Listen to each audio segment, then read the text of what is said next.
the top of it. Yeah. Oh, I don't know. You What am I like? No, can't get the staff anymore.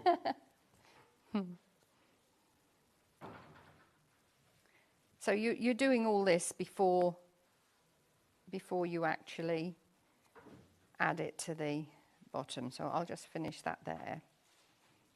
This is a kind of get in the drift. Yeah. Yeah. That's the word I was looking for, drift. Drifting snow, yeah. Yes. Yeah. So with All green. that's calm, haven't we? Oh, I love it. No, I love it if I'm not going anywhere. But my village gets cut off very easily. Well, we do because we're out in the moorlands. But I love it because coming from Cornwall, you have no snow. Very little snow.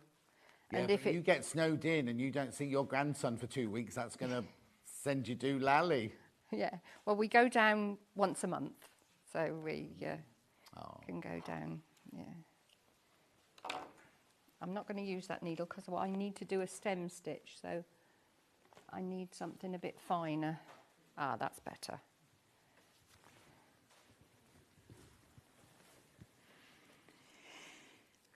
So you do your stem stitch first, which is your pattern for your stems. Have we got time for this stem stitch? I've got to find the template. It's see-through, you can't see it. No. And I've just thrown everything there. Honestly. Let's just draw one in anyway. Home? Yeah, let's draw one in freehand. Yeah. Go rogue. Oh, the ear. You're looking for the ear? Yeah. It's like that, look. And then you'd have one here. And then maybe one there. So you're going to go for a whipped stem stitch. A whipped stitch or a stem stitch. Yeah. So a whip stitch is where you do either a running stitch or a back stitch, and then you come back over again. Right. But a stem stitch, you come back on yourself, and then you'll go and you'll do about half the length of the first stitch and come back. And every time this thread is kept on the same side. So we'll do that again. So this thread will go back over again. And it gives you a nice, smooth line. So that goes like that.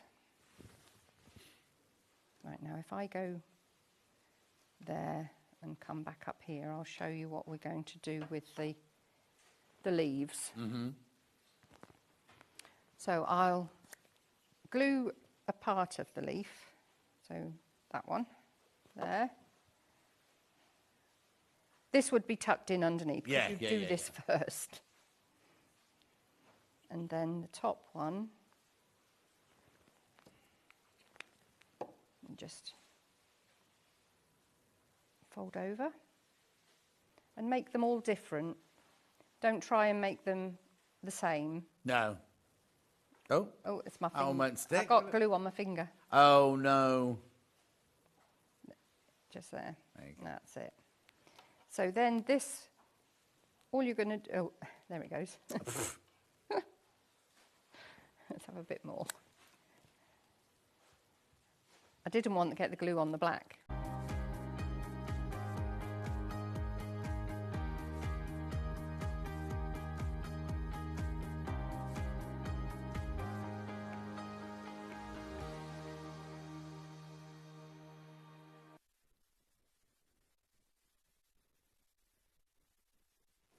Morning, morning. What do you think? What do you think? It's Christmas jumper day. Look, 12.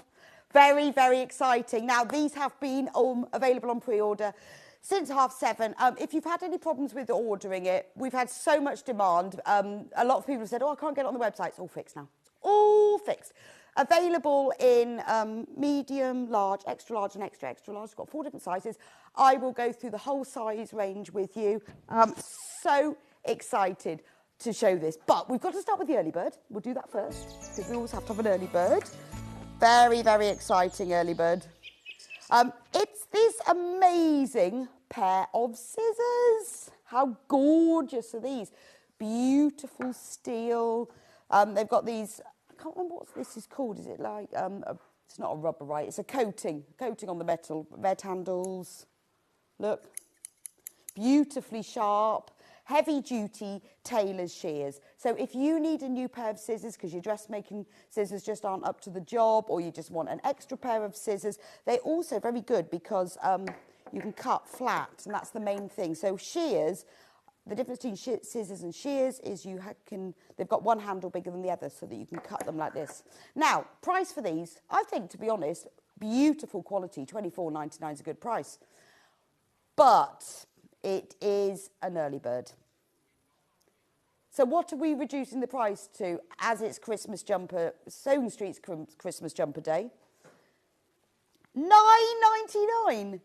That's ridiculous. £9.99 for 8-inch heavy-duty tailor's shears. How mad is that? That's Secret Santa price, isn't it? That's treat yourself to a brand new, beautiful pair of scissors, £9.99, and they are super sharp. I do like the red handles as well. They're kind of like your traditional scissors, aren't they? Beautifully, beautiful. Absolutely love these. Aren't they gorgeous? Oh, they also come with a protective sheath, just in case you need to know. And obviously, if you want to give them as a present and you want them beautifully packaged. You see, look at that. Take them out of the box. Secret Santa. Get some red ribbon, tie it round. They'll all the pairs will come in the box like this. Beautiful. Aren't they lovely? 8-inch, heavy duty, tailor's shears, £9.99. What a bargain. Now, that price will only be until midnight even, or until stocks last. So this is a lovely, lovely Christmas gift to you or to somebody else, or just because you need an extra pair in your sewing room, or maybe your dressmaking shears just aren't up to scratch at the moment and you need a new pair. Remember, they will all come in this lovely box, which is important if you know they need to be gift wrapped. £9.99. Gorgeous, gorgeous. Do get these checked out. If you are brand new to Sewing Street, welcome to the Sewing Street family. If you're a regular viewer, so lovely to have you with me this morning. And my Christmas jumper, what do you think? It's got sewing machines. It's got thread spools. It's got stars because it's Christmas. It's got buttons. And, oh, sorry, what's your mic? And at the bottom, it's got balls of yarn. So it covers everybody, doesn't it? I'm going to be wearing this for the whole of December. Let's have a look at the menu so you can see that it's not only Christmas jumper today. There are other things, but it is a fabulous, fabulous day.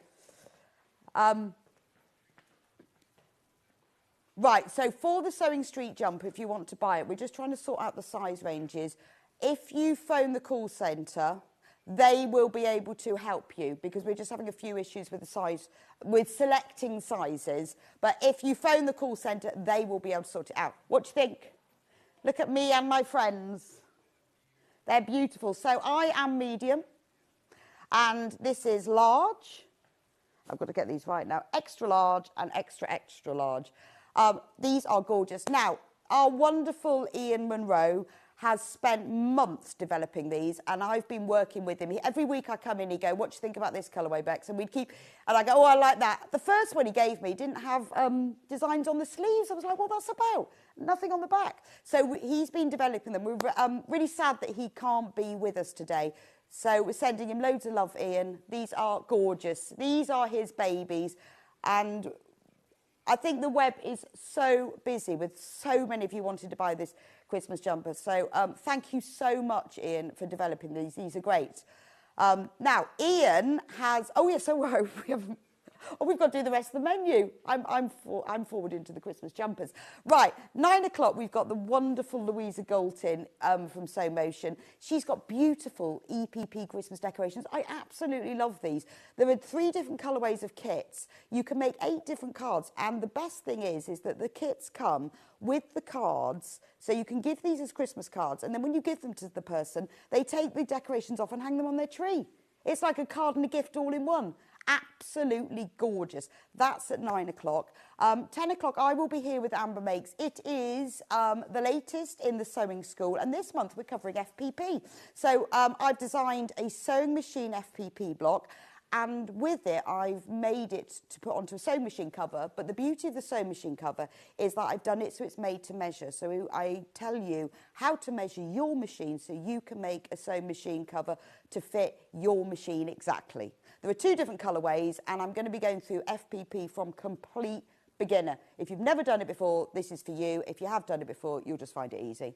At 11 o'clock, Louisa is back with us, and for all FPP lovers, she's going to be continuing the FPP theme with her beautiful Falling Peaks cushion. Again, available in 3 beautiful prints. Are these not gorgeous? They are so in at the moment. The colourways, or the pattern of it. If you want to decorate your sofa or your favourite chair with a real zing of colour, you are going to love these. Again, Louise is a real FPP expert, so she'll be taking you through the process step by step.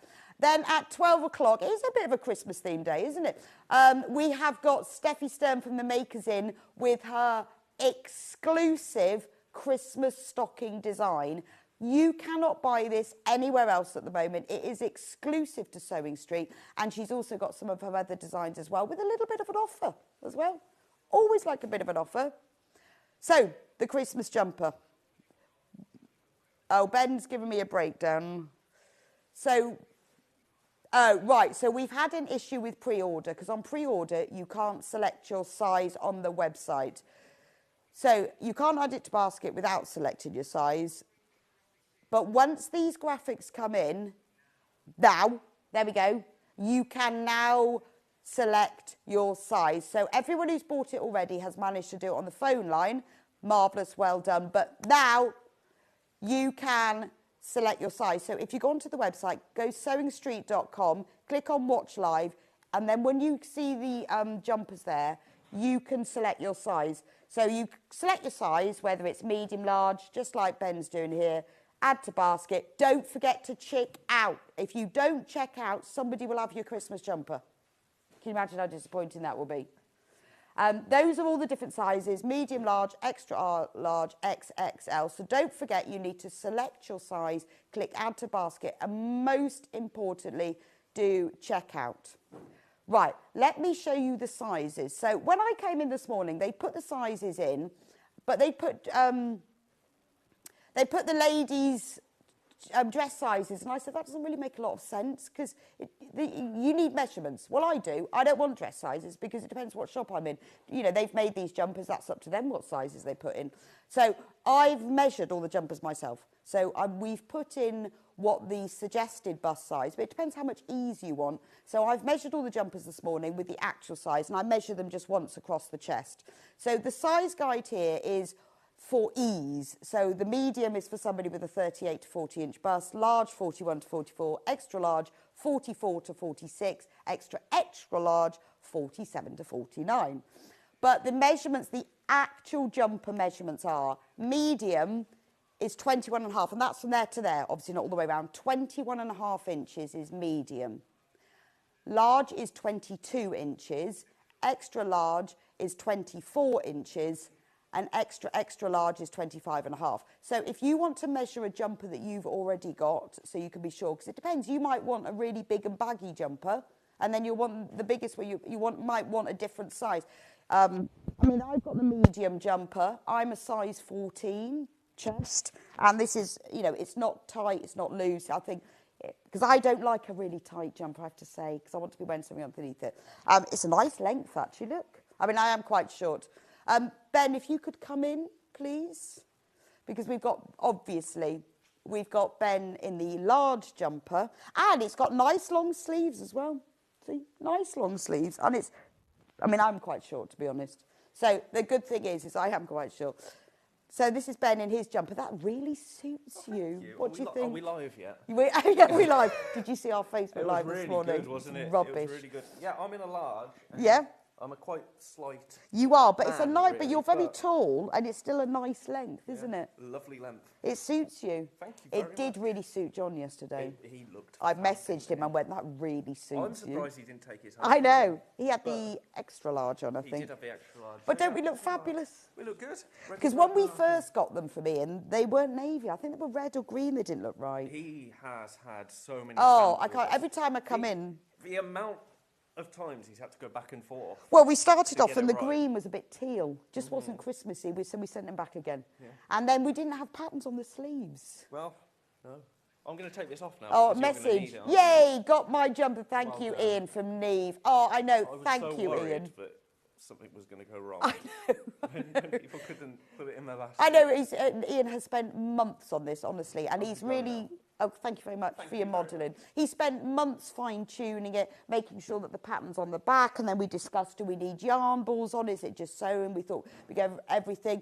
At one point, they were thinking about putting Sewing Street on, then thought, well, not everyone might want Sewing Street. They might want it to just be sewing-themed. I've never seen sewing-themed Christmas jumpers, but it's a beautiful shade of raspberry pink, and then you've got emerald green and white. So you've got your snowflakes as your nod to Christmas. So Ian first discovered that there was a factory in Leicester in the UK that made made any jumper to order. So they could, you sent the design in and then they put it all onto computer. They would make you a sample, send it back. And because obviously in Sewing Street we have the buyer power, as long as you there was a minimum order, you could have whatever design you want. And they were amazing. And I think what most appealed to Ian, the fact that they were made in the UK, that they were designed in the UK, they were woven in the spun and everything in the UK. And in fact, when Ian went to the factory, he made a little video, which we're going to show you now.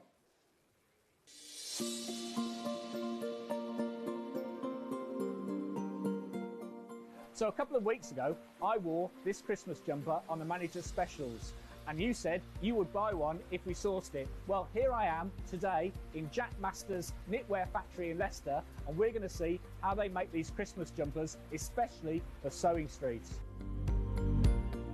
So stage one of the process is design, and I'm here with Rosa, who's just putting the finishing touches to the CAD design that will make up the Christmas jumper. So once we've had our jumper designed, the next process is knitting, and this machine is knitting one row at a time.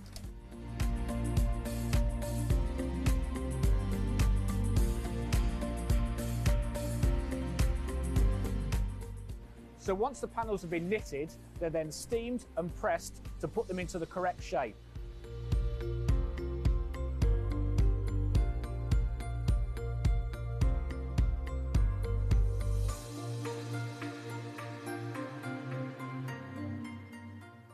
So the knitting machine has now made up the 4 panels, a back, a front and 2 arms, and then Mina is going to stitch these together, and all of this process from now on is hand stitched.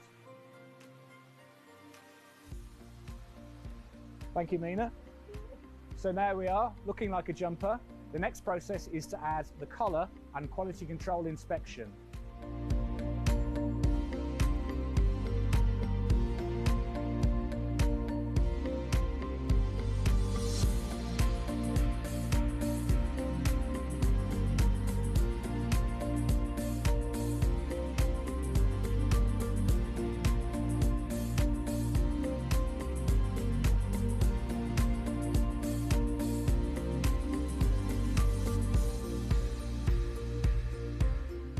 Thank you, Nina. And there we go, finished product. And I bet you didn't think how many processes it goes in to make one jumper.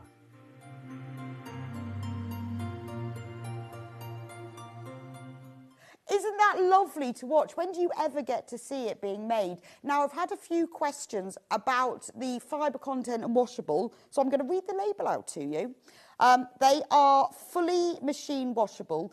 They are made from 60% regenerated cotton, so that's good, isn't it? Regenerated cotton, and 38% recycled polyester and 2% other fibres. So they're basically 60% cotton. 60% cotton. They can be washed on a 30-degree wash. Isn't it so lovely to see them being made? And they're even, look, they're even just as beautiful on the inside. Look. Now, even more exciting news than watching the video and seeing Ian there going around the factory, and the fact that they're 60% cotton, 30% polyester, is today we are going to, in celebration of Ian and Christmas, we are going to reduce the price. Because why not? Why not? Because we want everyone to be able to have a Christmas jumper. Look at that, £20 off, $39.99. Now, anyone who has already checked out, don't you worry, we promise, charge you $39.99. At midnight tonight, once your basket closes and your payment is generated, you will only be charged the $39.99. We want these with, I think Ian's main thing when he first brought the samples, and he first brought just the brochure into the office, is we wanted them to be affordable. This was about you guys having a Sewing Street Christmas jumper that you can wear, be part of the whole Sewing Street family, exclusive to us, designed in-house. I mean, Ian sent through the ideas that he had, and he asked the rest of the office what their ideas were, because he's worked so hard on it. But we wanted them so that you all can have one, because then you can all wear them. And on Christmas Day, we'll all be wearing our Sewing Street Christmas jumpers, which is fab. And it's available. It's not on split pay. Oh, apparently. Oh, we're just discussing split pay. Is it on split pay? When you come to order, you just need to choose the size. If you've got any questions about the size, you can phone the call centre or just message in and I'll let you know, because I measured them all this morning. I brought my special tape measure in so I could measure them. So this is the large size. So it's beautiful. So we've got sewing machines, obviously. Well, we've got buttons. And then we've got a nice rick-rack zigzag. Then we've got a line of sewing machines and then some zigzag. And then we've got spools of thread with the needles and all the thread coming out and zigzags, buttons, snowflakes. That's our nod to Christmas. More buttons, zigzag. Then we've got the balls of yarn. And then we've got the pattern. And it's got a nice rib across the bottom. The print, look how nicely that goes across the sleeve, down the sleeve, and obviously on the back as well. So you've seen them all made in the factory. You can see how beautifully made. But isn't that lovely? Even on the inside, they're so beautiful and they're not printed. You can see that they are properly woven. Right, we are down to 35 of the medium left. That's the most limited, is the medium. Quarter of the stock overall has just gone, just like that. And we ordered enough, we thought, to last until Christmas. It could be a complete sellout.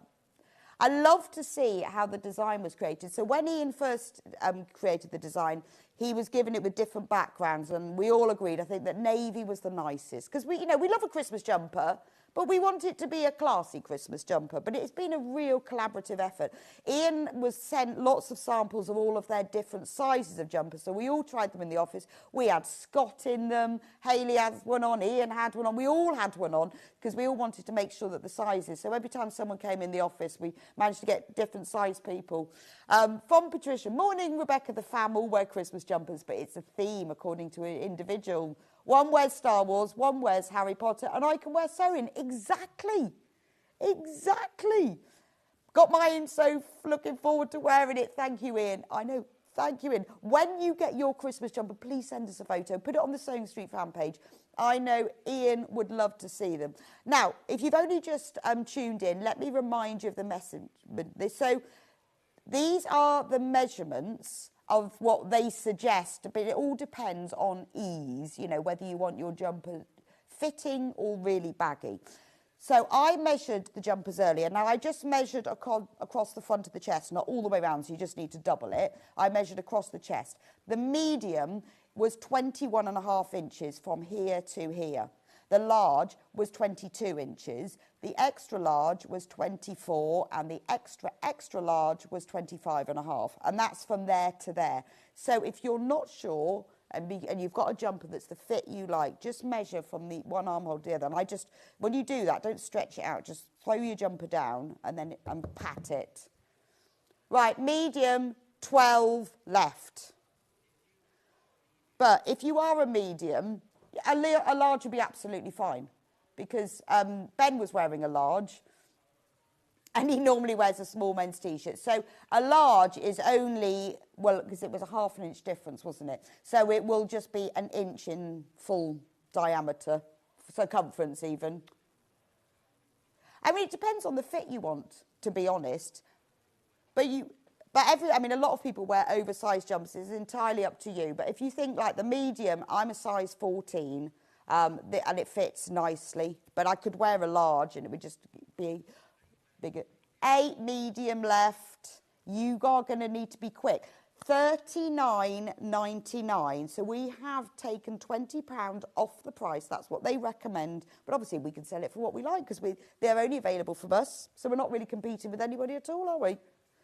Remember, they are 60% cotton, and that's recycled cotton as well. Medium's about to go. 30% recycled polyester. But if you are a medium, genuinely, shall I try it on? Can you just take my mic out a minute? Give me...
Right, back now. Sorry, I had to take my mic off and I lost the end of it. I don't know where it's gone. Anyway, look, I'm wearing the large now.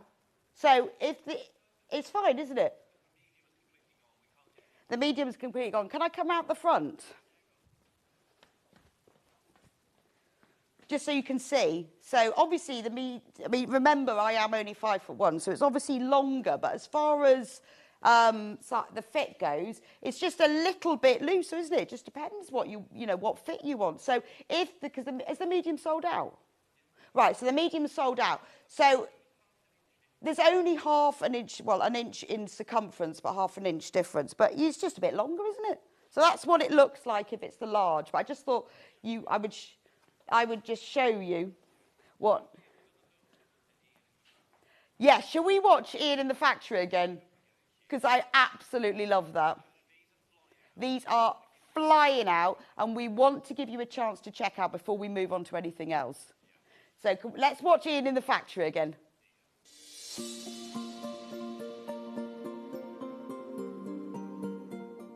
So a couple of weeks ago, I wore this Christmas jumper on the manager's specials, and you said you would buy one if we sourced it. Well, here I am today in Jack Master's knitwear factory in Leicester, and we're going to see how they make these Christmas jumpers, especially for Sewing Street. So stage one of the process is design, and I'm here with Rosa, who's just putting the finishing touches to the CAD design that will make up the Christmas jumper. So once we've had our jumper designed, the next process is knitting, and this machine is knitting one row at a time.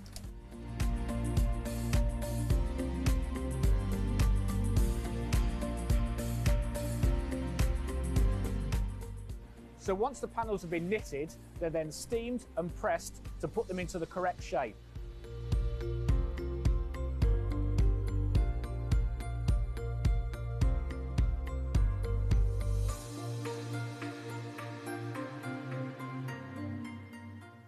So the knitting machine has now made up the 4 panels, a back, a front and 2 arms, and then Mina is going to stitch these together, and all of this process from now on is hand stitched. Thank you, Mina. So now we are looking like a jumper. The next process is to add the collar and quality control inspection.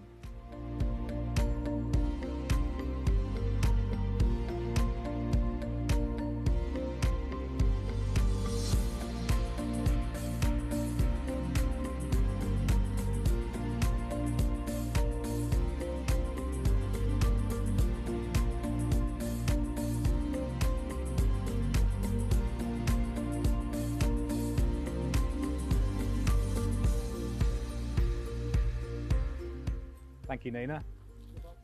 And there we go, finished product. And I bet you didn't think how many processes it goes in to make one jumper.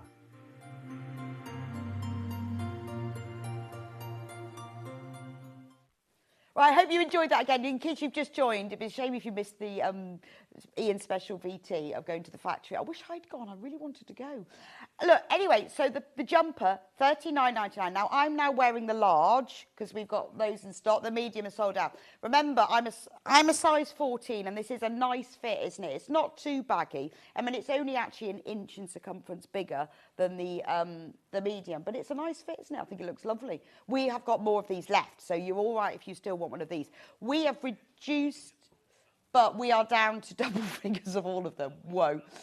We had thousands because the only way that we could get them to you at this price was to buy a lot. Because you know what it's like, the more you buy, then, you know, the more you save. So because we have that buying power, and because Ian persuaded everybody, well, we all knew that we thought that they would sell. He persuaded everyone that we needed to buy that number so that we could get them to you at the lowest price possible, which means we've been able to take £20 off the price. Because he said at the beginning, I really want to do Christmas jumpers. And some people were like, oh, is everyone going to want to buy them? But we were like, yep, they will, but at the right price. So we had to commit to buying a certain number so we could get them at that price. And then Hayley decided to put them on 3-way split pay as her. So Ian's Christmas gift was getting them for you at $39.99, and Hayley's was getting them on 3-way split pay. Sheena says it's like a blast from the past watching the jumpers being made. When I left school many years ago, I worked in a knitwear factory from Sheena. It is lovely, isn't it? You honestly think that places like in the UK don't exist like that anymore. The fact that they are made properly like that. That's the same message. Oh, new message. We'll have another message. I don't know. Susan has messaged to say she's looking forward to wearing hers. I'm not surprised. Tracy says, I've just ordered mine and the app is working now. Oh, thank you for letting us know, Tracy. There was just a few issues with it this morning. Jane says, got my jumper. Can't wait to wear it. Thank you, Ian. I know. I mean, Ian has championed this from the start. Carol says, morning, Rebecca. Got my jumper. Love the fabric composition as it won't be too hot, unlike acrylic. No, it's lovely. It's nice and flexible. And the beauty of it not being wool is you can just chuck it in the machine.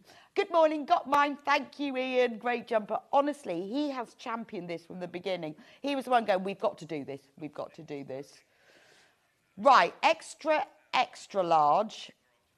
There are only 21 left. Now, the great size about having all of these size ranges is you can get one for the whole family. Everyone can have one. Now, right, so the extra, extra large, 173 people have that one in their basket. Oh, in total.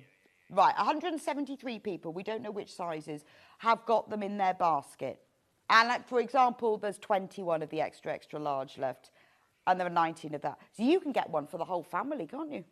I think they're amazing. Because I think it's lovely that it's that you've got the cotton, which gives it the lovely flexibility and the breathability, the polyester that gives it the strength, and that means you can chuck it in the washing machine. You can start wearing it. I reckon, well, from now really, you can wear a Christmas jumper whenever you want. Because to be honest, I think when we talked about it to Ian and there were the ones with the red backgrounds and the green backgrounds, I thought actually by having it like this, I mean, other than I guess maybe the snowflakes. They're not really Christmas jumpers, are they? You can wear them all year round. And why not? I'm going to wear mine all year round.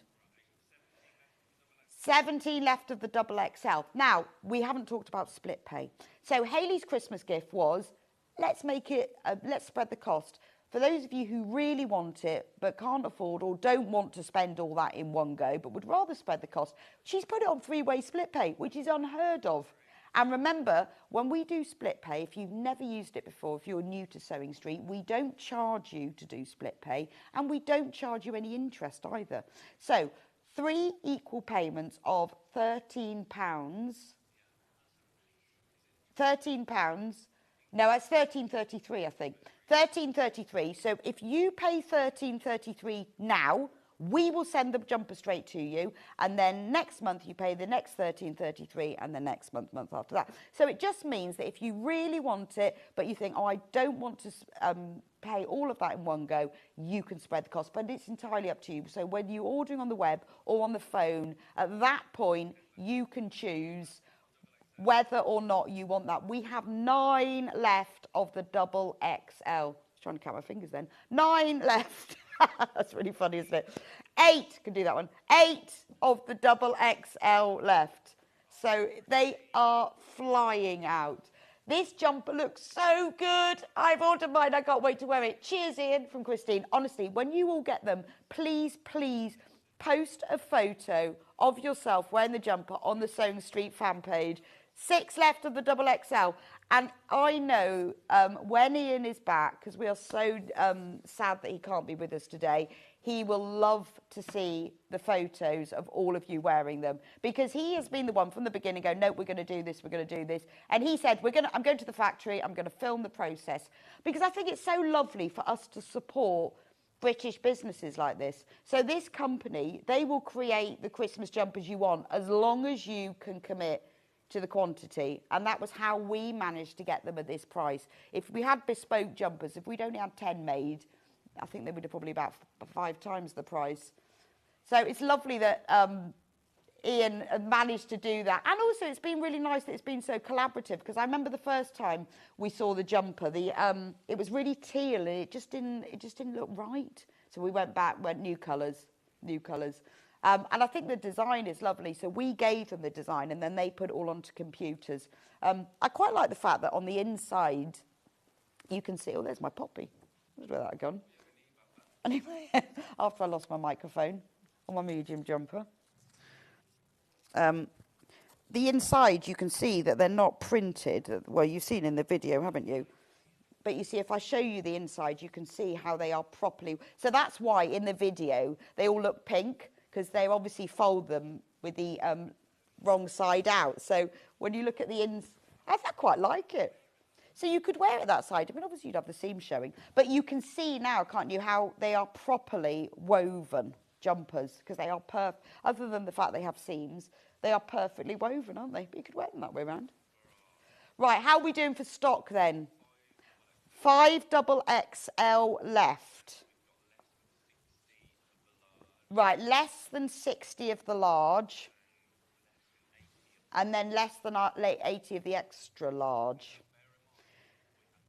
And bear in mind, we had thousands. That was the only way we could get them at the price. This is a TV exclusive, never been sold before. Once they're gone, because they took a long... It's a 6-week turnaround, so we won't be getting any more of these. So once they've gone, they've gone. That special price, $39.99, is only because we had so many of them with split pay. I'm wearing a large, just in case you want to know. The medium is completely gone. The large, if you think it's a nice size. It covers my bottom, actually. Quite like that. Like to have your bottom covered. Less than 50 of the large. I'm a size 14, and that's what it looks like. It's quite nice. It's got nice long sleeves. So if you're buying them... We've got 220 of you with them in baskets. So if everyone checks out, they've gone.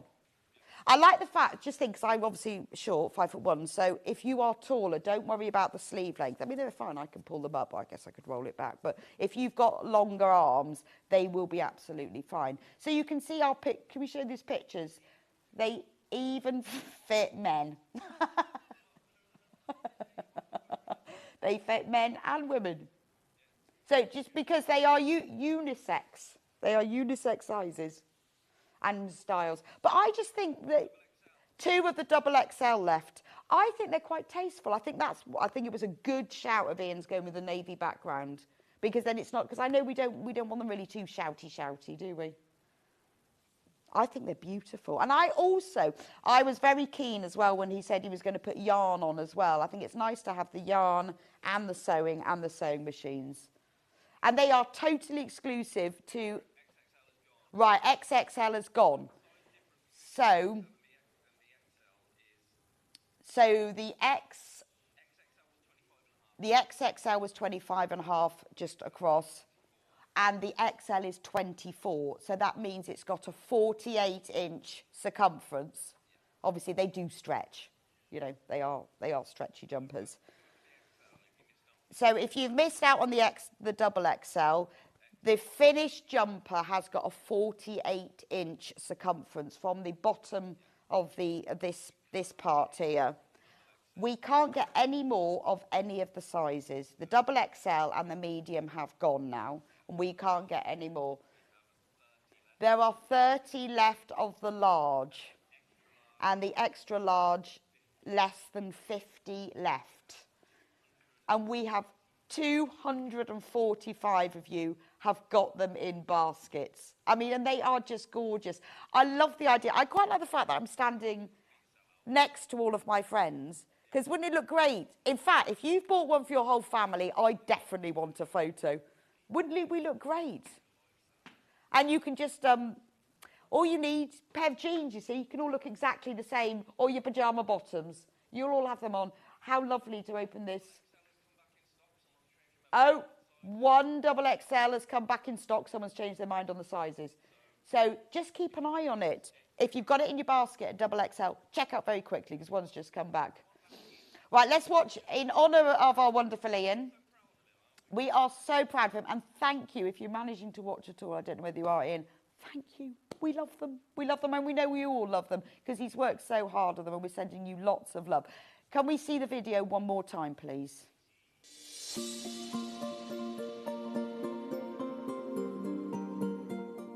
So a couple of weeks ago, I wore this Christmas jumper on the manager's specials, and you said you would buy one if we sourced it. Well, here I am today in Jack Master's knitwear factory in Leicester, and we're going to see how they make these Christmas jumpers, especially for Sewing Street. So stage 1 of the process is design, and I'm here with Rosa, who's just putting the finishing touches to the CAD design that will make up the Christmas jumper. So once we've had our jumper designed, the next process is knitting, and this machine is knitting 1 row at a time.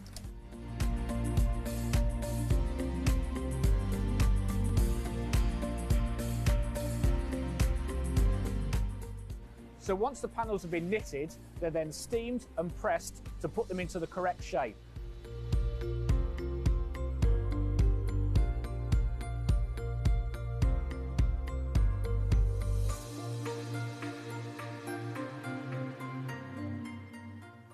So the knitting machine has now made up the 4 panels, a back, a front and 2 arms, and then Mina is going to stitch these together, and all of this process from now on is hand stitched. Thank you, Mina. So now we are looking like a jumper. The next process is to add the collar and quality control inspection.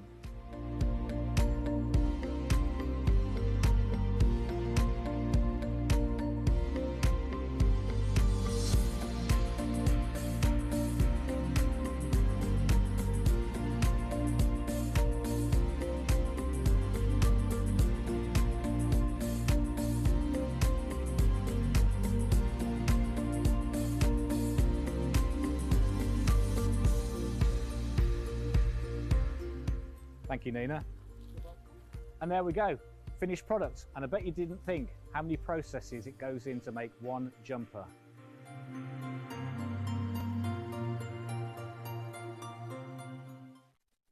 Oh, we have nearly sold out. Now, we do have some. There are 16 large left and less than 50 of the extra large. So there are some left. Thank you, all of you who have messaged in as well. We'll be passing all of your messages on to Ian. That's really kind. And your gratitude, because he has worked really hard on me. He wasn't ever going to let it go from when he brought that brochure in. And some people are like, oh, really? And he said, yes, we're going to do this.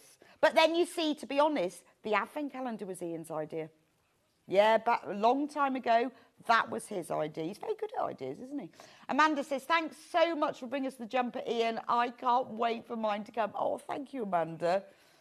And we will pass all the messages along to him because he would have loved to have been here today. But I messaged him and says, I will say everything. Thank goodness he did the video, so that's good. But they are lovely. Can't wait. And do you know what? You don't have to just save them for Christmas. As soon as you get it, wear it. Single figures on the large and loads have you in baskets. Remember, the jumpers are $39.99. Because Ian persuaded the buying to buy so many of them, we managed to get that price down to make it affordable. If you would rather spread the cost, we can do it for you at 3 equal payments of £13.33. So you can pay one payment now. We don't charge you an admin fee and we don't charge you any interest. And then you can spread the cost a bit. And then you go, well, it doesn't even notice, do you? So Ian, Ben was trying to get his own Christmas jumper commissioned for his Sober Boozers Club. And it was so yeah, so he would have had to, for him to just break even, he'd have had to sell them at £80. So they won't be available yet. Well, you haven't got the buying power of Sewing Street. This is the wonderful thing about Sewing Street, is not only do we get so many different products in and so many different designers, we also have the power of the buying, because when you're buying in quantity, the price goes down and we can pass that price on for you. And also, Ian can go into the factory and go, I want it like that, I want it like that. And, you know, you could go for, if you want if you wanted the medium, the large is absolutely fine. I'm wearing the large size now, and it covers my bottom very nicely. There's only 3 of the large size left. So if you've got it in your basket, 2 left. You need to get it checked out very quickly. So really, I think we're talking about the XL. So let's have a look at the XL. Remind me, is it... I think we need to get Ben out to model it. Because he's a slim man. Well, there's not much of him, to be honest. 1 double XL left again. It's gone back. People keep changing their minds about the sizes. Large is gone. Large is gone. There's 1 XXL just popped back in. It is worth checking. Right, Ben, could you put... It's not going to look as good because I've put my shirt back on. Yeah, I did say the shirt doesn't go with the jumper. The shirt doesn't go with the jumper. I know, I can hardly see him with that camouflage shirt on. Yeah. Okay, so the logic is I wear a men's small. So Yeah, because you are quite small. If you're more slender. Small but tall. But you're thinking an XL is going to be too big for me. Right. So we can see how it looks. Okay. I'm going to go off. You do know you've got to come out the front as well so we can see the length. Oh, yeah. Luckily, he's got his matching brown trousers on. He looks like a tree today. Yay, I got my jumper. I love, love, love it. The perfect jumper for us crafters. So Michelle, congratulations, and congratulations to all of you who've got it. Hi, Rebecca. Please can we have a new jumper every year? Set a new tradition. Wendy, don't encourage Ian. Yes, once Ian has seen how well these have done, that's it, we'll be having it. Exactly. Well, when we did our very first advent calendar, that was on Sewing Quarter, that was Ian's idea.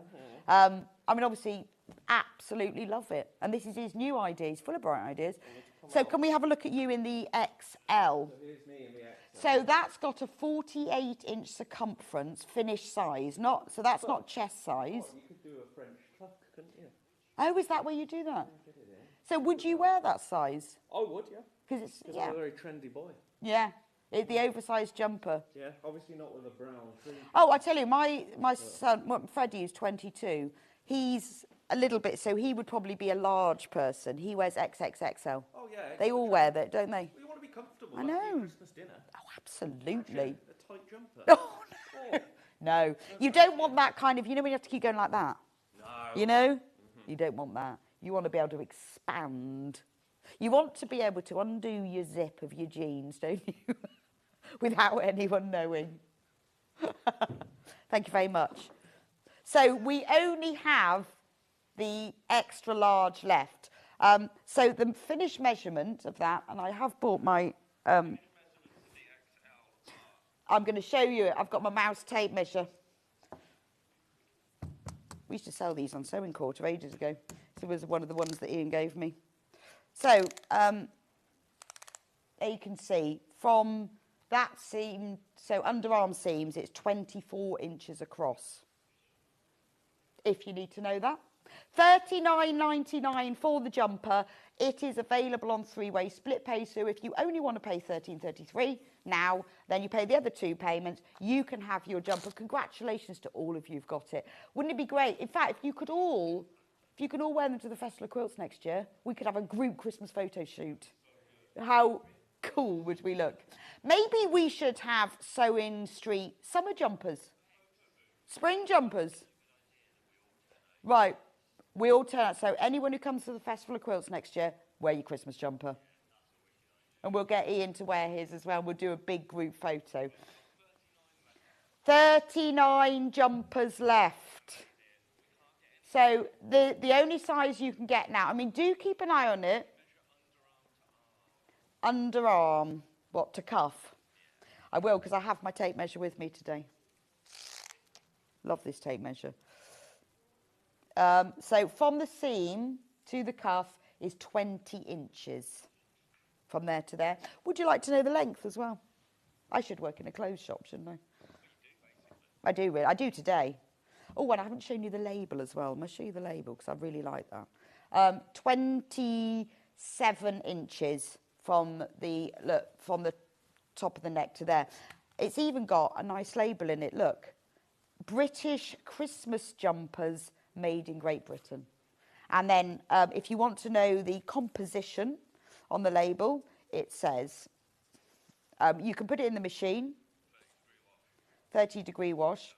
This garment has been made from regenerated cotton using pre-consumer textile waste cuttings and recycled polyester from plastic bottles. 2,700 litres of water was saved by one jumper. No harmful chemicals are used. 98% recycled raw material.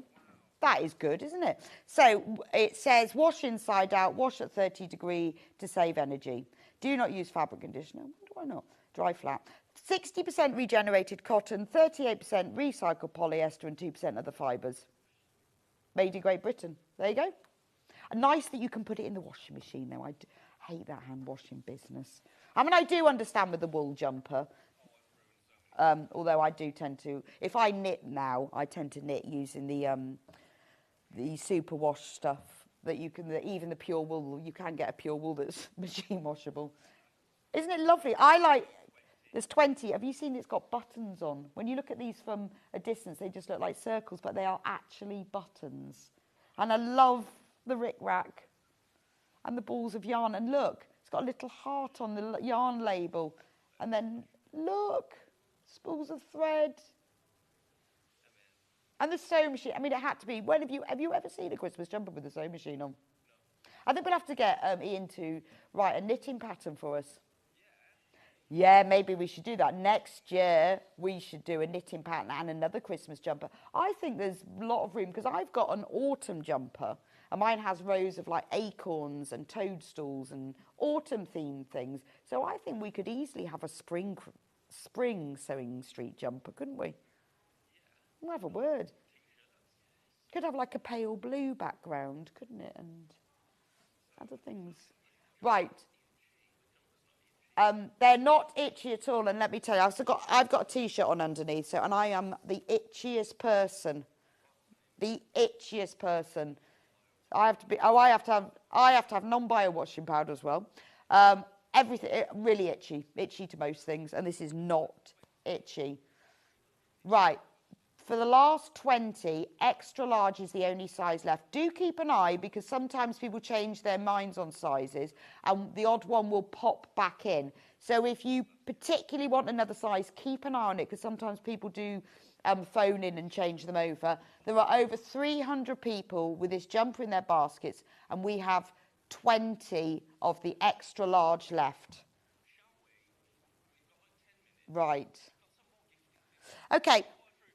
We've got 10 minutes left, so I'm going to fly through some other things, and I'll keep you updated on how many extra larges. And thank you again to Ian. Let's do the Van Gogh. We've got some nice gifting things. Oh, I like those. Let's do the Van Gogh. This is a nice box, isn't it? 7 jumper. What, of these or jumpers? Oh, 7 of these. These are, look, they come in a lovely box. This is proper gifting, isn't it? Look. Right. Look at that price. $10.99. So it comes in a beautiful box.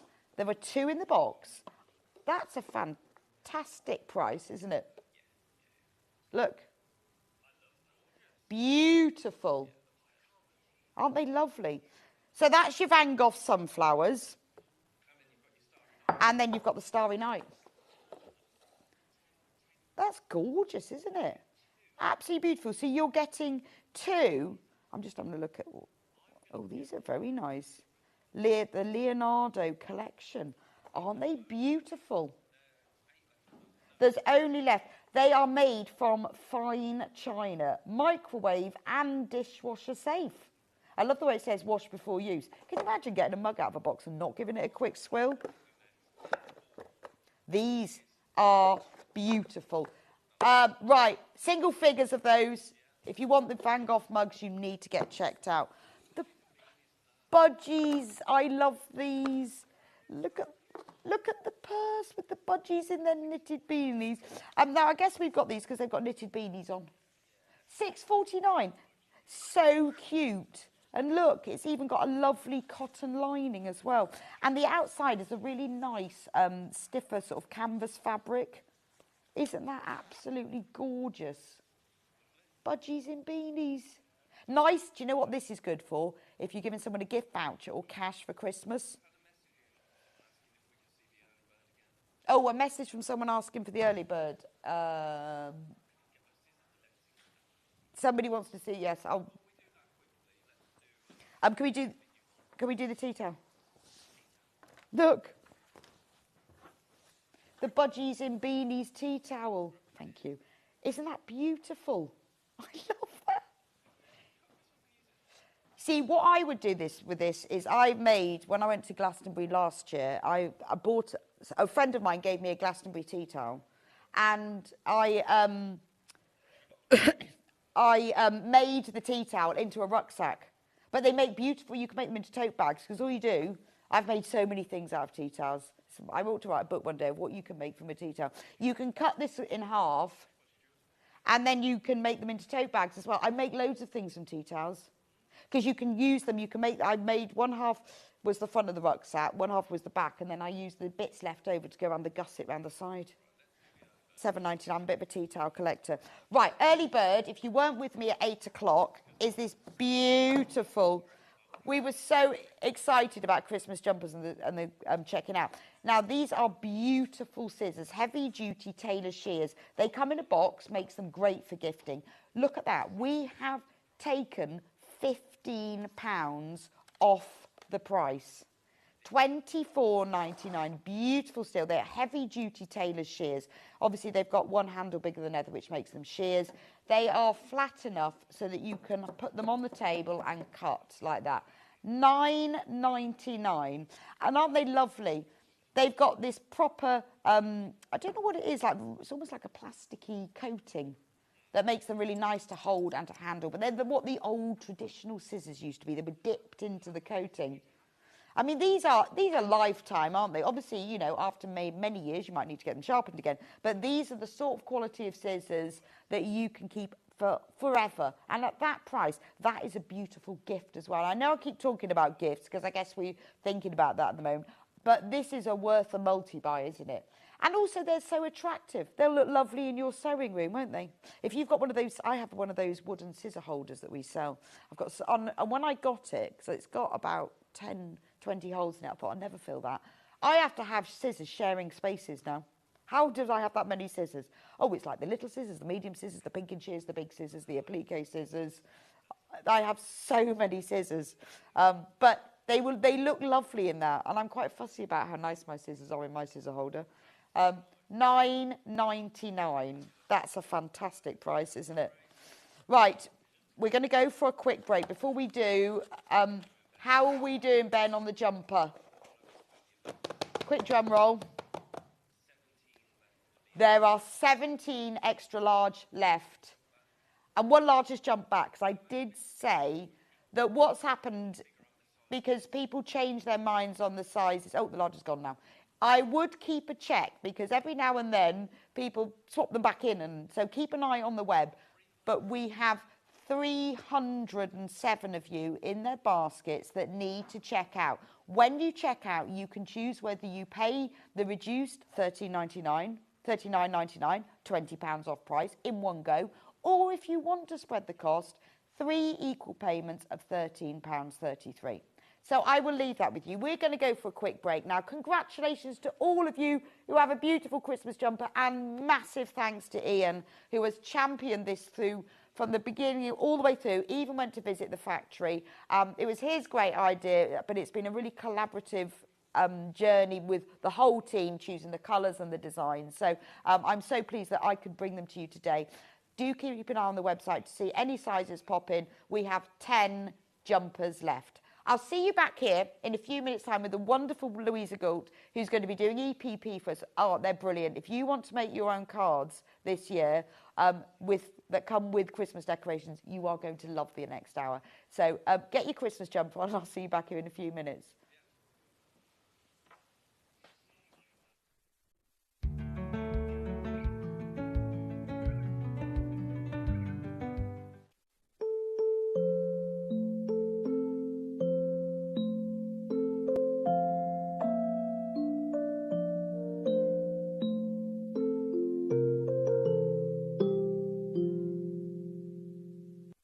Shopping with Sewing Street couldn't be easier.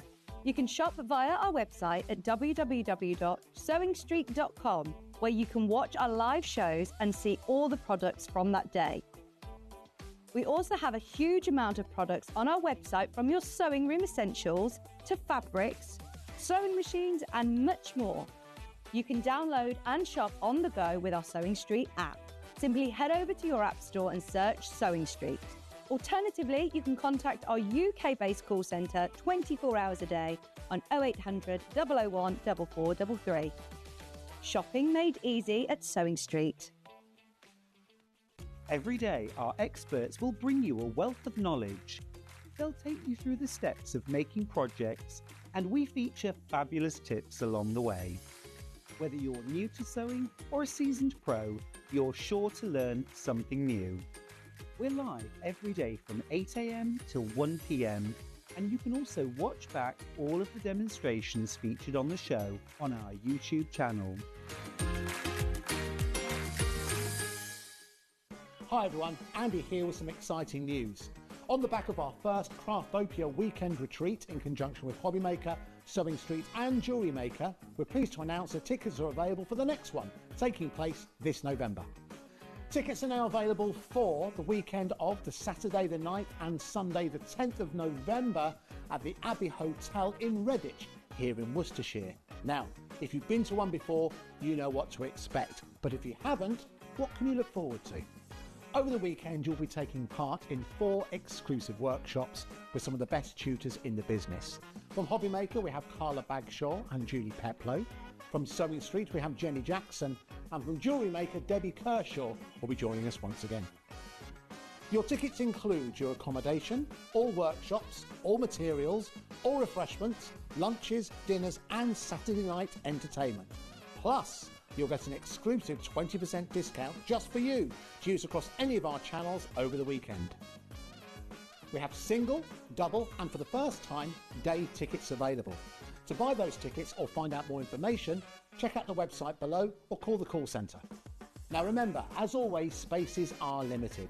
So make sure you join us for the next Craftopia event, taking place on Saturday the 9th and Sunday the 10th of November at the Abbey Hotel here in Redditch. We'll see you then.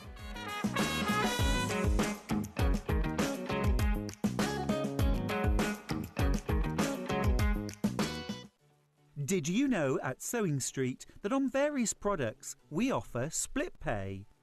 That means on certain items you can spread the cost over 2, 3, 4 or sometimes even 5 interest-free monthly payments. Just pay the first instalment when you purchase and you're away. So shop your way with split pay. Here at Sewing Street, we only charge one P&P throughout the day. You can add as many items to your basket and check out and still only be charged once. Once you've checked out the first time and want to order again, you simply add the item to the basket and click on the Combine Order button. Remember, standard P&P is £4.95. Charges may differ for outside the UK. Or upgrade to our premium option for £6.95 on certain items. Shopping made easy at Sewing Street.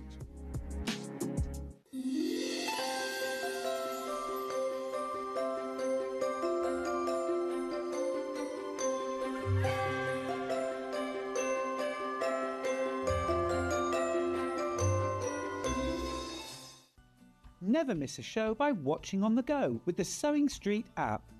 Head over to your App Store now and search Sewing Street and simply download to your smartphone or tablet. You can watch the shows live and see your favourite presenters and guests.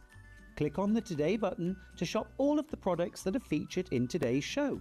Want to know what's hot? Then click here to see today's bestsellers and highlights. Have you missed a show or want to watch one back? Then click the schedule button and you can go back 7 days to watch and shop, and you can also see what's coming up over the next 7 days. Want to say hello or ask a question to our guests? Then send a message to the studio. You can also keep in touch with all the latest news, events, product launches and much more by clicking here for our social media pages. Never miss a show by watching on the go with Sewing Street.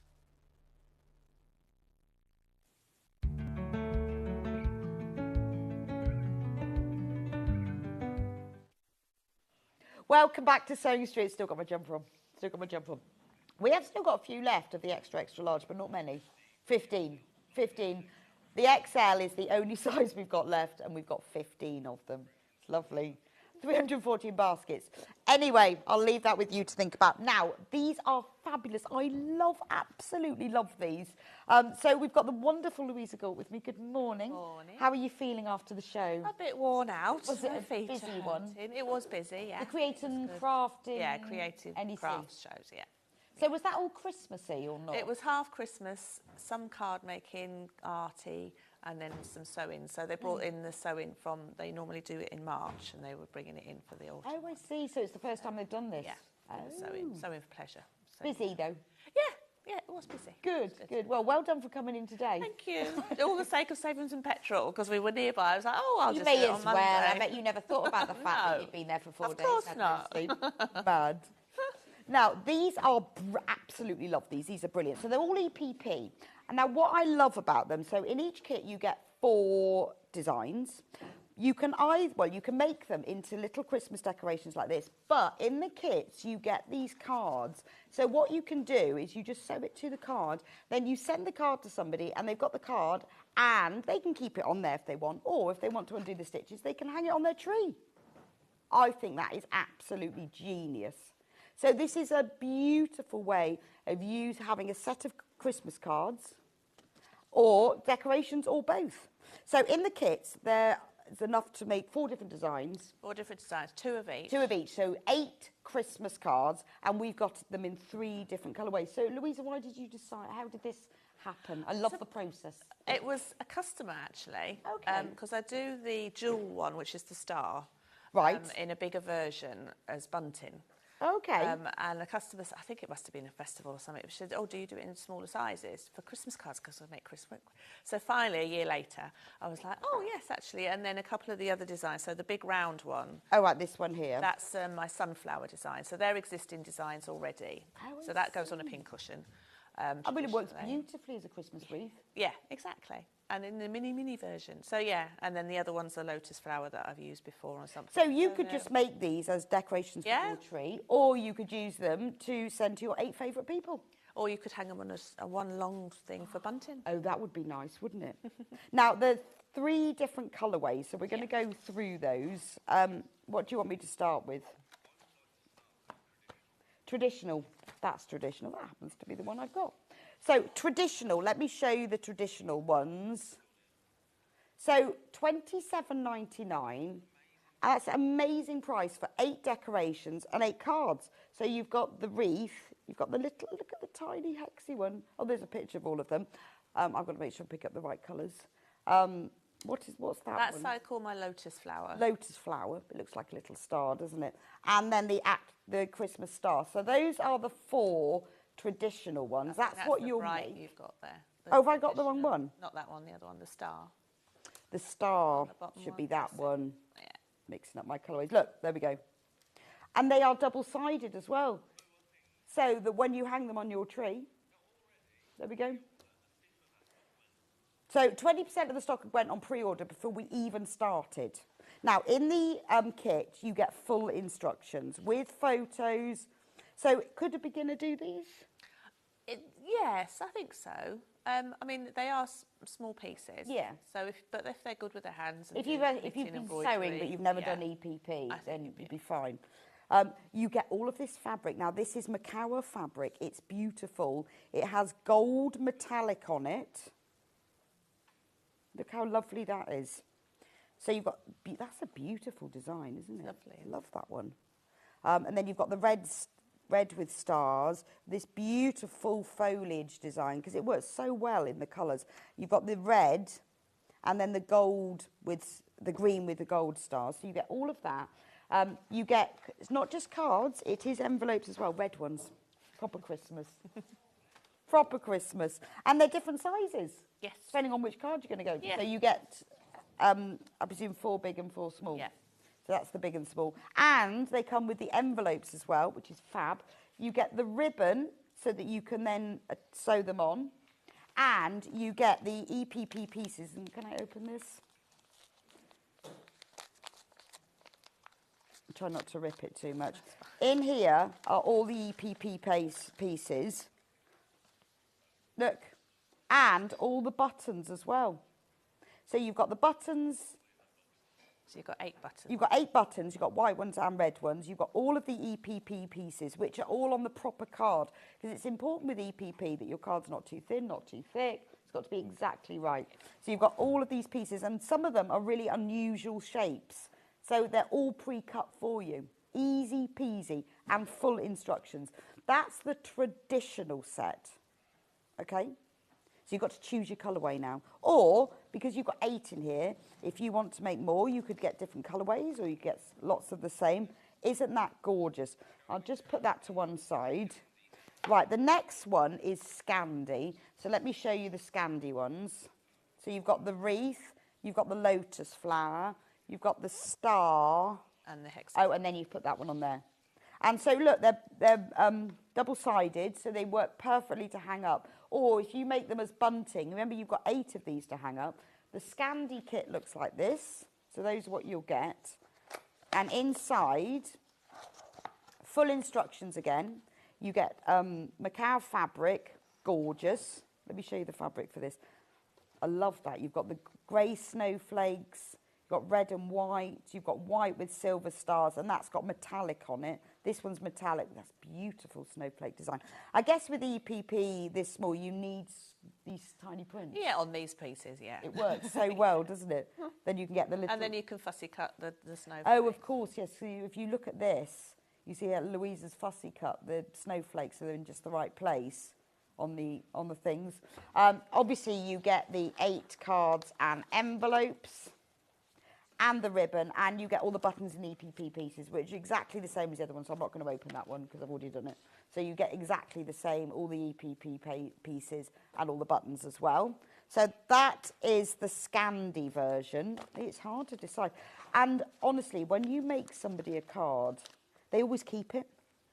You'll be back there in August, and it'll still be on the mantelpiece. But they do, don't they? When you make someone a card, they always... Well, this one now can be kept for years. And yeah, exactly. And I think it's lovely that they can then be taken off and hung up as well. Right, then the last one is Brights. So, again, full instructions. This is the fabric. Oh, I love this. Oh, let me show you the actual items. So this is the wreath design, the large one, because this is on the card already. That's what it looks like on the other side. Then you've got the lotus flower, and that's what it's like on the other side. And then you've got the star. I love the fact that the prints are quite different on each side as well. Yeah. And then you've got the little hexes. I love this one. That's so cute. And then this is the fabric that you'll get. Again, it's Macara fabric. Beautiful. And isn't it lovely that it's all cut, so you've got exactly the size that you need. You haven't got to go and find anything, so it will be exactly correct. Love these. Really vibrant colours. It's all Christmassy, but it's beautiful. It's a gorgeous, like, petrol teal colour. And look at that one. That's gorgeous. Little reindeers. Is this all from the same fabric range? Yeah, that's Christmas Bright. Or is it just across there? And it works so well together. I love the... again, for your EPP, this is beautiful, isn't it? And obviously, exactly the same as the other kits, you will get all of the cards and the envelopes. You will get all of the EPP pieces and the buttons and the ribbon as well. You're only going to need a bit of time and a thread and some thread. That's it, isn't it? Yep. These are absolutely gorgeous. Now, they are all $27.99 for the kit. That makes 8 cards, everything that you will need. Now, if you just want the instructions and the EPP templates, we can do those as well, $13.99. So if you've got the templates, obviously you don't have the Christmas cards in there, but the templates are in there and the instructions, $13.99, if you want to make them using your own fabric. So we have those as a separate thing. So it's up to you. If you want to use the fabrics that Louise has chosen and you want the cards and the envelopes and all the ribbon, then buy the kits. If you want just the instructions, the EP pieces, only $13.99. I think these are gorgeous, and also what a lovely gift if you want to give somebody a kit for Christmas. They can make their own. You'll see them there on Christmas Day. So you've got to get these done. So where do we start with these then, Okay, Louisa? So as you said, you've got 4 different designs. So some curved English paper piecing, so that's my thing, really. But I'm going to show you first, and then the other 2, the hexagon and the jewel, are straight EPP, straight edges, okay? So is curved more difficult? Not really, it's just a different technique. Oh, okay. So I'll start with the lotus flower. I mean, it's called a lotus flower because, well, in a different project it was called a lotus flower, so I'm sticking to the lotus flower. But it looks like a Christmassy shape. Yeah. So as you said, you can fussy cut with these snowflake shapes.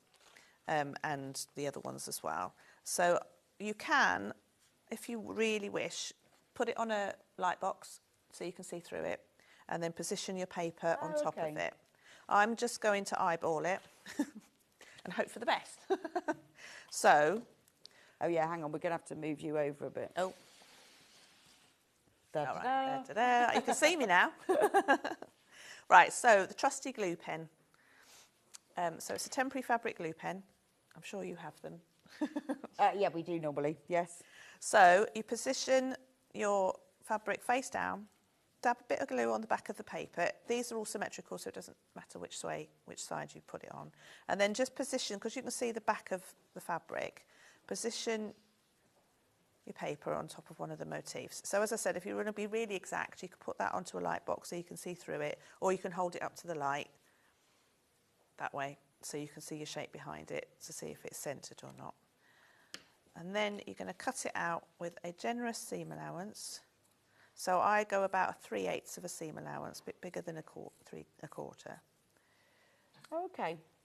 I mean, if you wanted to be exact again, you can draw around it, around the paper shape. But it doesn't matter then? But it really doesn't matter. Because normally people do about a quarter of an inch. Is it easier if you do because that of the glue extra? pen, I think you just need a little bit extra. Okay, that's quite interesting. So I bet that's easier to fold it round. Yeah, so. yeah, and it doesn't fray as much when you take the papers out. I can do that next time. So then when you've got an inside curve, so just on the inside curves, you're just going to snip into the seam allowance, stopping just before you get to the paper. And then you're going to run the glue pen. I don't know why I'm doing this on the mat, really.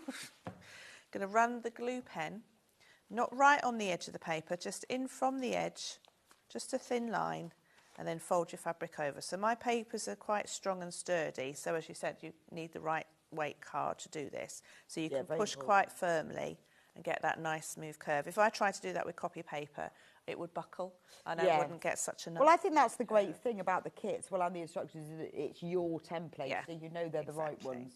So then on your outer curve, you don't need to snip in those, just let that gather up itself on the back.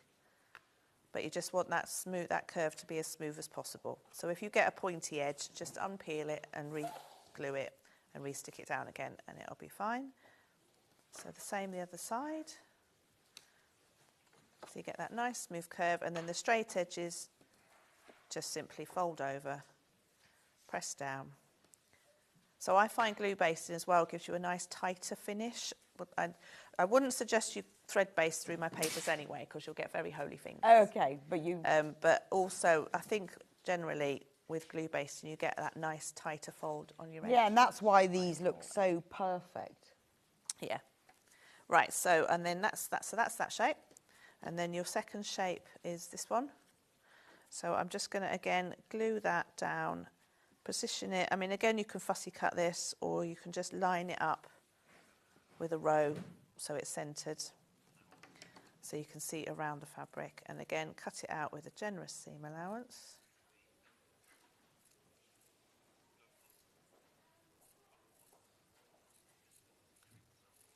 Like so. And then again, you've got two concave edges or inner curves, so you're just going to snip the seam allowance, stopping just before you get to the paper, and then run your glue in from the edge on the paper, fold your fabric over so you get a nice smooth curve, like so. And then just a little bit on that top bit, so the bottom bit, so you can just fold that over. And then again, let that gather itself on the back to make that nice smooth outer curve. So there's your two pieces. So you're going to sew them together using a flat back stitch or a flat whip stitch. So not your thread. So I'm going to do this slowly because people sort of say, see it, and then go, what? So for a knot, you've got your needle, if you're right-handed. If you're left-handed, obviously just mirror me. Okay. Your mirror in your your needle in your right hand. Take the long end of the thread and put that onto your right forefinger.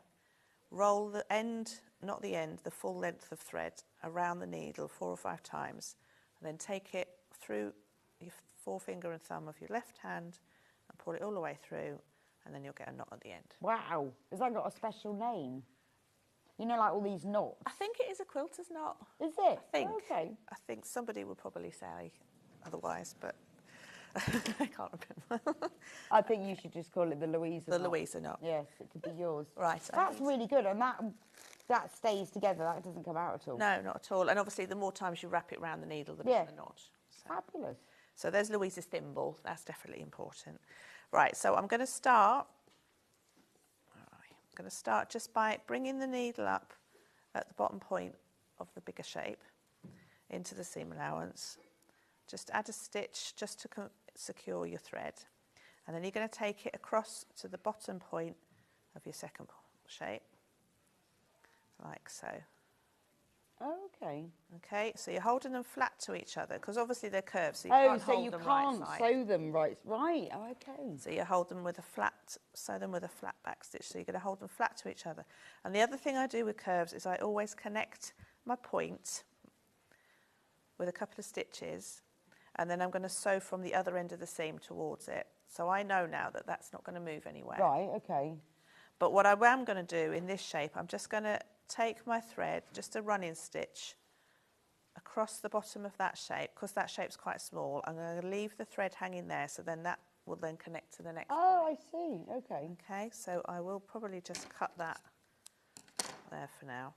So now you're going to start from your other end of your seam. So if I'm doing big shapes, I do big clamshell rings and apple core rings. I always connect that bottom point and then sew. Yeah, because I guess you can't clip them together. No, I've tried binding clips and pins and everything. No, but fall this, out. yeah, that.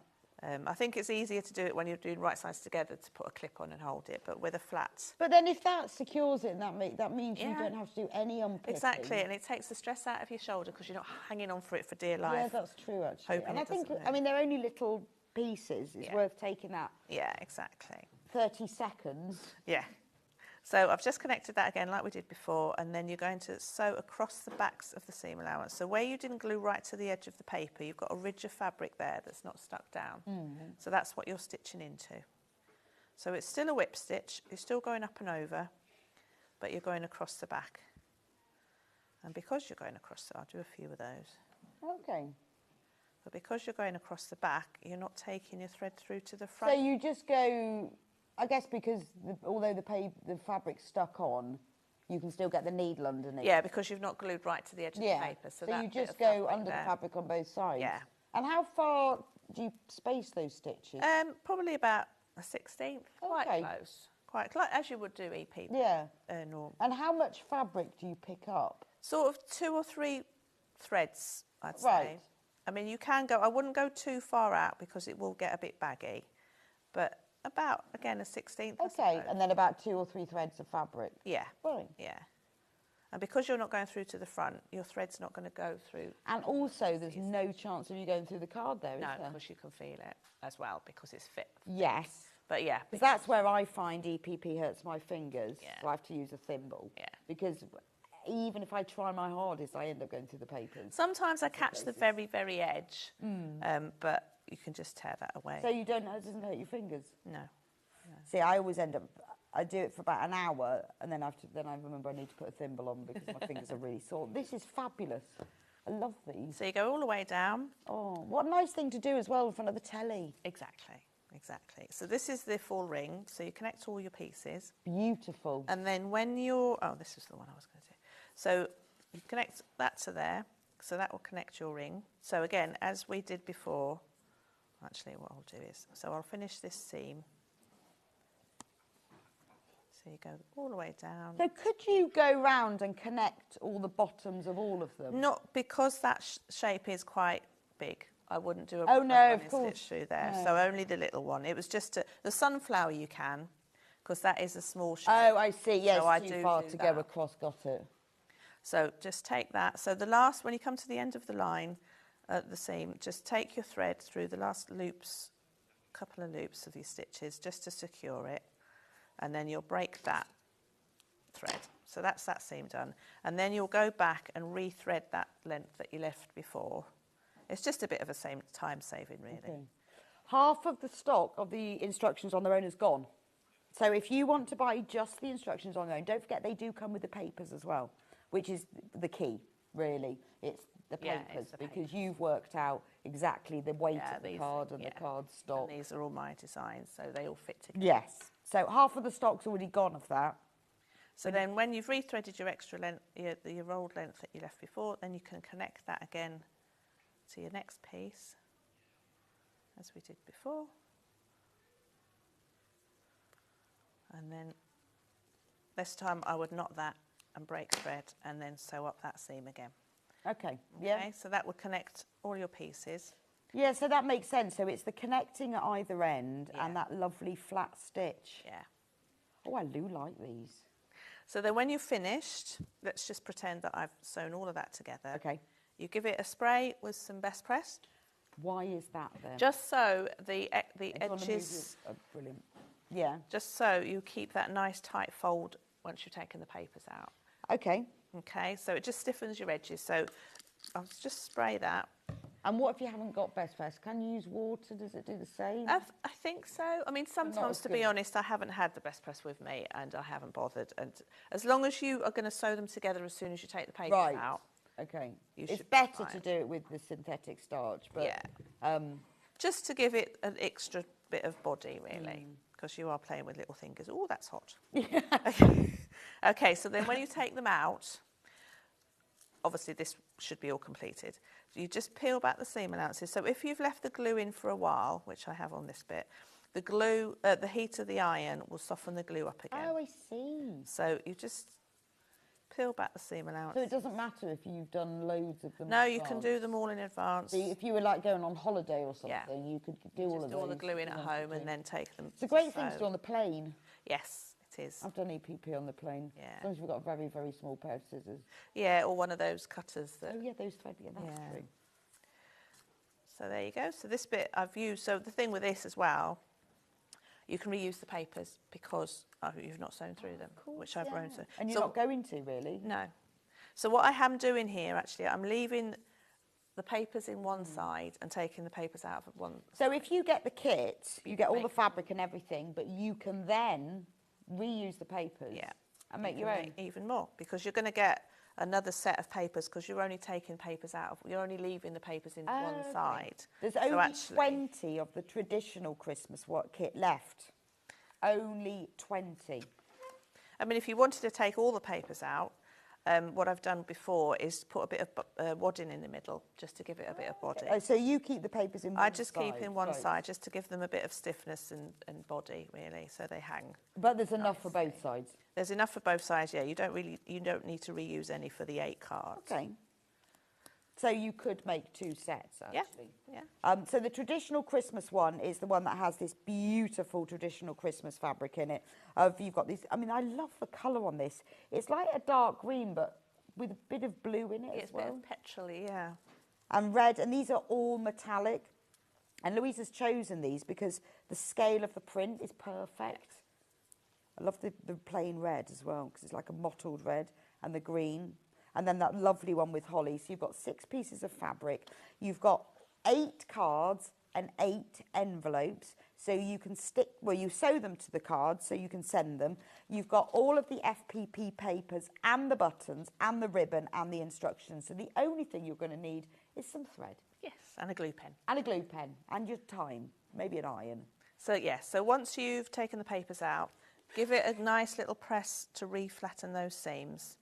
So again, that's where the best press comes in because you should have had a nice... So we do have Best Press Starch Savvy. They're all available on the website if you want to get hold of that. Basically, you need a synthetic starch. So there's Soak, Best Press, Starch Savvy. I only know Best Press. Oh, we have a few of them. They're all a little bit different. They do the same job, but in slightly different ways. So you're going to end up with a nice flat edge, all nicely iron pressed flat. Then, so what I was going to suggest, what I was going to do is do this one to show you how to sew them together. Actually, I've forgotten about that. Right, so this one, so there's your lotus flower. So basically what you do is you take the one with the card.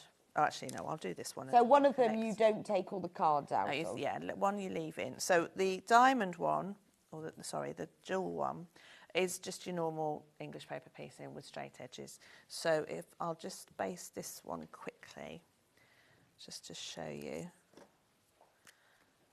Oh yeah, because when you've got those pointy edges, I think that's one thing that people sometimes struggle with. What do I do with the points? Yeah. So you leave them in. Don't. And do you just roughly, when you do it, do you ever measure or do you just I don't judge know. it? I just eyeball it. Yeah. I mean, the seam allowance does not need to be exact in this because you just fold it As long as it's not over. too small. Not too small and not too big, but in the But middle. yeah, I guess if you measured it for one, if you've never done Yeah. it, and then you... Yeah, exactly, yeah. So when you're basting this one, you just, as before, just a thin line of glue. So just a thin line. You're not going to go backwards and forwards. All you need is a thin line. And then I just add a little bit on that bit of fabric there. So you're folding it over. So you're going to get a dog ear, as they call them. I don't know why. So don't trim that. Leave that in place because that is the integrity. If you trim that, it will start frying. Okay. Okay, so you just carry And it always sort of feels wrong that you don't, doesn't it? Yeah. Because it's like, normally you would trim things off, but... So then that's that shape. And then again, with these, sewing these together, these are again small enough so you can do a running stitch all the way around to connect your pieces first. So that's what I suggest in the instructions for this one and the hexagon one. Right, okay. Connect all your pieces first and then go back in and sew in towards the centre. And again, you know all your matches, all your points are matched. Now, there's only 10 of the traditional one left. Only 10. That's the traditional kit. So if you want this one, there, you need to be quick. If you've got it in your basket, remember, there is enough to make 8 decorations, and there are 8 cards and 8 envelopes as well. I think it's amazing value for money. And it's a lovely little gift. Well, it's a keepsake as well, isn't it? Isn't It's like you can keep these for years. I mean, especially if you make them with your grandchild or... Oh, they are, absolutely. And I think it's lovely that to get a card that's actually got a present on it as well. Yeah. Or you can just make them into bunting, keep the cards. Yeah, for something else. And you could then just stick fabric, sew something else onto them. Or even, I mean, I used to do a lot of card making, and to be honest, those cards are quite boring because they've just stuck them on. If I was doing it with more, if I hadn't sold all my card making stuff, I would do like lovely stamps, and in the middle you can put Merry Christmas. Yeah, yes, that's true. Yeah, so if you were into card making, yeah, you could stamp different designs on it. You could stamp something inside. And then have that as what you like. But then I quite like this. This natural look.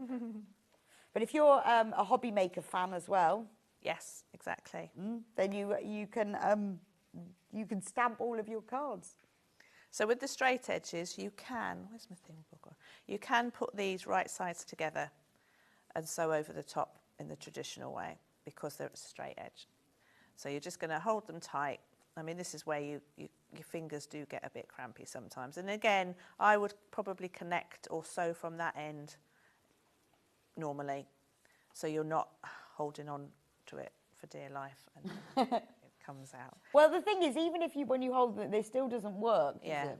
Exactly. So with that one, you don't do the flap? You can do. I mean, I do. I'm just saying that because it's a straight edge, you can do the Which do you way. prefer? I'd go the flat now because I've never tried it, but I think it's weird doing it this way for me now.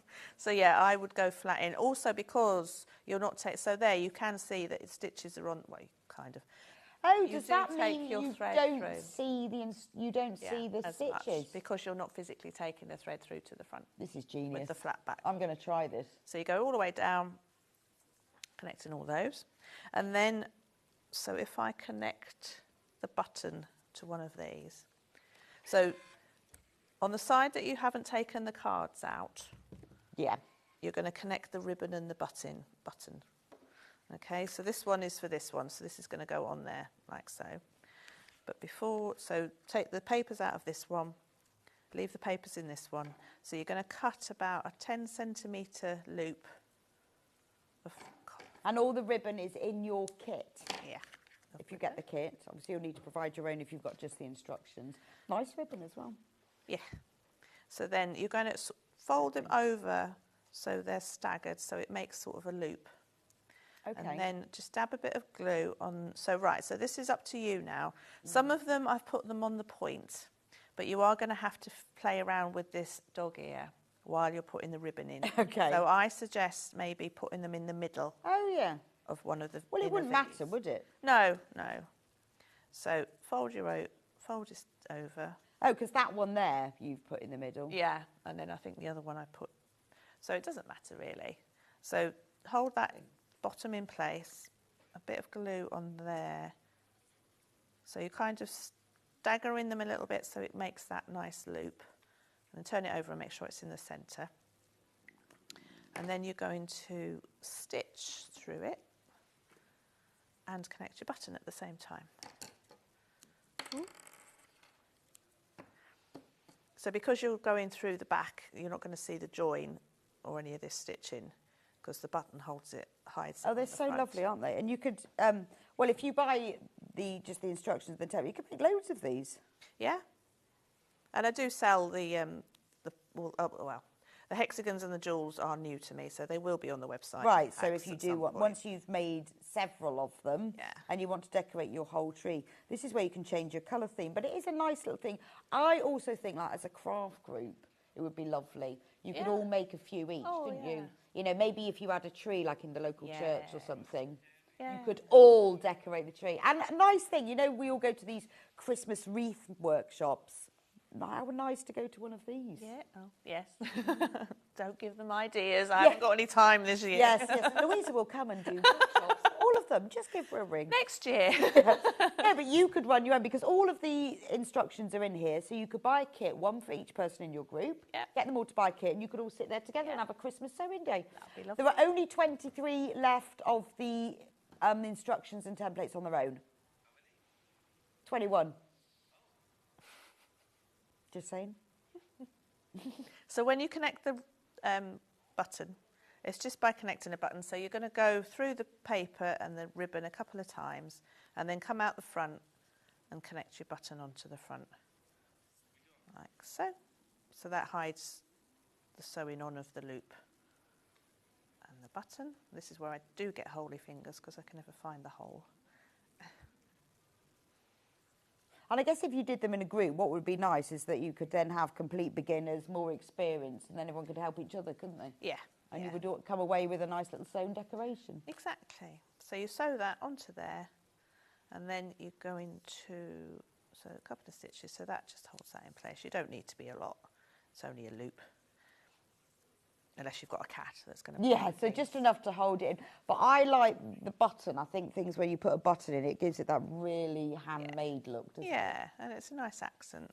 So I'm just going to get in a knot. Break the thread on the front back of that. Right, so now there's your button onto that one. So if I'd have finished that one, I'd take the papers out of that one. Because I'm confusing everybody, I'm going to go back to the lotus flower. So what I've done is take the papers out of the front one, press the seams as like we did before, and then glue. So I've glued this already. The glue takes, if you leave it alone for 10 minutes before you start sewing, the glue would be a bit more secure. So I've done this already. So I've just ran the glue onto the one with the card, around the inside of the ring and around the outside, and then positioned your points so they match each other, and then position so you can match your seams as well on the inside. And then you're going to sew this together with a slip stitch. So a bit quite invisible. And that's just going around the edge. And that's just going around the edge. So you've got tutorials on your website for all of these techniques? Yes.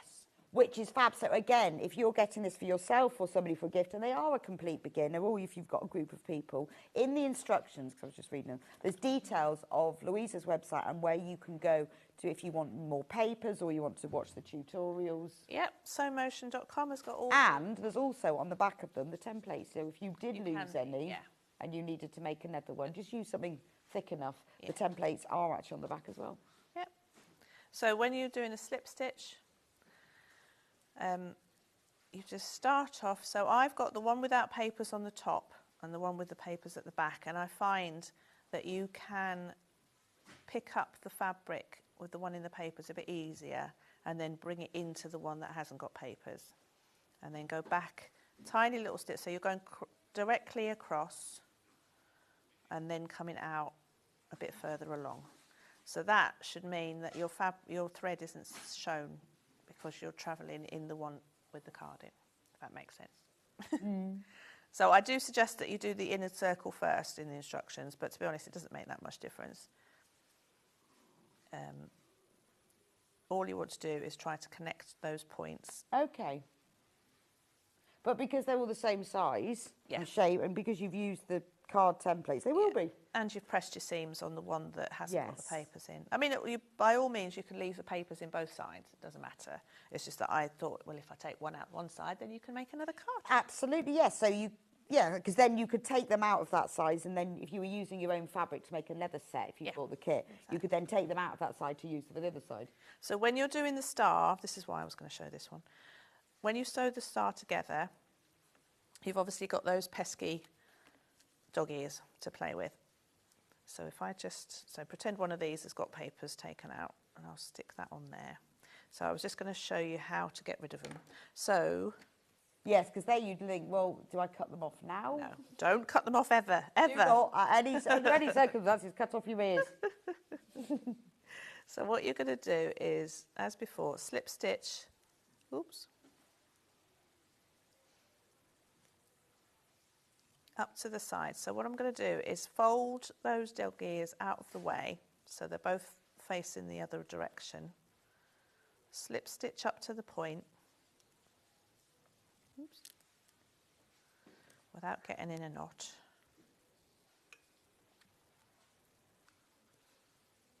Okay, so then add a couple of stitches just in that point just to secure it across both seam allowances, and then you're going to tuck in all that excess fabric into inside. So it is a bit fiddly, this bit, but it does make a nice sharp point if you just fold all that in like so, and then sew across the two to hold everything in place. So again, because you've got one of them, have got a card in, it gives it a bit of stability. So you can just sew across there, like so, and you'll get a nice sharp point. Ta-da! Yeah, that's... Then you go all the way down, and then when you're connecting... So you just use your needle, really, to just fold it under. And then when you kind of get to the ribbon, what I do is I just sew through the ribbon. So you'll sew in the ribbon in again, really. So that gives it even a bit more security. So you're just going to catch the very edge of the fabric going through the ring. Yeah. So you're connecting that at the same time. Oh, it's lovely. It's just lovely, and it's so neat. Yeah. So I was going to say, sorry. I feel like that's achievable as well. It is achievable. Because the way you've created the papers and they're the right shape, and they all feel fit like in. You can't really go too wrong. No, exactly. Exactly. So this is the other shape, which is, I mean, it probably is the fiddliest one. So this is Christmas Brights, this one. Yeah. So the Christmas Brights kit obviously has all the fabric. Let me just show that a moment before we do that next stage. So in the Christmas Brights kit, that's the one that's on screen at the moment. You get 8 cards, 8 envelopes. You get 6 pieces of Macawa Christmas Brights fabric. My favourite is the one with the reindeers on. Love them. Beautiful colours. And because you're getting fabrics all from the same range as well, you know that the little stars go with the tealy petrol fabric within the larger print, and the red, you've got a beautiful star print. Love that one. You get all the ribbon for hanging them up, and you get the little bag which has all of the EPP paces that you will need and the buttons. So the only thing, and full instructions, so the only thing that you're going to need is the thread. So that's the Christmas Bright ones, and that's the one that Louise is working on at the moment when she shows us how to put the whole thing together. Right, the traditional has sold out, but we do have the Scandi, so I'll just go through that one. But the Scandi is very limited as well. The traditional one has sold out. Now the Scandi, let me just show you what the decorations look like for this. And remember, they're all double-sided, which I quite like, because they look, some of them, like, you know, this one, it's red on one side, and red and white, and then white and red. So these are 1, 2, 3. Oh, it's on the card. I was thinking, what have I done? Yeah. And then this one is stuck to the card. Because remember, they're not stuck, they're sewn on. You can sew them onto the card. They come with envelopes. So there are 8 cards and envelopes. Or you can make them into bunting, or you can make them into your own Christmas decorations. And these are the fabrics. They are all Macawa fabrics. And the scale of the print is absolutely perfect for EPP. So you've got grey snowflakes. You've got red and gold snowflakes. You've got little grey stars. Love this one. I think that's beautiful with them. It's all metallic as well. Silver, but the silver with the grey with the red and the gold goes so beautifully together. And obviously you get all of the ribbon and all of the EPP papers that you will need, and all the buttons and full instructions, so that if you get the kit, you can then use the instructions to make more of your own. Perfect for craft groups and workshops. Have everyone round to your house just before Christmas. Open a bottle. Open a bottle, yeah, and get everyone to make one of these. Yes, such a nice thing to do, isn't it? Maybe. So if you've got friends who craft, you can get them to help. And if you've got friends who haven't but want to, this is a great way, because you can teach them. Yeah.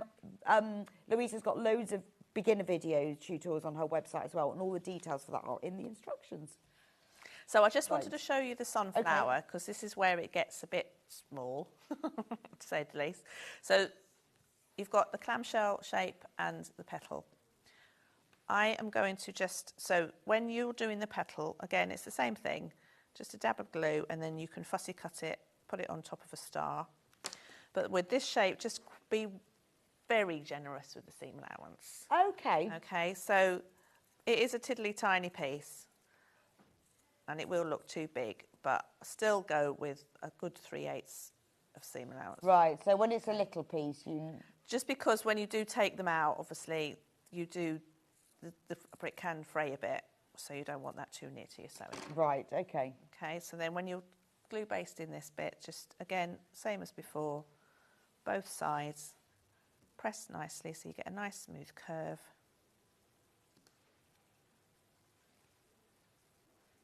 And then up the top bit, or the bottom bit rather, so you get a nice, so there's your petal. Oh, that's lovely.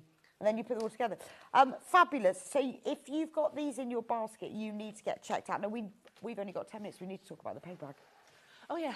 I forgot about that. So those are all the Christmas decorations. Now, this is a project that we've seen before, but has sold out before. It is gorgeous. I absolutely love this. When Louisa came on and launched the peg bag, we completely sold out. And they are absolutely gorgeous. Look at these. Oh, let me put it flat. So it's a little peg bag, but it's like a little cone. It's probably a special name for that shape. A cuboid triangle or something. Isn't that gorgeous? So it's got a little hole in it for you to pop your pegs in. And then it has a clasp on the top so that you can hang it up. So how did this I made come it. about? Actually, it was one of my subscriptions. So I do a subscription box. They're quarterly at the moment. And it was one of the projects from there. And, well, my peg bag was an old plastic bag, so I thought this is disgusting. So I made myself a peg bag, and I use it every day. And it is a bit faded now because it's been in the conservatory. But, yeah, so, I mean, people put binding clips in it. They use it for scrap. Oh, yes, it doesn't need... Yeah, that's... Yeah. Cats apparently like them. I know, I said this morning, she used to do like an extra big one for a cat. It'd be a great idea for like fabric slap or clips or... Yeah, fabric clips would be brilliant. Yeah. Or anything in... Or cotton wool. Yeah. In the bathroom. Yes, yeah. Be nice, wouldn't it? Or your threads. Something next to your your machine. Anything. So, it's just the instructions for this. They are $14.99, but that includes the templates, though. It includes the templates, which are obviously all of created by Louisa, all the little hexes, and the full instructions. But this one, look at that. That's really modern. Well, you need to brighten your summer, your washing days. You do. Really. So how do you would you say choose a fabric range? Would you say the whatever patterns, you fancy? the floral one was a range that went together, and that was just a random layout, just making sure. Because they're all joined together, so I guess with this one you just join them in rows. So it could be just the scraps. Yeah. I mean, that could be a scrappy one, the blossom one. So yeah, the important bit is just to make sure that they're randomly spread out, they're not next to each other, and they're in that shape that's in the instructions, so that you can get. So the other sheets in there are the templates. Right. Oh, so you really have got everything. Oh, that's fabulous. So once you've made all the EPP like this, then you've got to be brave and cut it up. Then you have to cut it. Yes. I'm not going to mention Helen's name, but Helen has finally cut hers and made a gorgeous peg bag because she's been very brave. Oh, I can imagine, but you probably do, so you make like a big rectangle. Yeah, so you make the panel, quilt the panel, cut it out. And then cut it out. Wow. So you could actually afterwards, if you wanted to make more of them, make them for gifts, you could use just normal fabric, not even and you can reuse all the papers, because obviously... so all of the templates are on there, which is brilliant. And you can make this, and it's really unusual. And then it's just got like a lobster claws? Yeah. Just on the top? Yeah. These are brilliant. These are absolutely flying out. $14.99. You get full instructions, you get the templates, and you get all the EPP paces. So is there anything that you need to think about when you're doing it? That would... As I said, just if you're going for the random one, make sure all the fabrics are spread out evenly, and just follow the layout. So the pattern, the template that I've made up that you stick together, it's sort of a strange shape. So I've laid out the hexagons in such a way that you're not going to really waste it. Oh, okay. So you get 90 paper hexagons, that's all you need. and you're not going to waste any the way that you turn it. And then there's a flower around, so you position it so there's a flower of hexes around. Alison says perfect for Christmas sweets. And that, yes. That is yes, a marvellous idea, isn't it? Especially those round red ones. Yeah, those round red ones, yes. That would be nice. Actually, what a lovely idea. In Christmas fabric. In fact, you could put them in the centre of the dinner table, couldn't you? Don't touch till you've had eaten all your dinner. It is such a lovely thing. I really, really like it. And it's fully lined as well. Yeah. And is it just wadding inside? Yes, yeah. It would be nice, because then you could use all your Christmas fabrics. Yeah, perfect. Oh, that would be such a nice thing for Christmas sweets, wouldn't it? So it can be anything you want it to be with a little hole. Or it could have been Halloween. Oh, it could have been. Could have just put the hands in and got. Or Easter egg hunt. Or Easter egg hunt. Wow. There's so many One things for every season. I know, so it's for your sewing room, it's for your bathroom. You could put all your hair clips in it. Yeah. Jewellery hanging them. It'd be nice hanging that in the corner of the bedroom. You could put all your earrings and everything in it as well, couldn't you? It's a really nice, and I think particularly this time of the year, we're thinking about making presents for people. Yeah. And everybody loves a handmade present, and it's only $14.99. So I presume you reuse these, so you just take them out and reuse them. Yeah, but there's enough to make one. You don't need to reuse them in the project. Okay. So then you can make one and then you just keep making them. Yeah. Oh, I think that's lovely. Make one for everybody this Christmas and have it on their place setting. I mean, some people have made the hexy one and then have made just a plain version using just one fabric. Yeah, so because the templates today, you don't need to do the EPP. I mean, do that to start with, because obviously it's going to be more beautiful. But look at the coloured version. I think that's gorgeous. But it can be as traditional or colourful or plain as you want it to be. Oh, I think that's beautiful. Really, really nice. So the main thing is about the colour placement. Yeah, I mean, the Spectrum one is made up in rows, and then the way that you cone it creates that different effect. And then you just position the template so you've got a flower of hexes around the hole, so you can see that they're positioned. Oh, let me give that to you, because it's probably easier for you to explain while you're holding it. So you can see there's 6 hexagons around there. So you position that around the hole. Oh, so you could, you could choose which one to put around there as well. Centred hole. So, yeah. I think it's genius, absolutely genius. So before I go back through the Christmas kits, is there anything else you wanted to show us?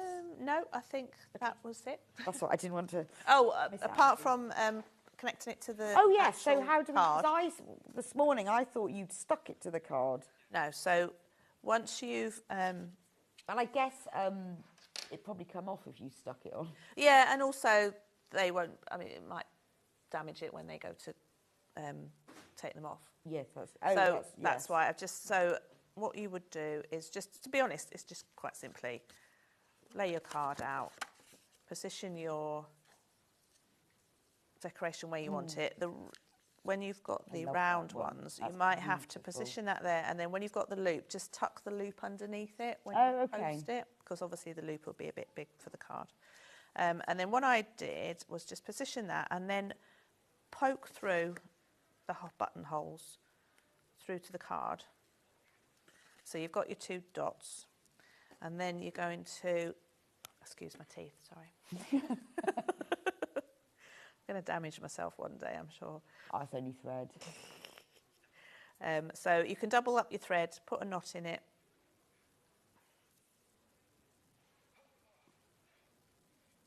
And then go. Does that not work with double thread as well? Yeah, yeah.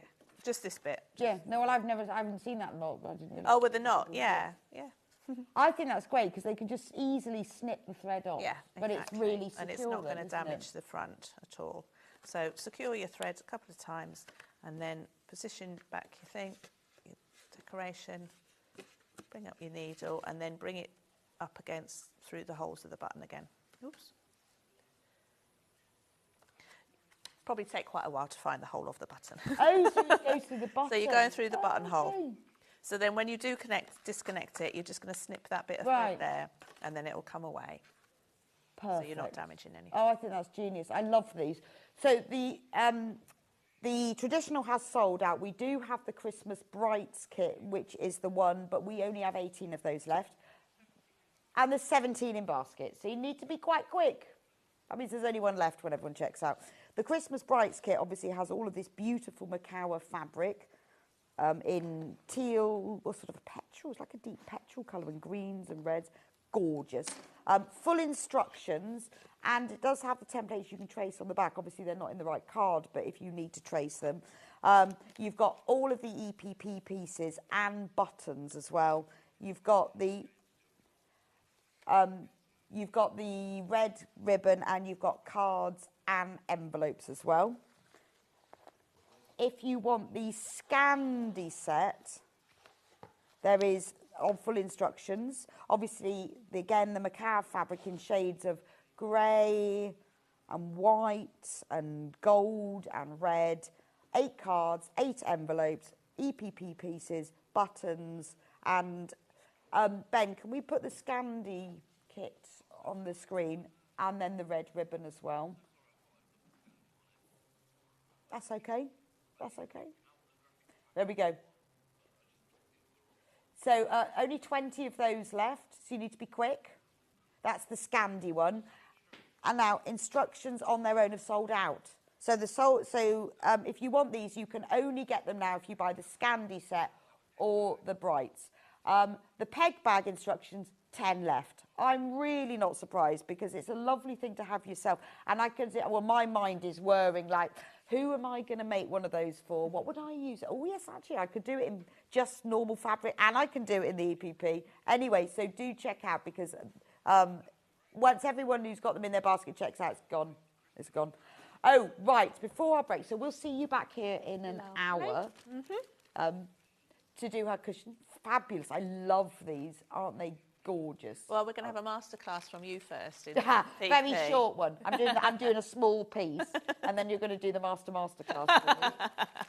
It's quite good, isn't it, actually, because I know loads of you want to learn FPP, and I'm going to do a small bit of it. Louisa's going to do the main masterclass, and you'll all be sorted by the time we finish that. Sorted. Quick Christmas jumper update. 15 of the extra large left. That's it. 388 in baskets. Remember, the Christmas jumper is $39.99. We've managed to reduce it by £20 to make it really affordable for you. And madly, it's on 3-way split pay.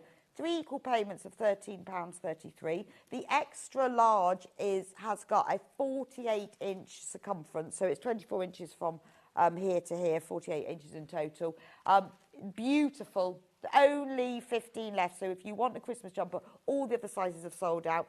And if you've got your Christmas jumper, congratulations. Please do put a photo on the Sewing Street fan page when you get it. I will be back with you in a few minutes' time with Amber Makes, and I'm going to show you how to do FPP, but also how to measure your sewing machine to make a sewing machine cover that fits your machine. And I'll see you back in a few minutes' time.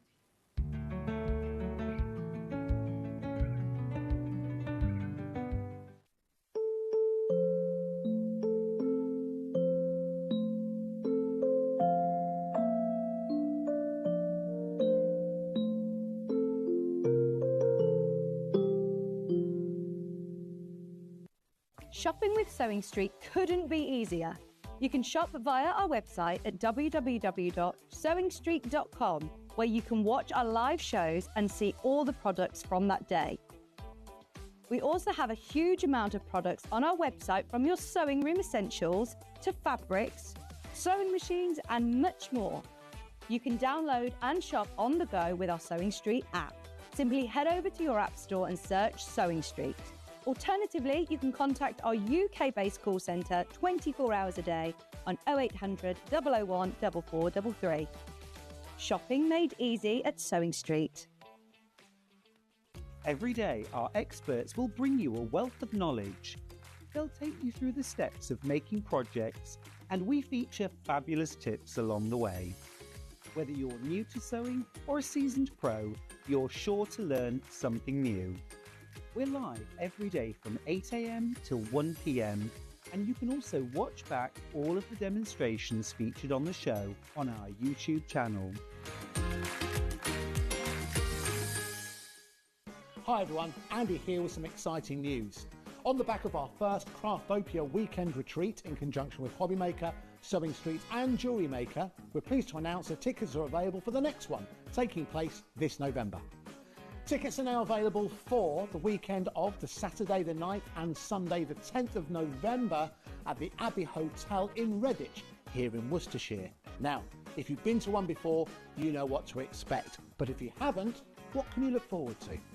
Over the weekend, you'll be taking part in 4 exclusive workshops with some of the best tutors in the business. From Hobbymaker, we have Carla Bagshaw and Julie Peplow.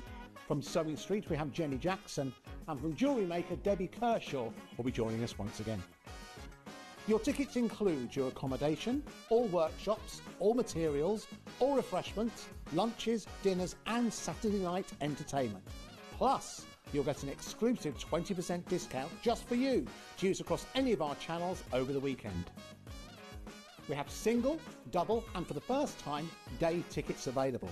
To buy those tickets or find out more information, check out the website below or call the call centre. Now remember, as always, spaces are limited, so make sure you join us for the next Craftopia event, taking place on Saturday the 9th and Sunday the 10th of November at the Abbey Hotel here in Redditch. We'll see you then.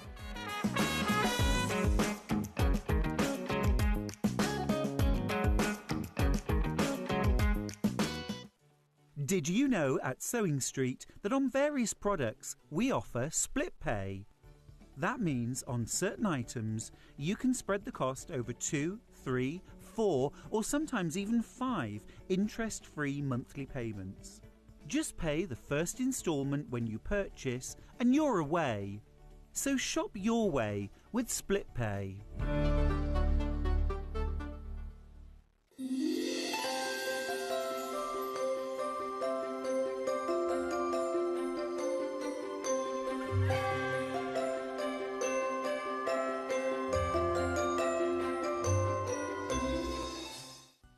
Never miss a show by watching on the go with the Sewing Street app. Head over to your App Store now and search Sewing Street and simply download to your smartphone or tablet. You can watch the shows live and see your favourite presenters and guests. Click on the Today button to shop all of the products that are featured in today's show.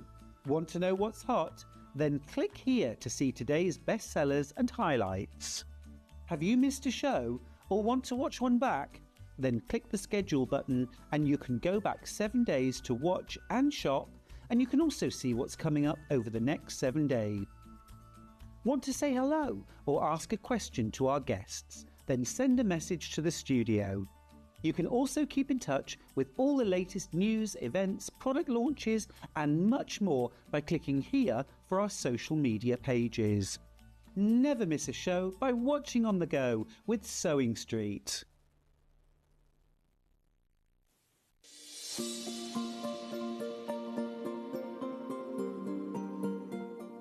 So a couple of weeks ago, I wore this Christmas jumper on the manager's specials, and you said you would buy one if we sourced it. Well, here I am today in Jack Master's knitwear factory in Leicester, and we're going to see how they make these Christmas jumpers, especially for Sewing Street. So stage 1 of the process is design, and I'm here with Rosa, who's just putting the finishing touches to the CAD design that will make up the Christmas jumper. So once we've had our jumper designed, the next process is knitting, and this machine is knitting 1 row at a time.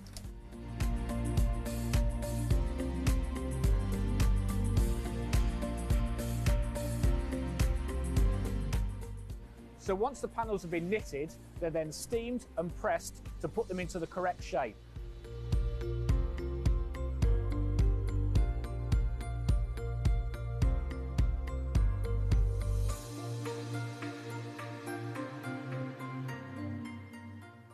So the knitting machine has now made up the 4 panels, a back, a front and 2 arms, and then Mina is going to stitch these together, and all of this process from now on is hand stitched. Thank you, Mina. So now we are looking like a jumper. The next process is to add the collar and quality control inspection.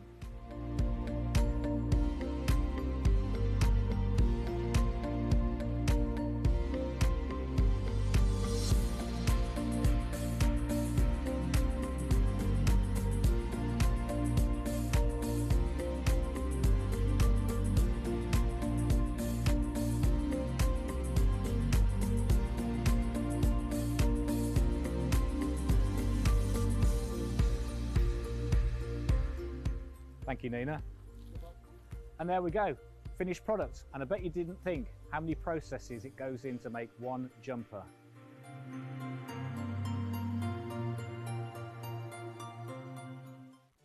Did you know at Sewing Street that on various products we offer split pay? That means on certain items you can spread the cost over 2, 3, 4 or sometimes even 5 interest-free monthly payments. Just pay the first instalment when you purchase and you're away. So shop your way with split pay. Every day, our experts will bring you a wealth of knowledge.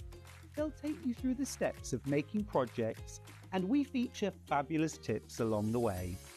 Whether you're new to sewing or a seasoned pro, you're sure to learn something new. We're live every day from 8 AM till 1 PM, and you can also watch back all of the demonstrations featured on the show on our YouTube channel.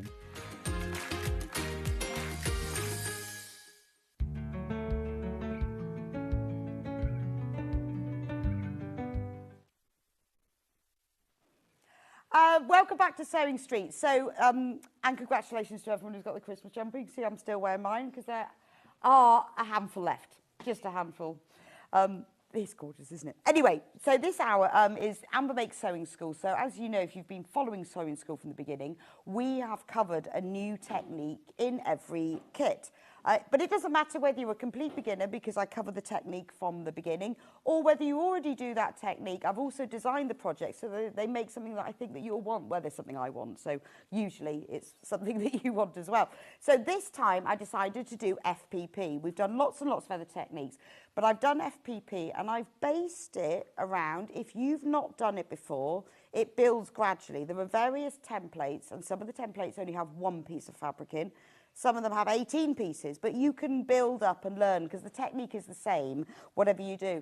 And I thought also, because we always film a video tutorial for all of our kits, that if you are new to FPP, you can follow with me, because I've done it exactly from the beginning, exactly how you do it. So this time I thought, let's do a sewing machine. So this is the sewing machine FPP block. Now, the kit is available in 2 different colourways. This one is called Vintage Sewing. And that obviously depends on which colourway you have. So that's the vintage sewing one. Now, I thought, once I've shown you how to do the block, so you've learned how to do FPP, what shall we do with it? And I know loads of you like to cover your sewing machines. I keep mine covered because it keeps the dust out. It keeps it all really clean. And the less dust in your machine, the longer it will last. And it also looks prettier, doesn't it? But the thing with sewing machine covers is that quite often you will see dust covers that only cover over the front and the back. Well, what about the dust that goes in the sides? The other thing is everyone's sewing machines are different sizes, aren't they?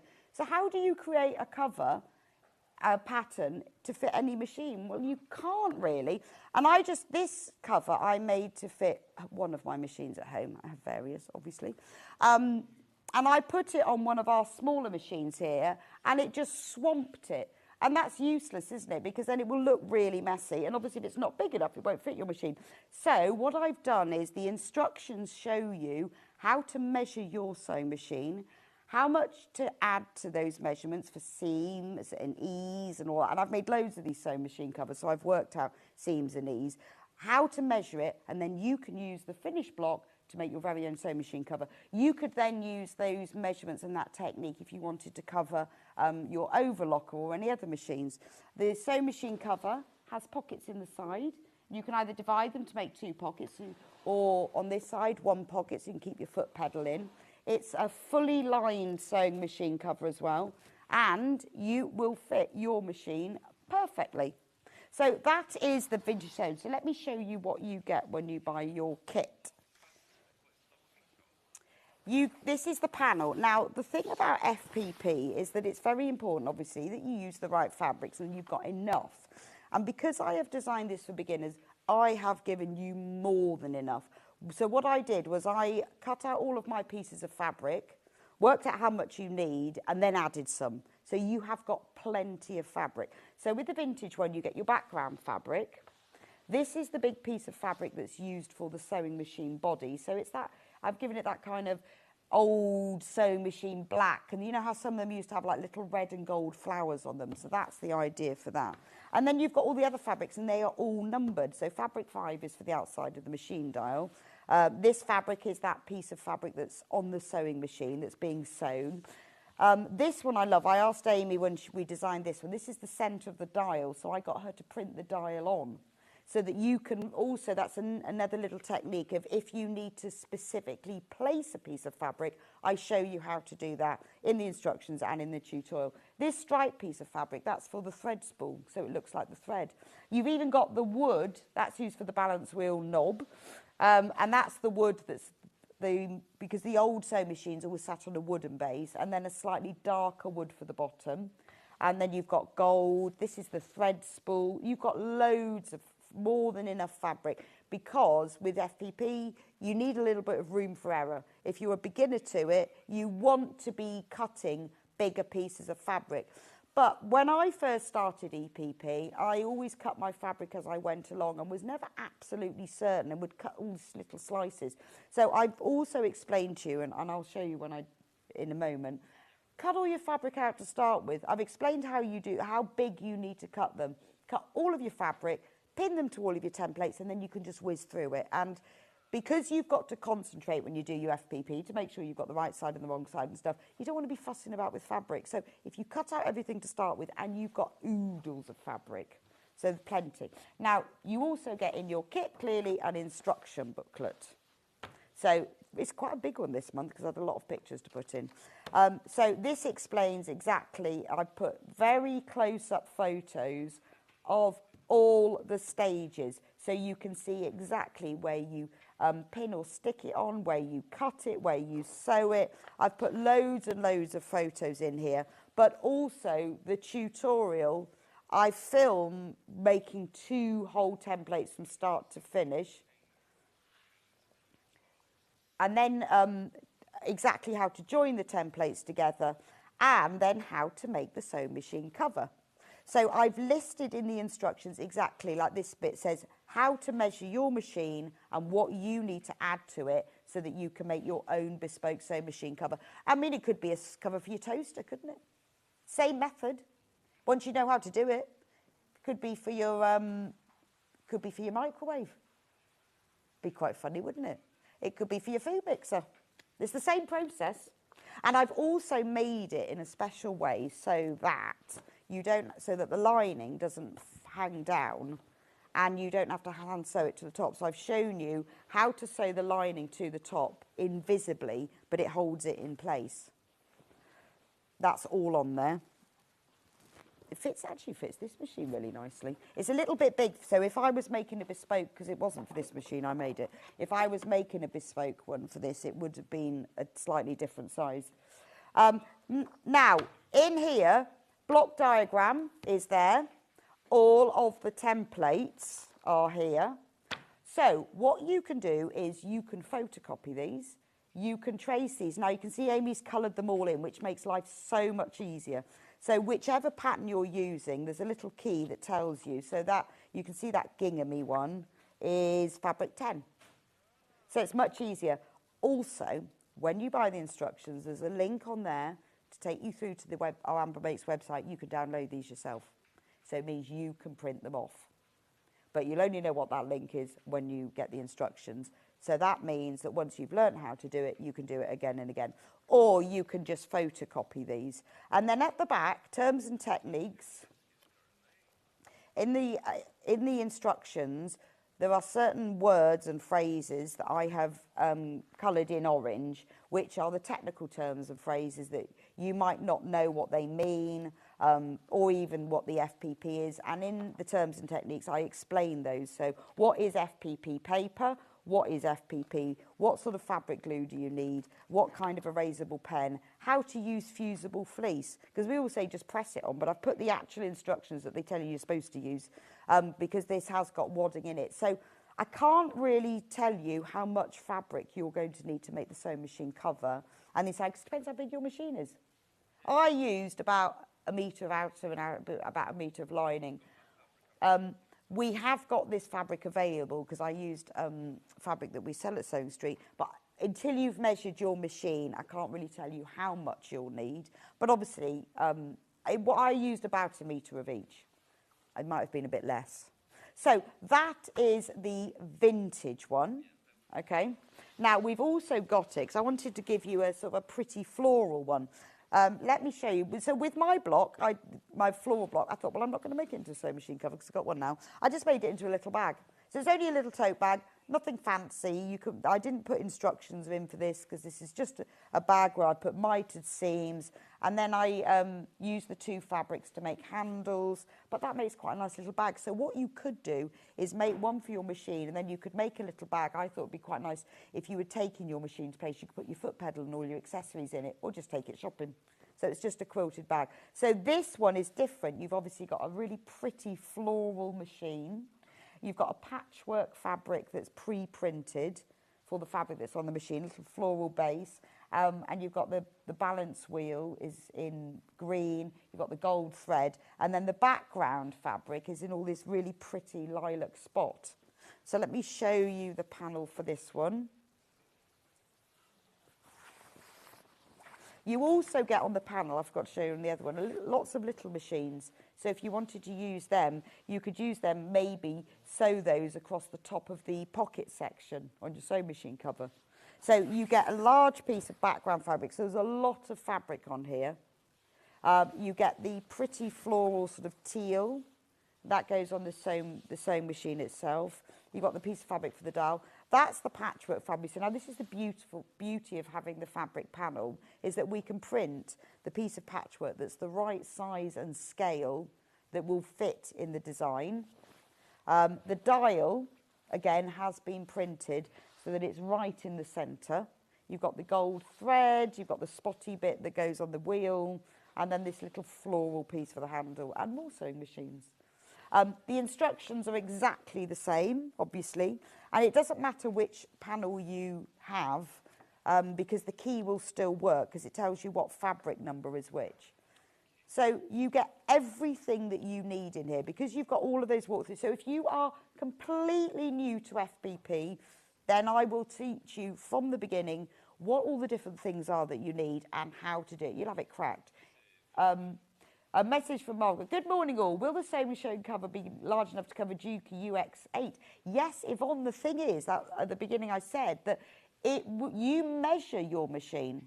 Because the whole point, I think, is that a sewing machine cover really needs to have sides if you want it to be definitely dust-free. And it needs to fit your machine. So what I explained to you is how to measure it. So it could be that you might want to cover your machine. Maybe your machine's got a hard cover, but you want to cover the hard cover.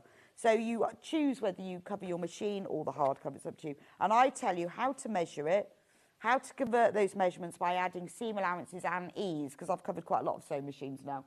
And then you make it to fit your machine exactly. So whether you've got a UX8 or a tiny little machine, whether you've got an overlocker or you've got a really big embroidery machine. And that's why I can't really tell you how much fabric you'll need for that sewing machine cover until you've worked the measurements out. But once you have, you'll know it tells you how to measure your machine and width, depth, height, and then what you need to add to it. It's a fully lined. I've put pockets on the side of my sewing machine cover. You don't need to.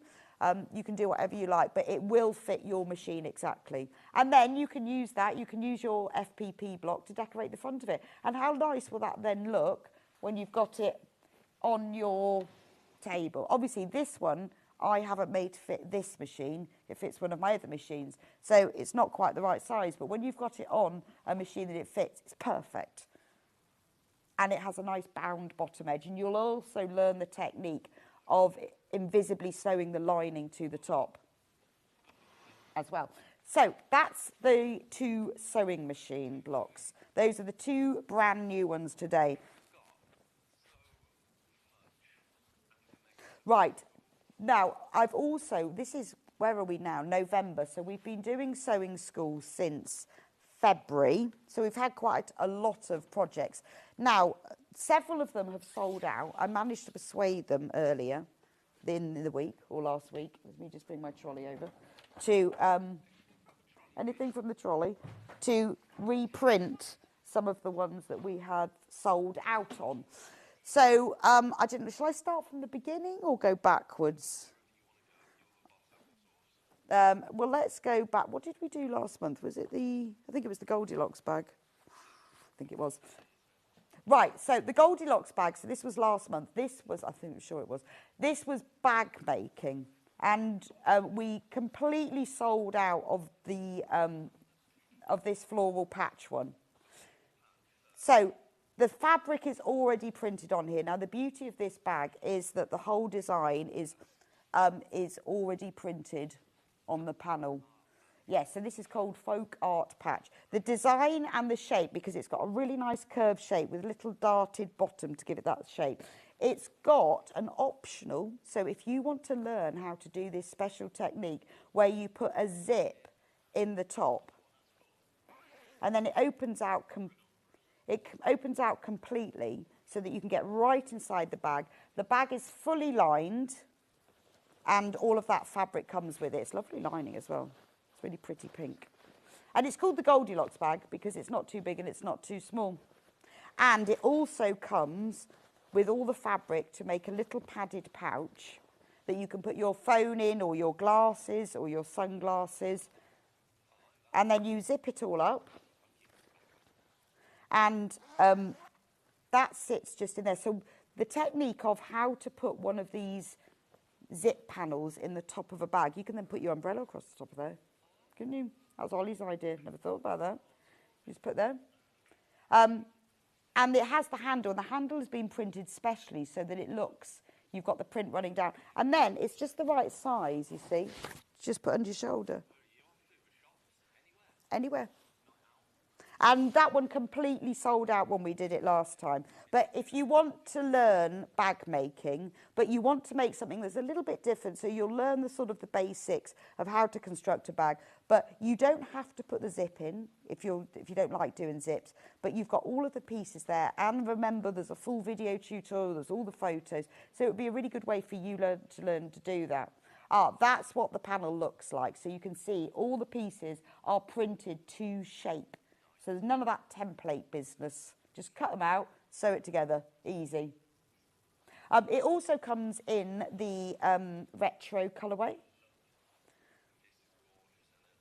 Beautiful sort of teals and mustard. I love the flowers.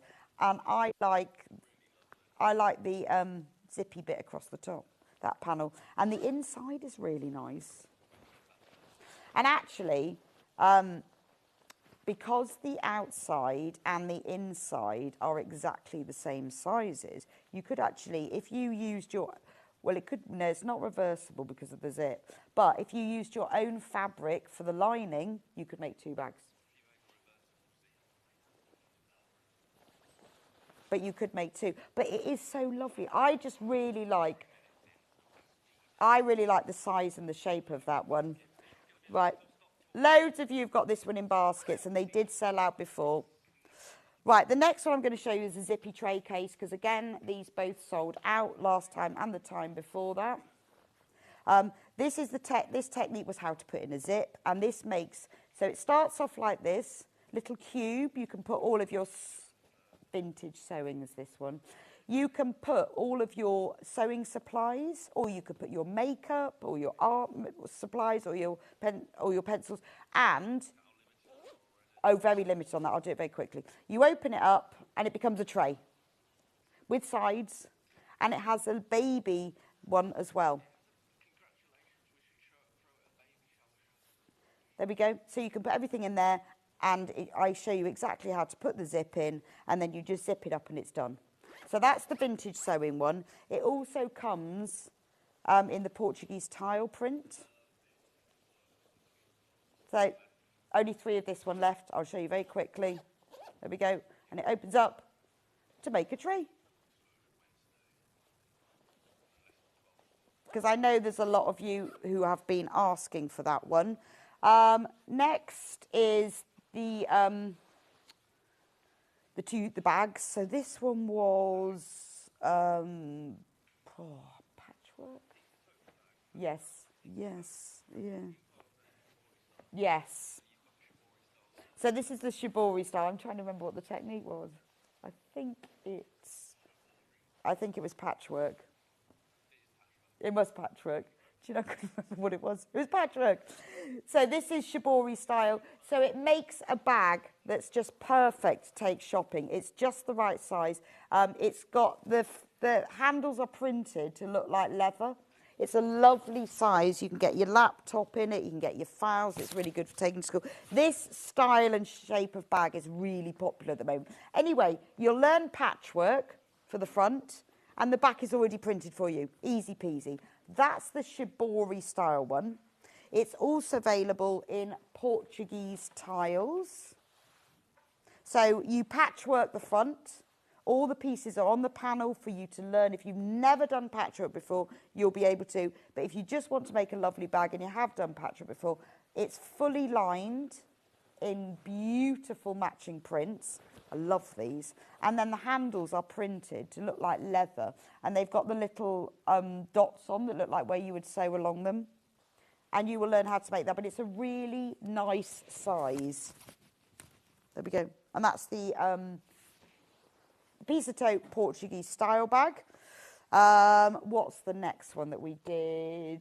I'm trying to remember now. What did we do next? Got the carry it all bag. Oh, and then I'll do the cushion.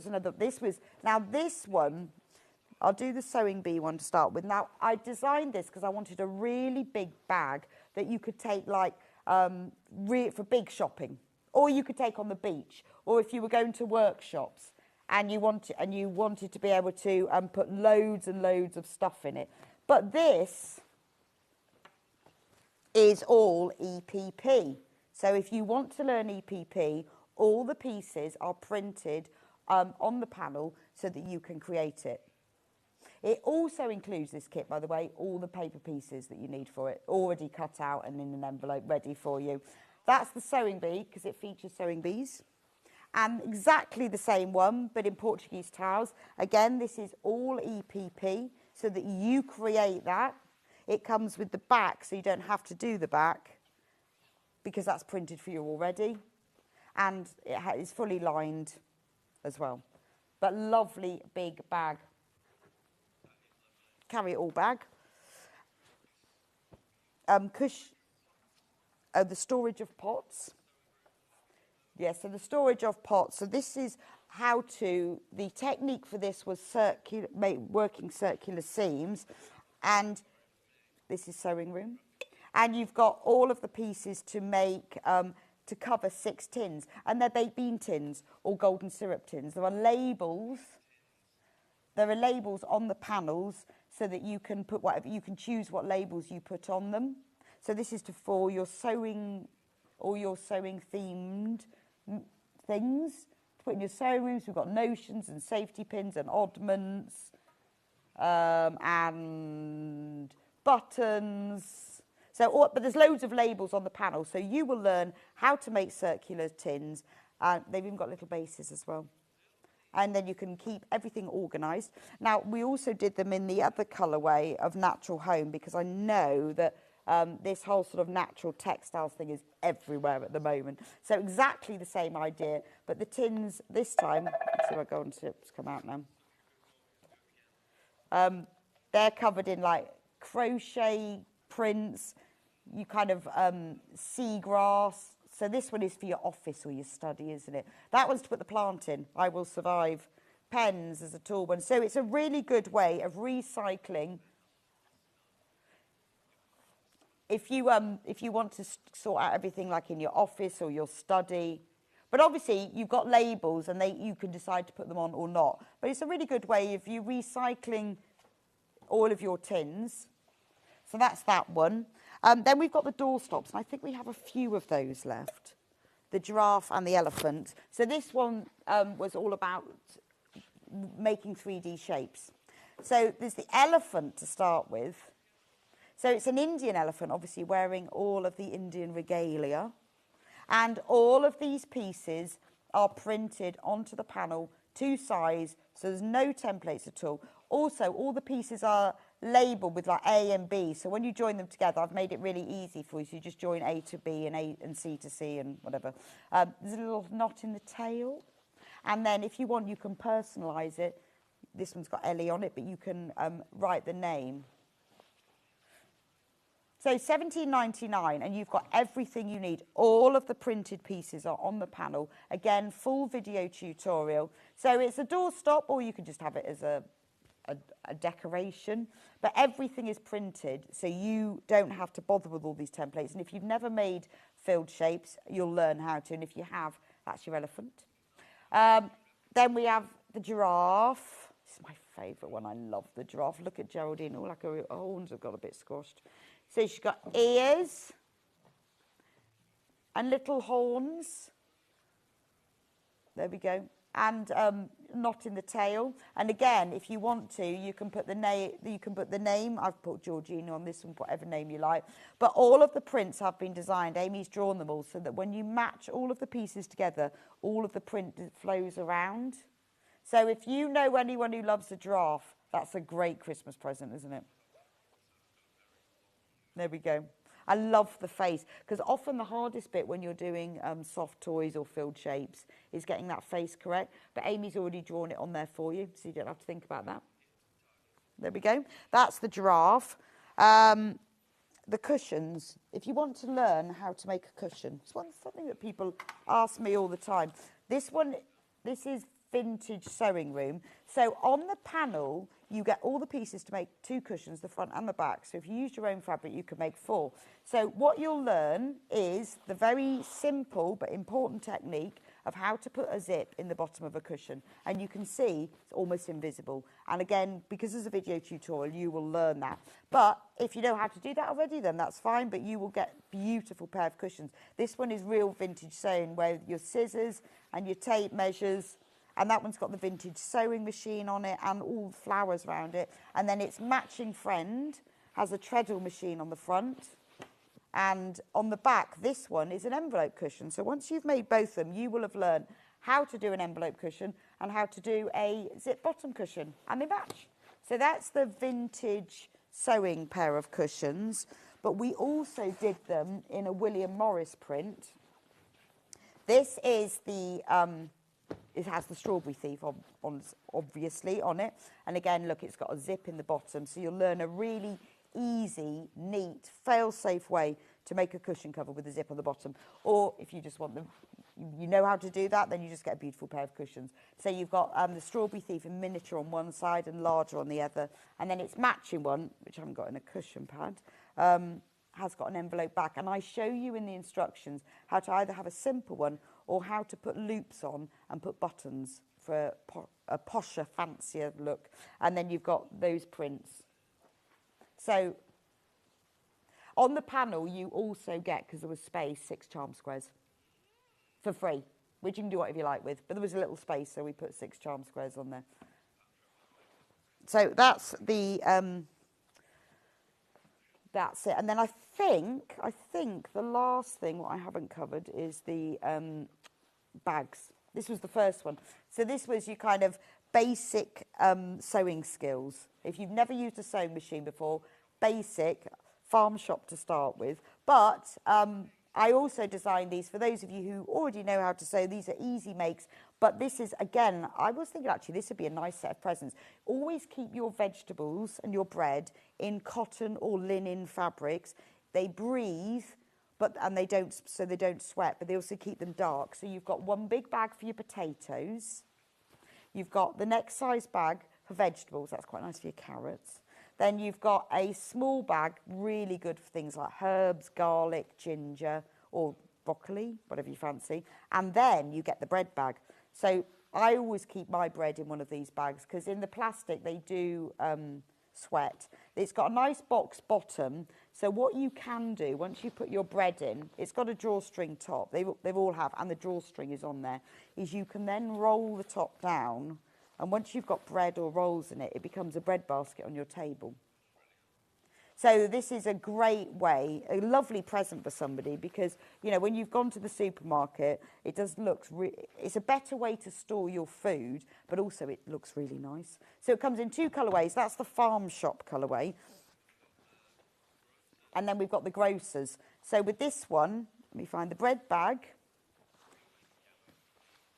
Is has got all the breads on there, sourdough, ciabatta, bagels.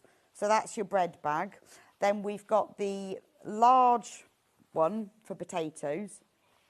So we've got Maris Piper sweet potatoes, red potatoes, new potatoes, russets. There's all your potatoes. And remember, really big panel, because obviously you've got the front and the back and all the drawstrings. There is nothing else you need to make these. Then you've got the medium bag. Corn on the cob, carrots, I love these. Red onion. And if you've bought our Amber Makes supermarket bags, the superb market bags, they match those. So you could take these to the supermarket, put your loose veg in them, then they're ready to just take home. And there's the little one for herbs, shallots, garlic, mint, ginger. So that's the other set. Again, it's a nice present for somebody, all as the complete kit, $24.99. So I think, other than the sun hat, which is sort of, yeah, we probably won't do that. Because it's not really sunny, is it? But there was the sun, there was hat making, that's the only one missing. Right, let's learn how to do FPP. Right, so the sewing machine, there are 2 colourways. There's either the vintage one, which is what this one looks like, or there's the floral one, which is look like that.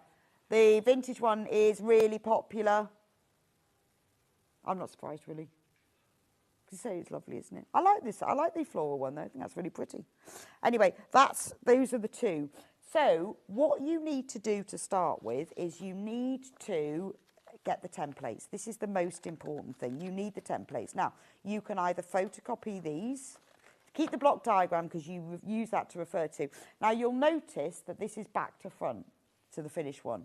It's in reverse because when you do FPP, you do it in reverse. So we've printed the block diagram in reverse to help you when you join it together, because that's how you'll be doing it. But when you've made it, it will turn out that way. We haven't done something wrong. Then you have all of these little templates. If you look at them, you can see that there's an outer dash line and an inner solid line. The outer dash line includes the seam allowance. So you need to cut along the outer dashed line. Don't cut along the inner one, otherwise you'll have no seam allowance. Also, if you look at the templates, you can see that each one is labelled with letters and numbers. So, for example, this is the C template. So it's labelled C1, C2, C3, C4, C5 and C6. So that means that you make all of that template and the pieces, easy peasy, are joined on in numerical order. So you start with 1, then you do 2, then you do 3, whatever. Also, they're all coloured.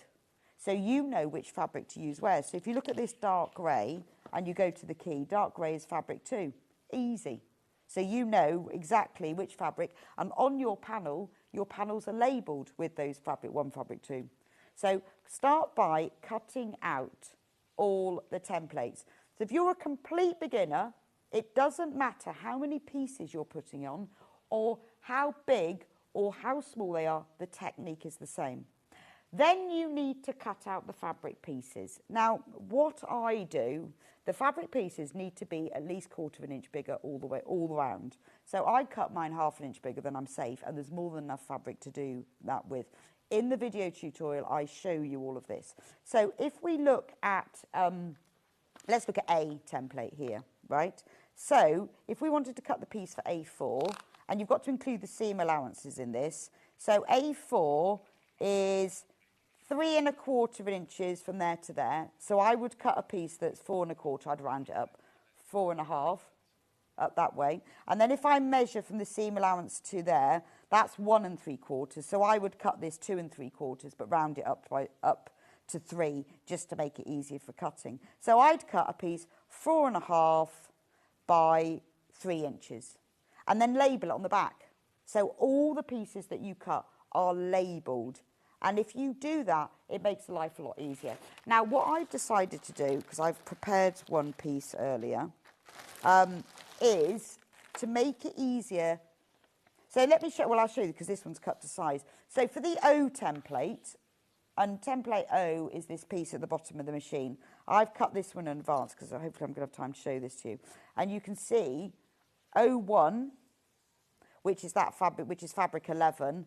I've cut that one already and labelled it O1. And if you look, if I place it on top of there, you can see it's a ½ an inch bigger both ways.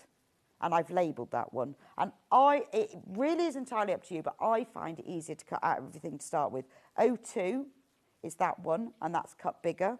And then you've got O3, which is this one, and I've just labelled them on the back. And then O4, which is that little piece. So although it's such a little piece, if you cut it bigger, it just makes life simpler. As you get more experienced, you might be able to cut the pieces smaller, but I would start off by cutting them ½ an inch bigger all round, and then label them, all like that, all the way to the end, and then clip them to the template, like this, and then you don't lose them. Obviously, if you want to cut them out as you go, that's entirely up to you. It really, really doesn't matter. So that's what I do to cut the pieces out. Now, I'm going to show you how to make one, but because obviously for you seeing it on the TV screen, I've enlarged my template so you can see it more easily. So this is the A template, which should be that big, but mine's this big. It's the same principle, but you'll be able to see it easier because I've enlarged it for you. So I've clipped everything together here. So there's my template. Obviously, I've cut it along the outer dash line, and you can see it's labelled A1, A2, A3, A4. So this is all to make the A template. A1 is coloured in light yellow, so that means I need to use fabric 1 for A2. A2, A3 and A4 aren't coloured in, and you can see on the key that means background fabric. So once you've done that, just looking for my, there we are, glue pen. Oh, I did bring that with me. Right, you don't have to have a glue pen, but I find a glue pen makes it easier just for one stage of it. If you don't have a glue pen, you can just use a pin. So what I'm going to do, there's my A1 fabric, and you can see I've cut it ½ an inch bigger that way, and I've cut it ½ an inch bigger that way.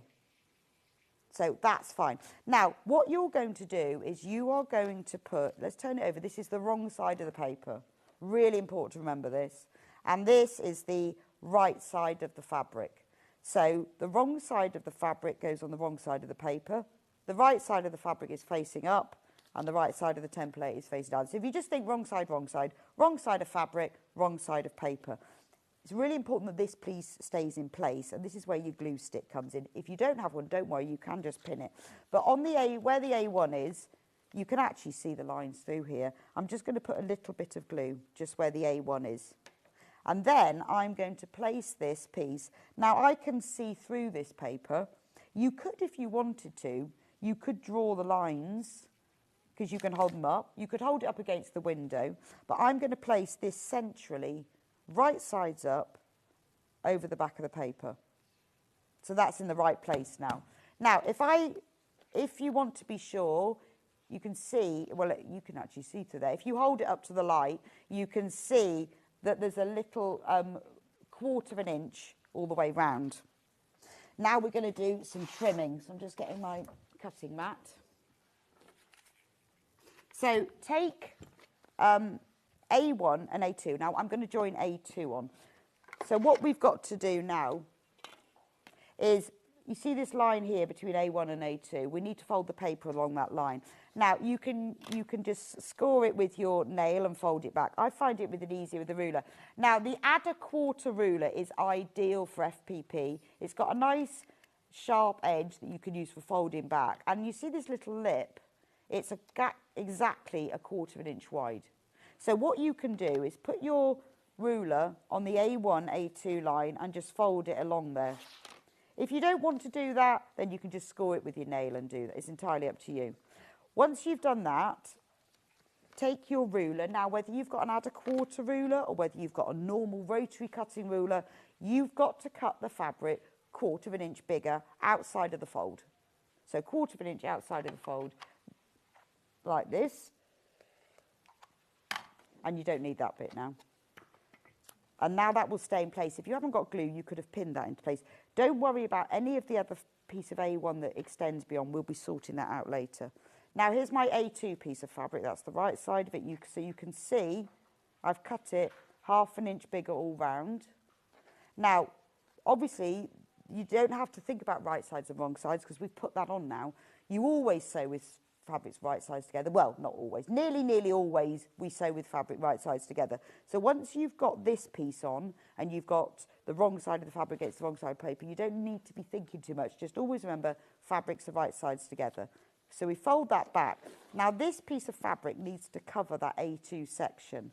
So if you put it, you need to match up the raw edges and just make sure that this other piece of fabric extends beyond the edges. Now with a simple shape like this, and this is the first one you'll make, you'll find that really easy to do because you can see it extending beyond that edge. When you're dealing with smaller pieces or odd size shapes, that's not so easy to see. So hold it still and fold it back. And then what I do is pin them together along that line because that's the line I'm going to be sewing on. Now I know a lot of people don't pin it, they just sew it. And as you become more proficient, you can not pin it and just sew it. But I have unpicked too much FPP where I've got it wrong. And when you unpick it, it's not so easy to resew because you have tiny perforations and it comes undone. This is the way of you checking so you don't have to unpick. So if you've pinned them together along that line, then just fold this piece back because that's what you'll be doing and look at it and you can then immediately see, is it in the right place? Has it got fabric extending beyond the edge? Well, you can see it's got loads there. It's got at least 1/4 inch there and there. So you know that that's right. And that makes it a lot easier. So I actually, even now, I always pin them just because I have unpicked far too much FPP. Right, what I'm going to do now is sew it. So what you've got to do is reduce your stitch length to about 1.5. This machine only does 1.4, 1.6. So, and the reason for that is because you're going to have to tear this paper off. And if you do a small stitch length, you get tiny perforations. It comes off easier. So I'm going to sew it together. Now, when you sew, if you've got the edge of a line within a template, don't sew beyond it. If the edge of the line comes to the edge of the seam allowance, you can sew into the seam allowance. You don't really need to reverse stitch because, oh, what have I done? Sorry. Because of the tiny stitch length. So lower your needle at the top of the line and then lower your foot.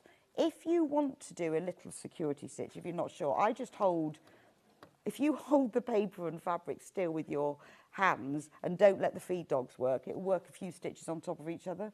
And then just sew along the line. So if you're not very good at stitching in a straight line, doesn't matter, because I'm sewing along that line so I can see. And then just cut the thread. Next, turn it over to the paper side. And the first thing you need to do is press, because this will set the seam. Because when you're sewing through paper, it makes everything a little bit wrinkly. So if you press it, it sets the seam. And then fold that upwards and press it. And now you can see A1 is attached and A2 is attached. And if I turn it over, you can see now that it's A2 fabric is covering it all the way round. So I'm going to now fold. We're going to join on A3 because you always do it in number order, so you don't have to think. So we need to fold it along the line between A1 and A3. And as I said, you can just score a line with your fingers to do that, or if you've got one of these rulers or another ruler, it's easier to do that. So again, cut the fabric 1/4 inch beyond the fold. So this is basically to add the seam allowance on, because you need to add the seam allowance to sew the next bit on. So we're chopping that one off. Oh, I don't think I've got a very sharp rotary cutter. Oh dear. Right, now I'm going to get my where's it dropped off to? I've dropped one of my pieces of fabric.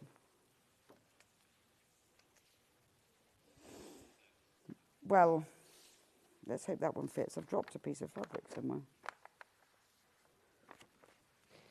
It's oh, hang on. It's right, I'm back.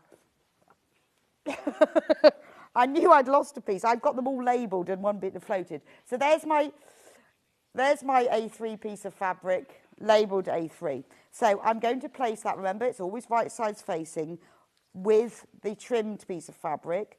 Make sure that it's extending 1/4 of an inch either side, but to be absolutely certain, just hold it still, fold it back, take your pin along that line. If you're doing a longer line, oh, actually, I will have time to show you the next piece. If you're doing a longer line, use 2 pins. Make sure that's not, because sometimes you do that and you get a little crease, so just make sure that's okay. You can see that it extends. Let's make sure now that it fits. So if I fold it back, because that's what it'll be like when it's sewn. Yeah, look, I've got loads of fabric all the way around, so that's fine, because now I don't have to undo it if I get it wrong. Make sure when you put it on here that it's all laying flat, because sometimes when you put it down, you can get a piece that creases up, and that's really annoying. So this time I'm going to start from the seam allowance side, just because. So because that line extends into the seam allowance, I can sew all along here, and then I'm going to stop exactly on the line. Now, all of this is in all detail on the video tutorial, so don't worry, you don't have to remember all of this, because I've filmed this. I've filmed how to do 2 of the templates step by step, and then I show you certain bits from the others. Again, don't forget to press, because you can see how that's slightly puckered, just because you're sewing through the paper. That flattens it out again. Fold it over, and then press it. So you can see how easy that is, can't you? Right, now we need to do A4. So let's turn it back over. Again, we're going, because we're joining on A4, we need to fold along the line at the bottom of A4. So I'm going to use my ruler to do that.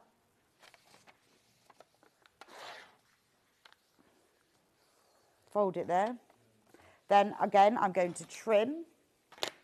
So use either your 1/4 of an inch ruler, or you can use your normal rotary cutting ruler.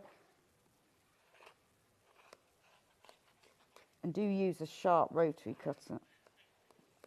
Right. Right, now I'm going to get my A4 piece of fabric. Remember, if you've only just joined, I have enlarged this to show you bigger. Yours will look smaller than this when you do it. It doesn't matter how big or how small it is. The technique is the same. It's just easier to show you. So again, right sides facing. Make sure you match up the seam allowance and make sure that A4 fabric is extending beyond. Pin along the line.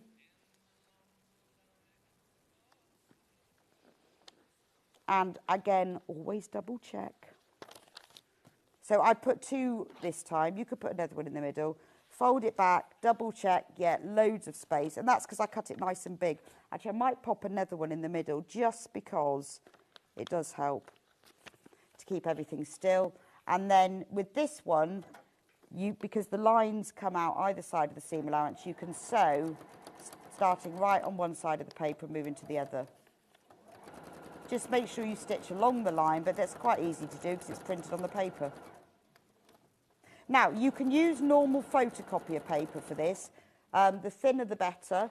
There is specialist FPP paper that I like to use, the Carol Doak foundation paper, which is thinner, tears away more easily. Yes, I buy so much of this. So if you could trace the templates on that. If you photocopy them, you can photocopy it, because it will go through your printer as well.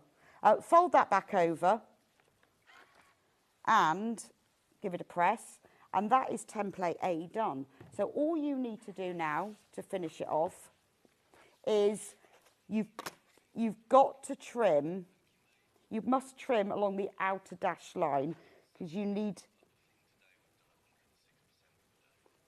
Oh, this ruler is... This rotary cutter's not very good. So all you do is trim along this outer line.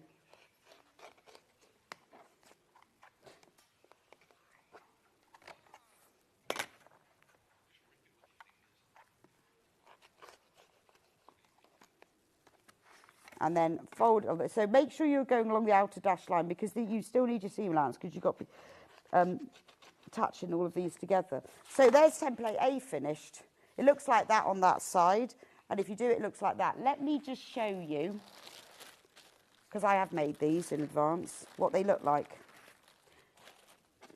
So this is what, once you've made them, this is what your template A will look like, and B and C. And then all you've got to do is join them together.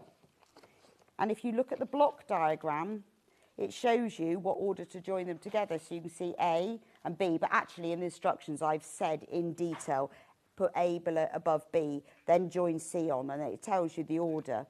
So all of these have now been made. This is what the one with the dial looks like. So as you can see, remember I showed you in the beginning how the dial is printed onto the fabric. And then I explain in the instructions on the tutorial how to centre the dial piece onto the FPP template, onto here, so that you've got it right in the centre. So you get an absolutely perfect finish. So once you've learned how to do A, which just has 4 pieces of fabric, when you come to do G, which has got 18, it's the same process. Stick it on, trim it, pin it, sew it, trim it, and then you just keep going. So it's a very methodical, nice, mindful, slow process. It's really lovely. You then join them all together. There are borders on, sew the whole thing together, and your block is done, and you will have learned how to do FPP. You can then, with your instructions, you've got those templates, you can use them again. You could make a whole quilt using of sewing machine blocks, because you could just keep repeating this and repeating that. So that's FPP. Remember, I know I've had to whiz through it, but it is all on the video tutorial, and the information and the links for that are in the instructions, and also the links for downloading the templates if you want to. So if you want to buy one of the kits, the vintage sewing one, it looks like this. So it's got all of the fabric pieces so that you can replicate that design exactly. So everything is printed on there, and that's all the background fabric. And obviously has the tutorial and the instructions. And then the floral one, this one. And then remember, in the instructions as well, there is all the information for how to measure your sewing machine. I won't tell you because it's all in there. And it is quite like, you know, you need to measure this and add this and do that to make a sewing machine cover that will fit your sewing machine, not just anything or a general one or one without sides. This machine cover will fit your machine exactly. Anyway, thank you for joining me for this hour. Don't forget to check out on everything that's in your baskets. I'm going to see you back in a few minutes' time with the lovely Louisa, who has got gorgeous FPP cushions using beautiful Macao fabric. She's going to go through it in detail, so that's going to be fab. And she's got some extra kits that have sold out previously. So I will see you back in just a few minutes' time.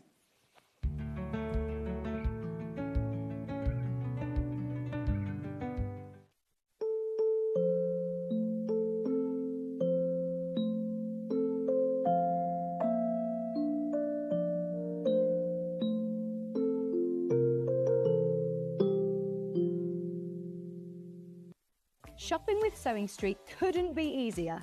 You can shop via our website at www.sewingstreet.com, where you can watch our live shows and see all the products from that day.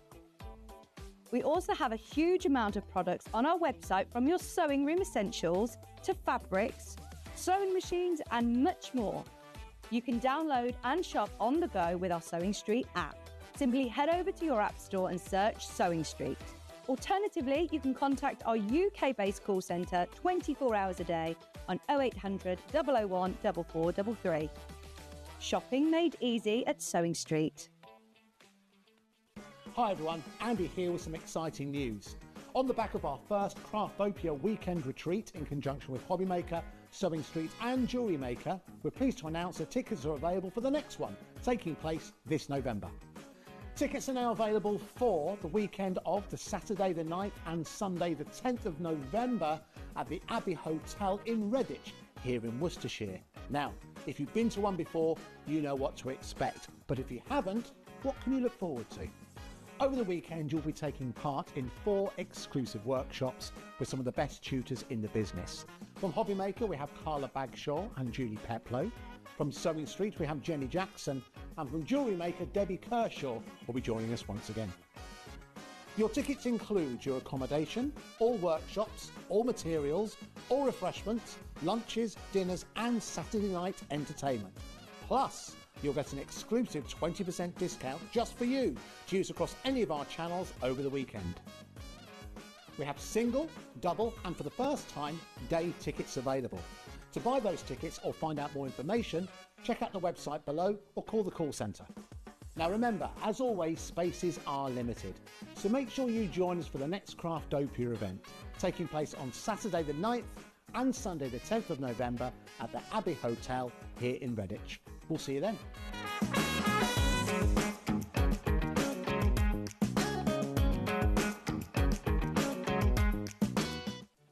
Did you know at Sewing Street that on various products we offer split pay?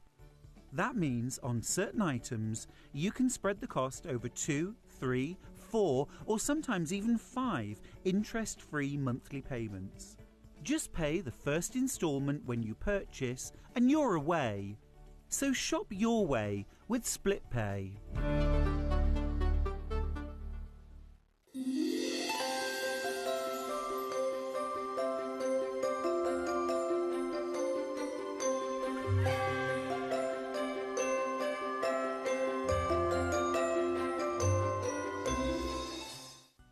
Never miss a show by watching on the go with the Sewing Street app. Head over to your App Store now and search Sewing Street and simply download to your smartphone or tablet. You can watch the shows live and see your favourite presenters and guests. Click on the Today button to shop all of the products that are featured in today's show. Want to know what's hot? Then click here to see today's bestsellers and highlights. Have you missed a show or want to watch one back? Then click the schedule button and you can go back 7 days to watch and shop, and you can also see what's coming up over the next 7 days. Want to say hello or ask a question to our guests? Then send a message to the studio. You can also keep in touch with all the latest news, events, product launches and much more by clicking here for our social media pages. Never miss a show by watching on the go with Sewing Street. Every day, our experts will bring you a wealth of knowledge. They'll take you through the steps of making projects, and we feature fabulous tips along the way. Whether you're new to sewing or a seasoned pro, you're sure to learn something new. We're live every day from 8 AM till 1 PM, and you can also watch back all of the demonstrations featured on the show on our YouTube channel. Our UK-based call centre is always on hand to assist you 24 hours a day, 7 days a week.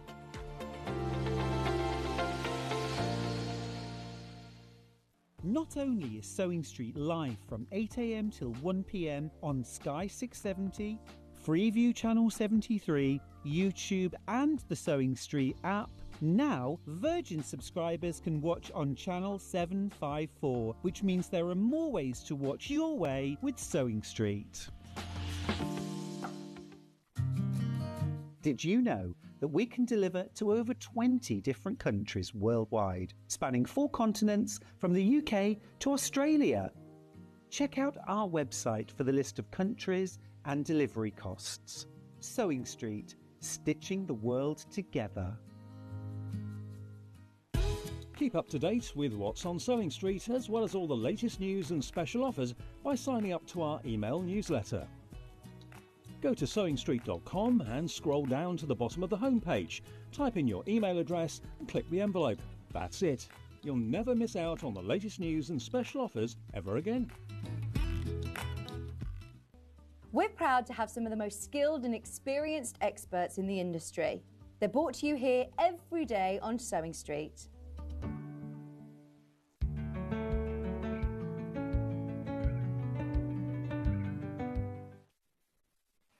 Welcome back to Sewing Street.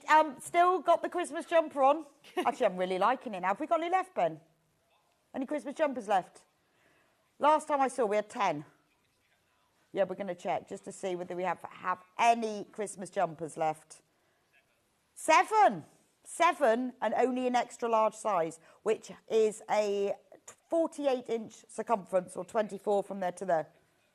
Okay, how many, we've got to guess how many in baskets. So if we've got 7 left, say 50 in baskets? That's my guess. Dan, how many do you guess we've got in baskets? He said 200. Okay. Ben, how many have we got in baskets? 486. 486 of you have got this jumper in your basket. And there are 10 left. Yeah, that's weird, isn't it? Anyway, only the extra large size. But the extra large size is great because it's kind of the middle one. There we go. Hey, look, the extra large was great on Ben. So I'm going to wear this jumper until we sell it out. Now, this hour is all about Louise's FPP. These are beautiful. Beautiful. Look at these. They're so original. Gorgeous. Let me show you 3 colours. 3 colours. Look, aren't they beautiful? In fact, I'd like to have one of each. So what was your design inspiration? Well, the fabrics are gorgeous to begin with. They are. And I just wanted something that was simple foundation, but not necessarily flying geese. Okay. So it is kind of flying geese. It is still flying geese, but sort of staggered. And I did Because start off... used to think, well, before I did FPP, because I used to hate FPP, and that was because I couldn't do it. Yeah. Because you have to hate the things. You have to get it. And Yeah. once you've got it, you I know, I just thought, I can't do it, so I hate it. And I think the first thing I ever saw was a massive nativity scene. Oh, wow. Amazing. Yeah. So I always thought it was pictorial only. Yeah. And it was much later that I discovered that actually quilters do it. Oh, yeah. As a more accurate way of piecing. Yeah. Genius. This is absolutely genius. No, it's great. So I love the simple. I love it. Half square triangles, I do using FPP. Do you? Simply FPP. So Wow. just using a paper template. And would you but as you say, always you do get your that? good points. Yeah, generally. But yeah, see, and I would never have thought of that until I obviously working here, which is fab. It's so accurate. Yeah. And I honestly thought it was just for creating large nativity scenes or, these sort of pictorial things. But for basic patchwork, it's spot on. Yeah, definitely. And it makes a nice design as well. Well, it does, and it's that perfection. Obviously these cushions are beautifully made, but they're so precise. Isn't that gorgeous? Now, there's 3 different versions. This is the grey and yellow, and we have kits for each of them. So let me show you what you get in the kit. $26.99, great price. Now, this is a standard size cushion. You can buy these cushion pads for them in Dunelm and other shops are available. They're a very standard size cushion pad. So you get the full instructions. And then this is very nicely packed. Thank you. I don't even want to unfold it, really. Beautiful Macara fabrics. What's this? It's a very nice range. Yeah, it's Country Fresh from Andover. Oh, it's okay. Yeah. Gorgeous. So you've got this pale grey. I like the fact that these shades, this looks like they've all been bought together like this. But you've just collated them. Love the shades of yellows and mustards going into silver and charcoal. So that's for all your FPP. Then you've got the yellow fabric that's for the binding. And then you've got enough white fabric for the front and the back of the cushion. And you've got all the FPP templates. You do. So you don't need to do any printing. Nope. But I guess you could photocopy them. You could photocopy them, and in the instructions there's also a QR code to access more. So brilliant. So if you want to download more, then you can get them. But that's in the instructions. You can't just go and do that. So all of the templates are in there. Fabulous. Oh, isn't that lovely? So yeah, you just need a bit of wadding. You just need a bit of wadding and a cushion pad. I think that's lovely. I think you might have to refold that. I'm not sure. That was really neat, wasn't it, when we took it out? And all the instructions that you will need, exactly how to make it, how to do all the FPP, but Louise is going to show us this in a minute. So it's a really good way of learning how to do FPP, that it doesn't have to be for pictorial work. It can be for quilting or for patchwork. So particularly, either if you've not tried FPP and want to give it a go, this is a really good place to start. Or if you are a patchworker and you struggle with matching your seams and matching your points, and you find like that it puts you off doing it, turn to FPP. Definitely. It's not a problem then, is it? Nope. I think it's, and I'd never seen that before, that people had done And it's that. a lot simpler. I mean, the thing that I couldn't get around FPP was the back to front, what you were just doing, with all the numbers and all the different shaped pieces and everything. But doing something like half square triangles or flying geese, it gets you the technique, because all the shapes are the same. Yes, so and you you're haven't not, got all that issue. You haven't got the back, the Yes, 1, the 2, back and 3, the front 4, and all of the everything. numbers. So it's all something quite regular, like flying geese. Is a good. I know, way and to I learn think if you technique. can learn this, because it's such a great technique. I mean, and like I said, I never did it, and I decided I didn't like it, but it was really, I couldn't do it. You know? And that's always such a shame, isn't it? And then one day I thought, I'm going to learn this. Yeah. I'm going to learn this. But this is a great way to learn FPP, and you can then use this in lots of other designs. Yep. So this is the blue version.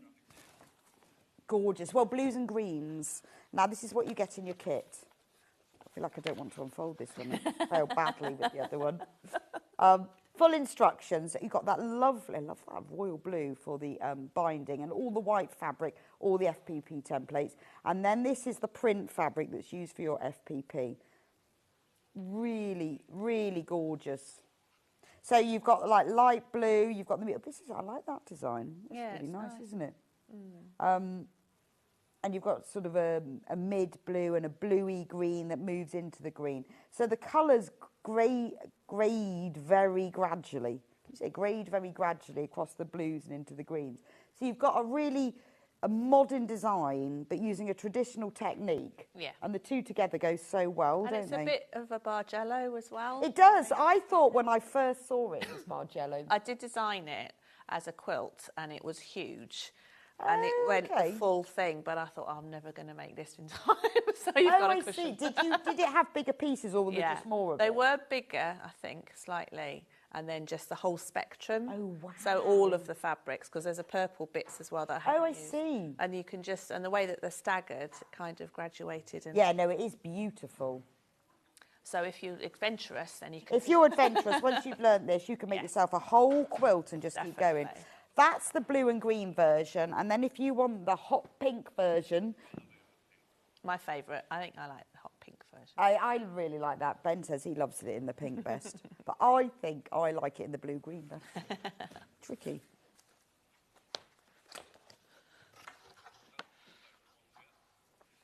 And then this one, oh, that's a lovely, bright, magenta-y fuchsia pink, isn't it?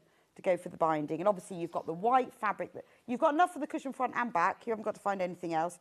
And then obviously you've got the paper templates. And then the fabric, the oranges and the pinks, again, graduate beautifully through the medium pink, through to the fuchsia pink, and into the orange, and then into sort of the lighter orangey peach. So $26.99, I think that's a fantastic value kit. Because you think what you would pay, if you went into one of the shops, think of what you would pay for one of these cushions. I think you'd be going $59.99. I reckon, yeah. About $59.99? Yeah, I'd say so. Well, if it was printed to look like this. Yeah. If it had been patchwork, more. Yeah, definitely. But one that was- I'd like to think so. I think definitely, definitely. Now, we do have the instructions on their own. If you've got your own fabric, I mean, it's up to you. You might want to use your own graduating prints. Would you give any advice on colour fabric choice? In the instructions, you've got all of the colours that I've used to tell you which fabric's which. But Oh, then I you've also see. got Yeah, a so block. you've got... Oh. You've got a spare block, so you can put Right. your fabric in them. So yeah, choose 5 that, I mean, I sort of did it graduating, so it goes up and down. Yeah, so Then the you Bargello kind of graduated works. through from one colour, dark.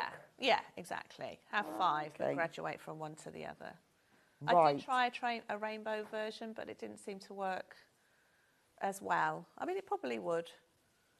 But But yeah, I think with 5, try and have a graduation. Just graduate through. So you could cut little swatches of fabrics. Yeah, Because you can see how the graduation works and just keep swapping them around and moving them around.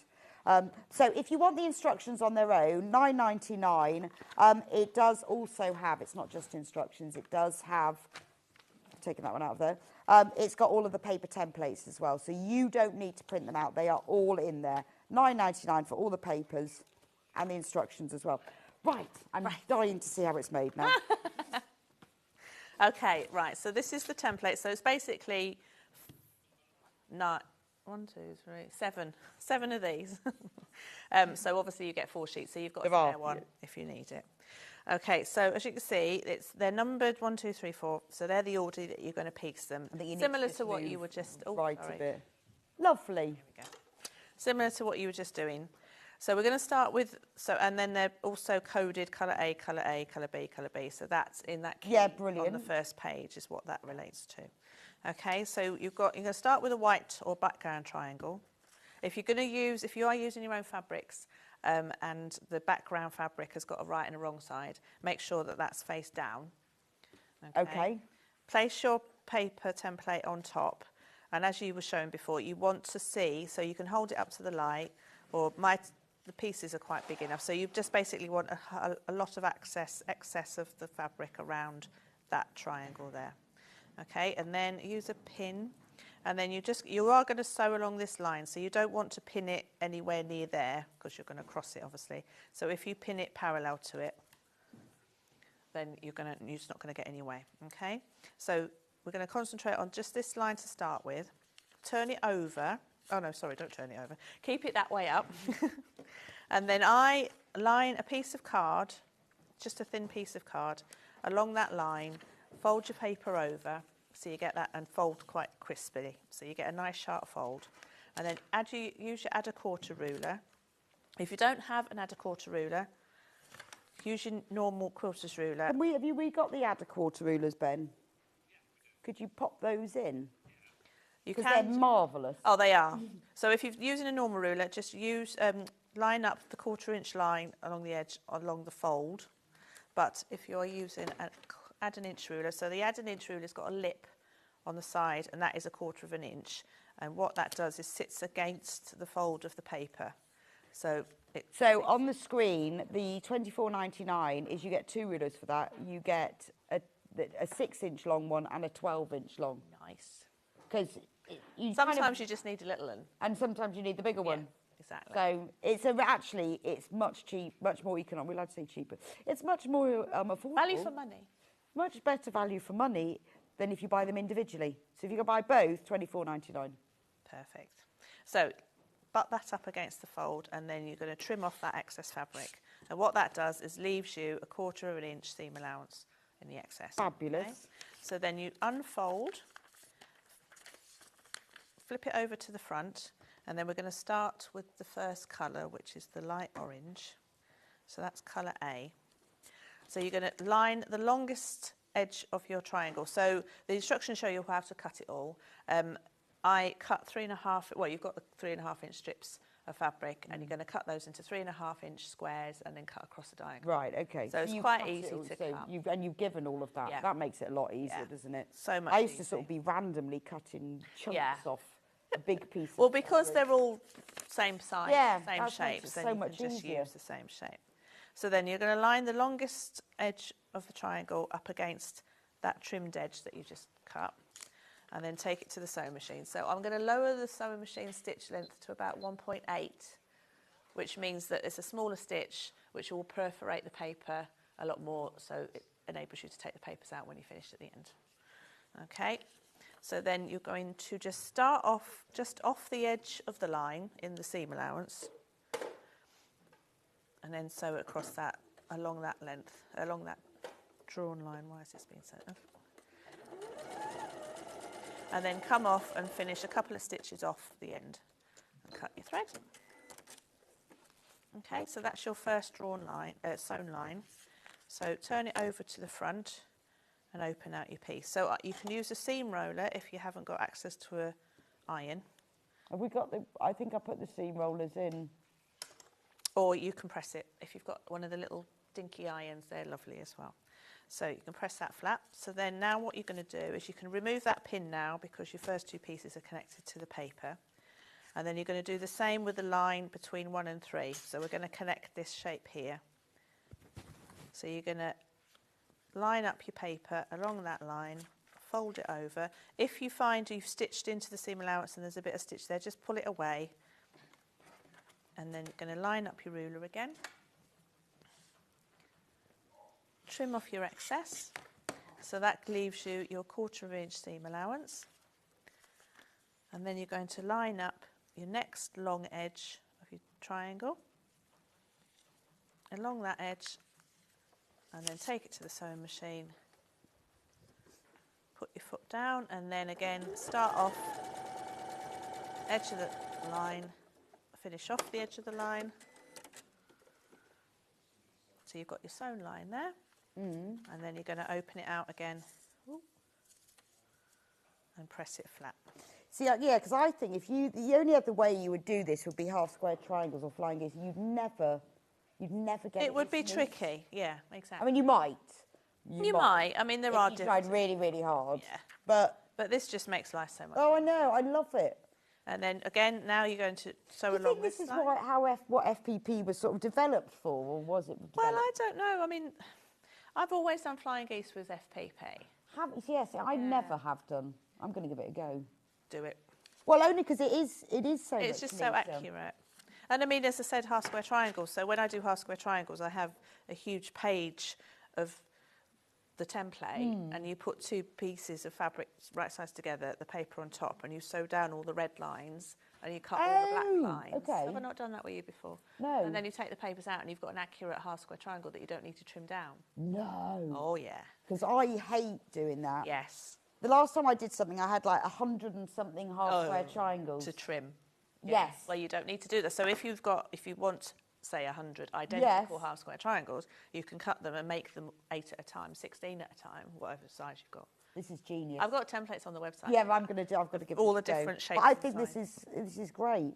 I mean, I love the pictorial work. One day I'm going to do that nativity. I don't know. Have you seen Pride and the woman in America that does those beautiful Joan of Arc? Yes.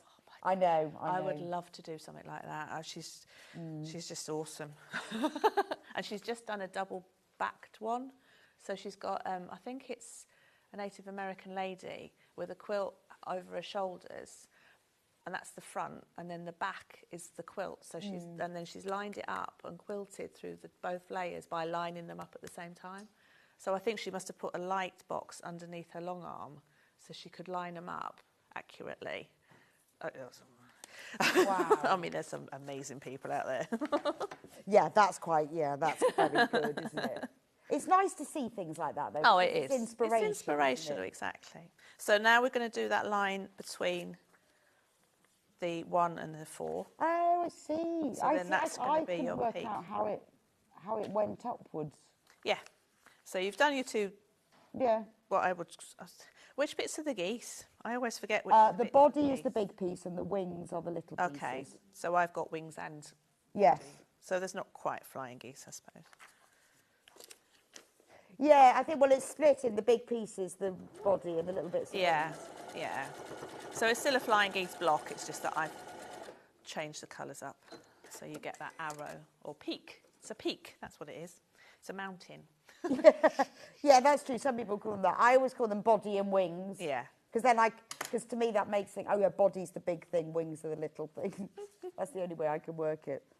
So you're just going to carry on going all the way up, so I'll just do the next colour. So to be honest, these come to... When I was doing the 7, you can actually do the chain piecing. So I would do that one, on all the papers at once. Once you get into the rhythm, right, you can do the cutting at the same time and each piece. Yes, okay, I see what you mean. Yes. Okay, so colour B now. So you're going to just line up the long edge along that line. Yeah, and I guess because you've spent the time cutting out everything in advance, then you can just pop it on, sew it. Yeah, exactly. So you can do that bit, and then you can bring up the next template and do that bit, so on and so on, and then take them all to the ironing board or whatever, and iron them, and then trim them all. So It is quite a fast process, and because they're all the same, in theory, you're not going to get confused. True. Yes, if you do the same thing at the same time, Yeah, it's fine. and the isn't same it? colours It's when at the you same- try and do two different things, and I always get it wrong. Yeah. Because I think, well, I can't remember which one I'm doing now. Yeah, exactly. Right, while you sew that on, I'm going to go through the kits again. So, the most popular one is the yellow one. The yellow and grey. Gorgeous. Right, so that's the one that's on screen at the moment. And this is what you get in it. Oh, let me show you the yellow and grey. Well, Louise is just doing that. This is what the yellow and grey one looks like. So it starts with the pale yellow at the top, and then the peaks go down with the sort of the mustard. Oh, no, it's the light grey, sorry. The light grey's right at the top, and then you've got the yellow. Oh, okay. So you've got the light grey, the mustard, the deeper mustard. It's almost like an ochre, isn't it? Or Chartreuse. yes, what's that? Lichen. Oh. Lichen. I love that colour.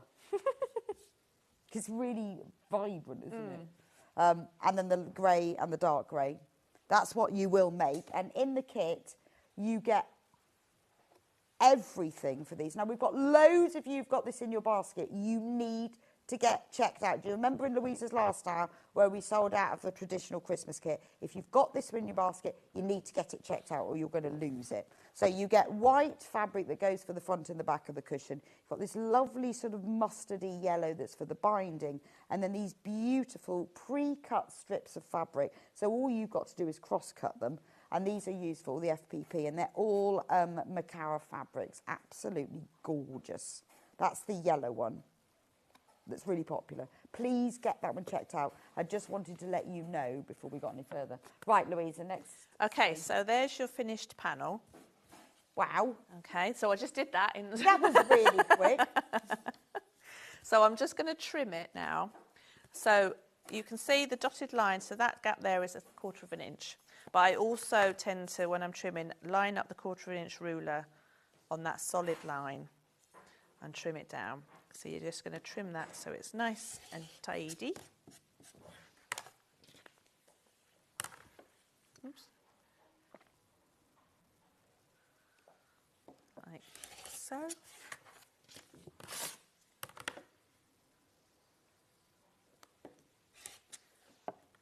So you're leaving the papers in still, so don't take the papers out yet until you finish the panel. So there's your nice, look at that. I love that bit. That's the best bit. When you trim off all it, I know, and it looks so neat. So the so kit that, I'm just going to talk about this one moment, because I don't want anyone to miss out. The kit that's for the, this orange and pink one, the one that Louise is demonstrating, this is the kit, £26.99, amazing value. So you've got all of the instructions, you've got the Macara fabric that's used for the FPP, you get all of the white fabric, you get the pre-printed FPP paper, so you don't need to bother, you've got the binding fabric, and you've got all these beautiful shades of pinks and oranges that make this finished cushion. Great kit. Also, lovely kit to give as a gift or make the whole cushion. It's really modern, it's really unusual. Just adds a massive splash of colour and really satisfying. We need colour. This time of year we need colour. But this can be your very own workshop. If you're thinking, I really would like to learn FPP, or if, like me, you've never used FPP for standard patchwork, is there a word? Is that a thing? Non-pictorial. Non-pictorial patchwork, and you know, you trimming half square triangles. I hate doing it, but I never thought about doing this. This is magic. But this is your very own workshop. This is how you learn how to do it. And then once you've cracked it with this, and because all the fabric's there, it's all chosen for you. It just makes life a lot simpler. So that's the pink and the orange one, and then the blue one, blue and green. This is your beautiful sea sort of colours. Isn't that lovely? And don't forget, they've all got these beautiful Macara fabrics. We don't sell these, actually. So you've got to get the kit to get these. So remember, you've got, don't forget you get all of the pre-printed FPP templates. Well, not templates, the paper pieces. Well, I guess they are templates. Yeah, they're templates. They are. I was thinking, are they templates? Because you know they are. Templates. They're all printed for you on the right paper, so you haven't got to think about that. You can also, there is a link if you want more of them, but that will be in your instructions. You won't know that till you get it. You've got all the white fabric, and you've got the lovely royal blue that's used around the edges. But Louisa has chosen these special, and we know, isn't it? It's not always just about the technique when you make a project. It's about the finished colours and fabrics. And sometimes not always the easiest thing to replicate yourself. But by having them already cut like this, also, it's a lovely kit to give to somebody. I think when you've got a kit that's got everything in it like this, it's a lovely gift. So look at all those beautiful blues and greens. And obviously, all the kits come with full instructions. So talking about full instructions, if you want just the instructions, because you want to use your own fabrics or you want to do, you know, a different colourway, then the set of instructions come with the templates as well, even better. So you've got full instructions and all of the templates are there as well. Right, so what do we do next? Right, okay, so I've made up 3 here. So what you're going to do is you're going to, so as you can see on the cushions, they're staggered. Yes. Like so. Okay, so I've given you, that's the wrong way. So I've given you measurements just to add the white bits on the top. So they're not going to be even. I don't know why I didn't do them even, don't ask me why. It was just that you're going to trim it down after you've coated I think it anyway. Looks lovelier. Lovelier. Doesn't it? Well, it's just you could have had it as one straight band across the centre, but this gives it real movement. Oh, yeah, well, yeah. Yeah, so, sorry, so they go like that. So your whites are just going to add to the top and the bottom. Oh, okay. But yeah, I meant the bottoms aren't It's even, much so it more doesn't interesting matter. to do this. Yeah, so you're just going to place that on top of there, and again, you're going to use your paper because you've got your 1/4 inch line there. You're just going to sew along that line just to attach the whites to the top and bottom. So there is a diagram in the instructions of which white bits to put where. Oh, my machine at home, when you stop sewing, the foot rises. I know, I have that as well, and I forget. I'm just sitting and there I'm like, waiting. what's going on? And then I had a machine that didn't do that, and then I had another machine that did do it, and then I'm doing it again. You do get used to it, don't you? Now that, for me, that's a prerequisite. Yeah, it would be for me now. I never knew it existed. And it also tells me when I'm running out of bobbin, which That's I've never same for had me. before. No, I love that about my the bobbin. And what I like, one of the features is that you can put the walking foot on with any foot. So, you know, normally really? the walking foot is a separate thing, so you can only have the foot. Yeah. But with the Juki machine I've got, the walking foot is attached. It's just a little bit that clips under, so you can put it onto a zip foot or any foot. Oh, that So is if you want to put a zip in something with wadding, you can walking foot the zip foot. Nice. Because it's just attached to the machine, it just clips down. And that, for me, is genius. Right. Machine chat. So now you're going to sew them together. So obviously make sure they're staggered. So as I said, these aren't going to line up, so don't worry that the whites don't line up top and bottom. You'll trim it down when you've quit. Oh, okay. So you just make sure they're staggered. So you just make sure these are staggered. Because you're lining up these points, that's going to keep yeah, nice and square. Okay, so the best way that I find to connect your points when you've got paper is to put pins through. So where are we? So we're going to start here. So if you put a pin through that point there and then take it through to that point there, oops.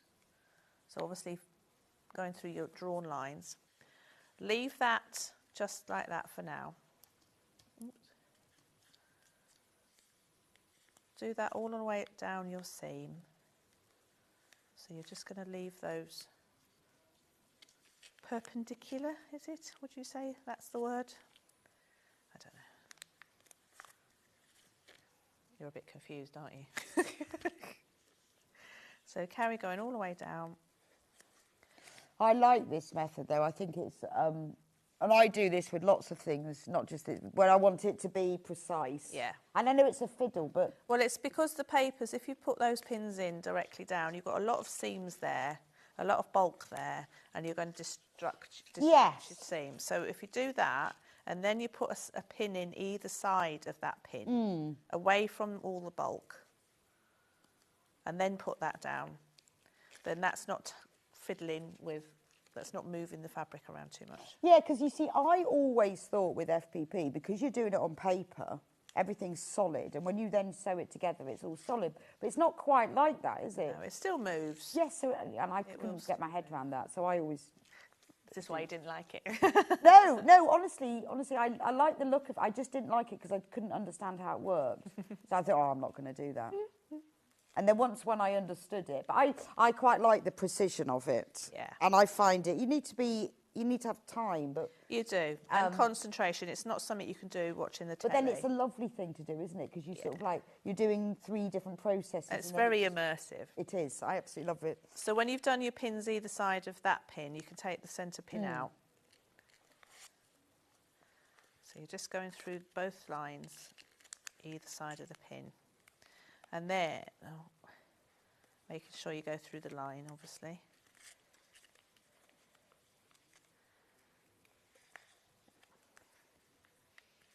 All the way down.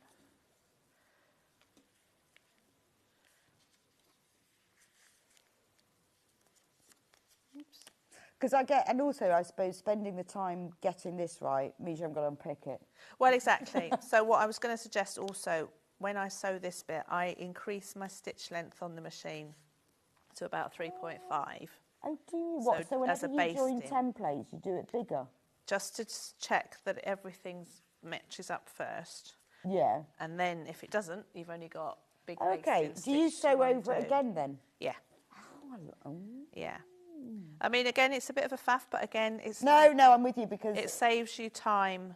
Unpicking is really hard. Unpicking a 1.8 stitch is not fun.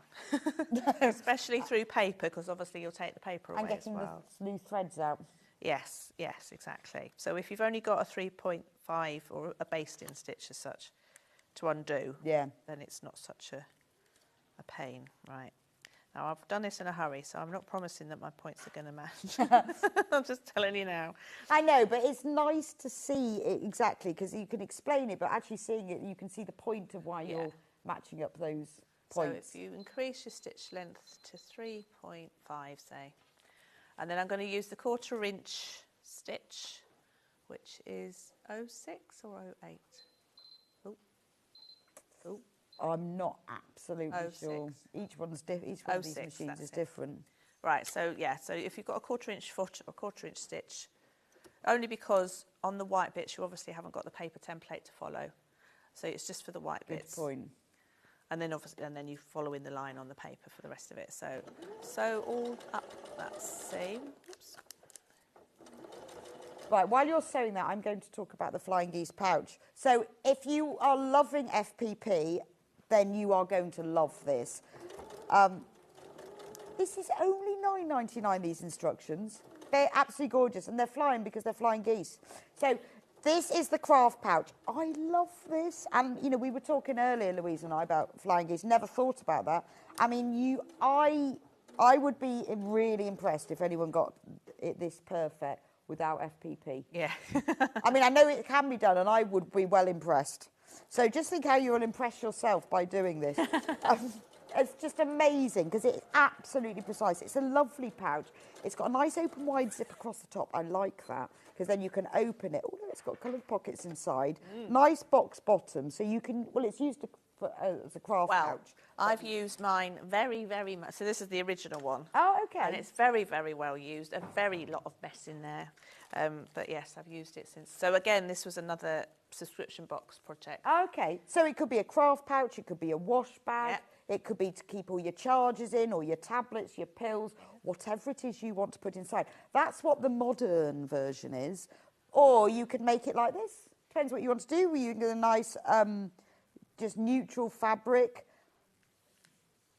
You could decoat it and make it a wash bag, or you could put a ripstop lining inside to make it a wash bag if you wanted to. It's a really good way of using up your favourite scraps, isn't it? You don't need a lot. It's lovely. Just little ones. Anyway, it's just the instructions. Well, not just the instructions. It's also got the templates, and that's key, isn't it? Now, if you already bought something today, your P&P is covered anyway. But if you are loving the idea of FPP, this is a great project. Look, all the templates are there. Learn how to do it. I mean, if you've bought one of these kits, you know, this is a really good way of learning FPP. This is like, again, the next stage, because you're learning how to do flying geese, which I think is fabulous. All the instructions you need, only $9.99. I think that's great, because honestly, to get that level of accuracy, I mean, you could, but I think it would involve a lot of unpicking. Yeah, I mean, a lot of points to match. And I think that's the thing with FPP, again, you can use tiny, tiny pieces. Yeah, really. So these, I mean, these could be all, you know, you can do it properly and have all these colours that you've done. But this really is a lovely way of using up your favourite little scraps. Okay, $9.99, so do get checked on those, because they've been flying out this morning. Literally. Literally, flying geese flying out. Okay, so I've basted along there with 3.8. Open it out. That, to me, I'm happy with that. If it's way out, or you've missed a point and you're not happy with it, then you can just unpick that little bit and start again. Yeah, that's... If you've gone over and you're not happy with it, then go away, pick away. But, to be honest, life is too short. So, I mean, yes, I haven't quite got that point in there, but only But you can make that decision yourself about if it's way out, you might redo it, but... You're happy with it? Yeah.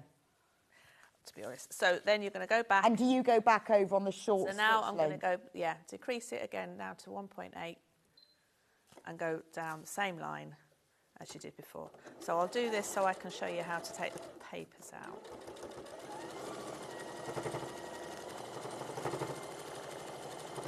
So and the paper you've used, is yours, is it just standard? It's just the cheapest copy paper, so it's the finest copy paper really, so I find the cheaper the better. Yeah, it's great, it's the only time when cheap is good. Yes, so you can tear it out at the end. Okay, so there we go. So you've sewn your two pieces together, so they're all nice and secure. So you carry on connecting your 7 panels, so that would be the next, that would be that one there, and then you have 4 more. Okay, so that would be your panel. Then, what did we do then? Then we take the papers out. Right. There are 2 side borders to put on, but I think I put those on after I took all the papers out. Okay. So first, I would press this seam open, just to reduce the bulk of all those seams there, because you've got quite a few meeting each other. So just press your seam open all the way up. Obviously start at the bottom, but I'll just do this bit. So you could, like you say, you could do a whole quilt like this, couldn't you? You could. I mean, you could increase the template size and not be silly and do small little pieces. And it's like, I quite like it.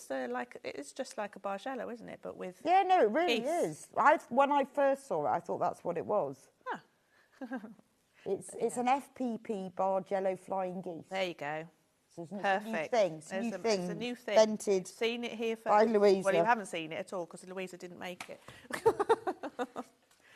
Okay, so when you've finished your panel and you're ready to quilt, all you do to take the papers out, you're just going to fold each of the seams backwards and forwards a little bit, and because you've perforated it with the 1.8 stitch, you can pull the papers out quite easily. Okay, so this is where using cheap copy paper comes into its own. You can get proper FPP paper, can't you? That's a bit finer, which you can print off on your own machine. So as you say, you've got the QR code in there that you can print more off on if you wanted to. But to be honest, I find cheap copy paper works just fine. So you're just going to pull your papers away. So this is a thing that you can do in front of the telly and make a mess around. It makes such a mess, though, doesn't it? Yes, so I'm told. Even if you do it really carefully, you end up with all these little bits. Yes, He doesn't like it when I did a huge quilt for Sewing Quarter once. Did It was you? all FPP, and I was late, so me and him, he actually just sat there and just helped. Oh me. wow! We were just covered in it. I know it just everywhere, isn't it? Just goes everywhere. What happened to that? I think it was one of the ones that you left there, so I didn't get it back. I don't know. Oh. There were a lot of quilts that I made that I hope went to happy homes. But yeah, Honestly, I don't know what such a happened. long time. I don't know what I think happened to them all. they sold. I think a few of them were sold off. Okay. I think for Yeah. charity. I think at the end. But I remembered that you just had rails and rails of them because you didn't know what to do with them. We did, yeah, we did have a lot of quilts, to be fair. I don't know what happened to them all in the end. Right, so then when you've taken your papers out, you can see now it's all nice and soft and you've got all those perfect points. Yeah, it is absolutely stunning. And so then once you panel, all the papers are out, attach those two side seams. So they're just white strips of white. And again, you can just use your 1/4 inch foot to do that. oh yes, so it's got borders. Does it have borders on the? Just on the on the sides. Oh, you can see on here. So then you can quilt it. I'll show So you, look. I've used a It's white. got. Let me bring this over because it's probably easier for you to show what you did. Okay, so there's just a thin border either side that you just attach to the panel. So all your white bits will be uneven still, so you can just layer that onto your white Let me wadding. show it on the overhead. So there's a few people asking about the fabric. It's only available in the kits. If you want the fabric, you have to buy the kit. Yes. It's all been specially curated by Louisa. So you've got those borders just down Borders there. on there, so then when you're ready to quilt, I've used a white wadding so that it keeps that nice white crisp Oh, of course, yeah. rather than a cream wadding.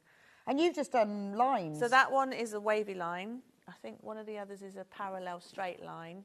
Or you could hand quilt it. You could go around each of the arrows. Yes, or that one's peaks. parallel. Yeah. You could hand quilt it with big stitch quilting, which is also another favourite of mine, which I would have done if I had time. What is that then? So it's just big stitch quilting. So it's similar to Sashko. So Right. Just with a contrasting thread, so probably white, and then just echo quilt each of the arrows. That would be lovely. Oh, so it's just like a normal Yeah, quilting normal running stitch. Or you could do a canther stitch, which is just a running stitch all the way across. So that would be lovely. But by hand. By hand, yeah. Don't look like that. Yes, by No, hand. no. I love hand quilting. I don't do it very often, but I really love I it. like big stitch hand quilting. I much prefer the look of hand quilting. Yeah. Always. Yeah. But a lot of your designs, you do hand quilt. Yes, I do. And I really love it. And I used to always be a bit sniffy about machine quilting, but then when you're in a rush, you know. Yeah, no, But exactly. I think hand quilting it does look lovely. So actually, if you're only doing a cushion anyway. Well, yeah, I mean, yes, and it's a nice smaller project to practice your hand quilting because it's small enough to be able to hold in your hand. So if you were hand quilting, would you stitch within those? I'd echo quilt each of the arrows. Okay. Or peaks, or whatever you want to call them. Yeah, and then all the way down. Or you could. And you what could keep thread the do you use zigzag. for that? Just a normal anchor embroidery thread. Oh, And then okay. split it into 3 lengths. Right. Or you could use an Aurifil. So not like a special quilting thread or anything? No, I don't. I use just normal stranded cotton? Yeah. Fabulous. Or the wavy quilting, that is another favourite of mine. This is very forgiving. So for machine quilting, Right. when you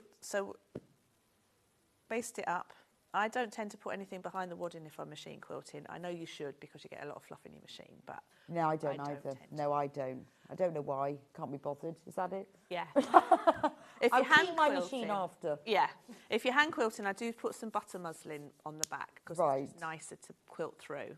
But if you're machine quilting, so with your walking foot on, so it's not free motion or anything, you just guide the thing yourself all the way through, just a nice arch. So do you sweeping draw any curve. line at No. all? Just guess. And I always like- start in the middle of whatever I'm doing. So even Right. if it's a quilt, I'll start at the top in the middle, do a nice wavy quilt line yourself, so you're guiding it, and then break thread, go back up to the top, about 1/4 of an inch to the right of the first line, and then do another line. So you can echo the first line, you can mirror the first line, but just try and keep it an even sort of a 1/2 an inch away from the first line.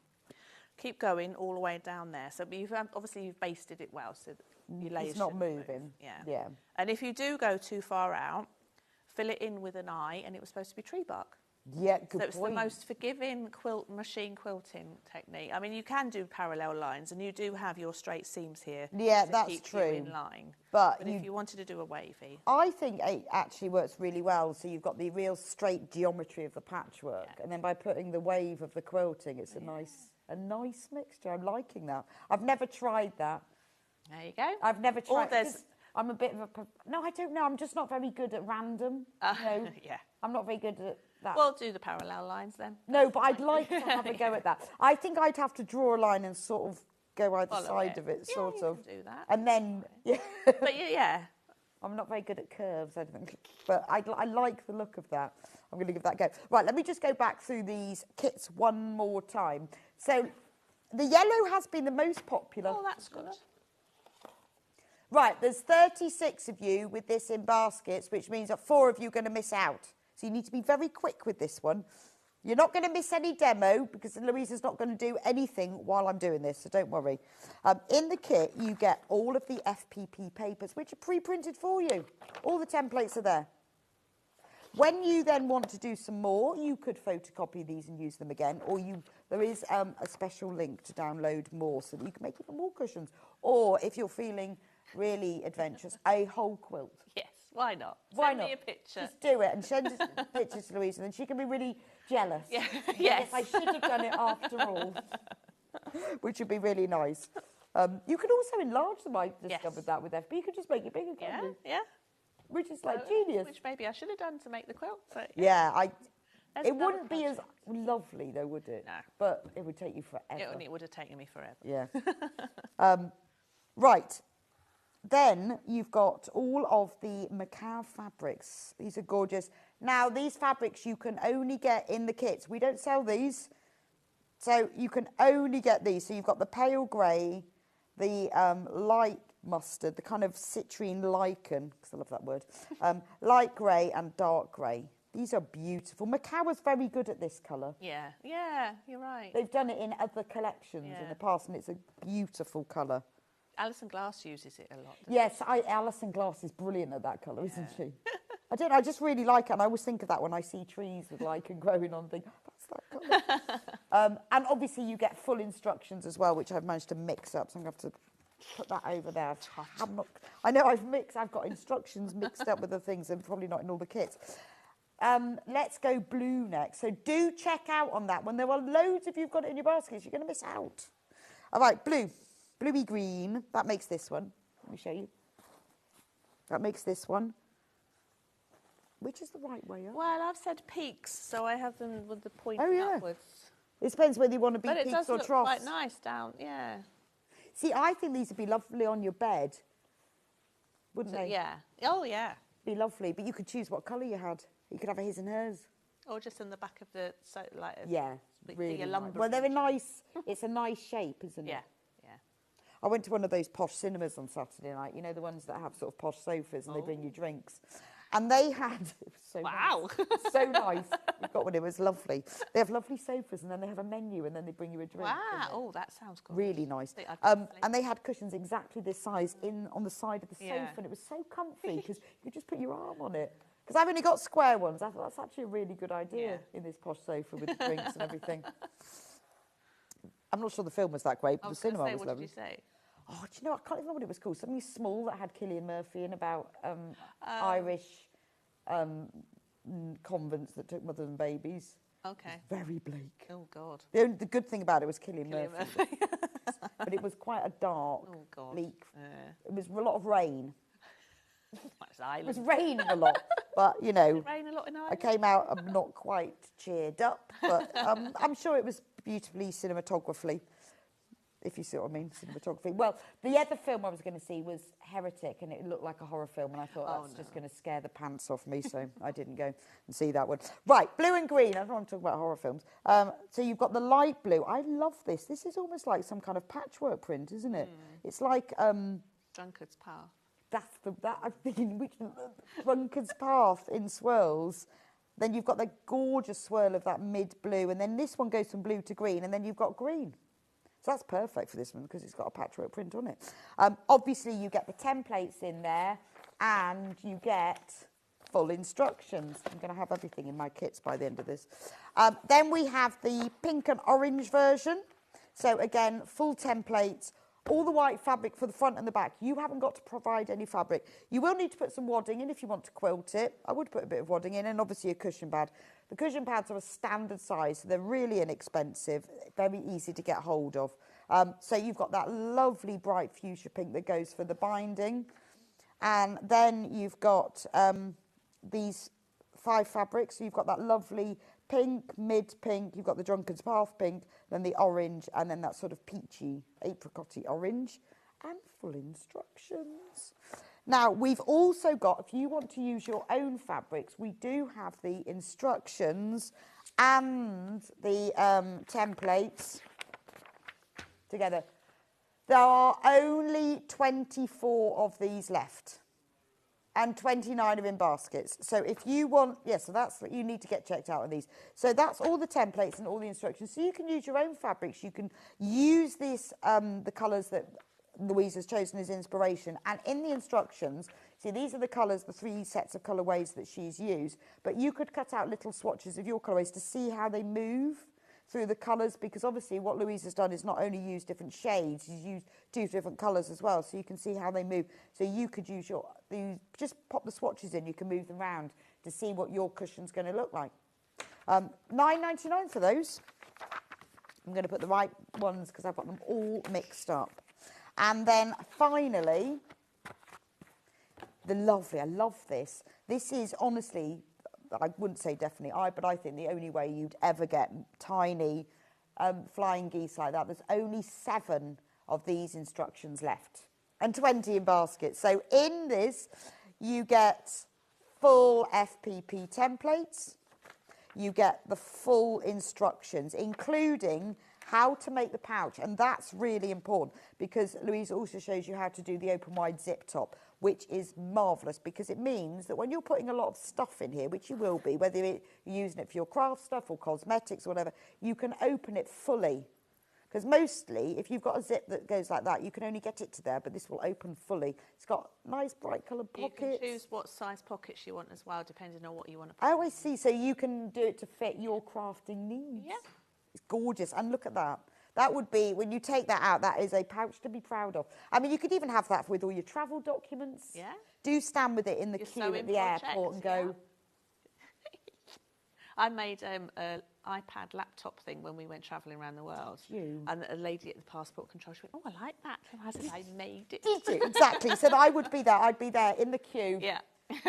Passport. Actually, I've got a little EPP Hexi passport cover. Oh, have you? That I'm very proud of. And I was going, look, and no one ever says anything. They go, could you take it out of the fabric thing? And you go, no, I actually made this. It says on it, I'm embroidered on it, take me anywhere. I think it was a song at the time. I like that. Anyway, they always made me take it out, which is very disappointing. Yeah. Anyways, it's been so nice working with you today. I've learned loads. Excellent. Fab. I love working with the experts. I have to sit here and absorb it and go, such a good idea. When are you back on Sewing Street? 15th of December. Ooh, yes. Nearly Christmas. Nearly Christmas. So lovely. I have excellent. No idea what I'm doing. So doesn't matter. You need to recover from the show first. Oh my word, yes, I do. You do. You need to go and lie down in a dark room very for dark a couple of weeks. Anyway, it's lovely being with you. We'll see Louisa back here in December. Have we got any jumpers left, Ben? One jumper left. It's not this one. This is a sample. Don't worry. You will not be receiving this one. There might be one extra large jumper left. Yes, please someone buy that one just so that we can make Ian's year. There's one. Someone's going to buy it. It's not this. These are samples. Don't you worry. And there's now 546 people who have them in baskets waiting for that one. That's mad, isn't it? Anyway, I will be back with you in just a few minutes' time with the lovely Steffi Stern from The Makers, who has got some absolutely gorgeous kits. I love them. Absolutely love them. And we've got some special offers on them. And exclusive to Sewing Street as well. Just say the stocking kit, exclusive. Have a look in the break at all the kits. They're all on the website. They're all on pre-order. Go and have a look at them, check out, and then you can just watch Steffi's demo in the next hour. I'll see you back here in a few minutes.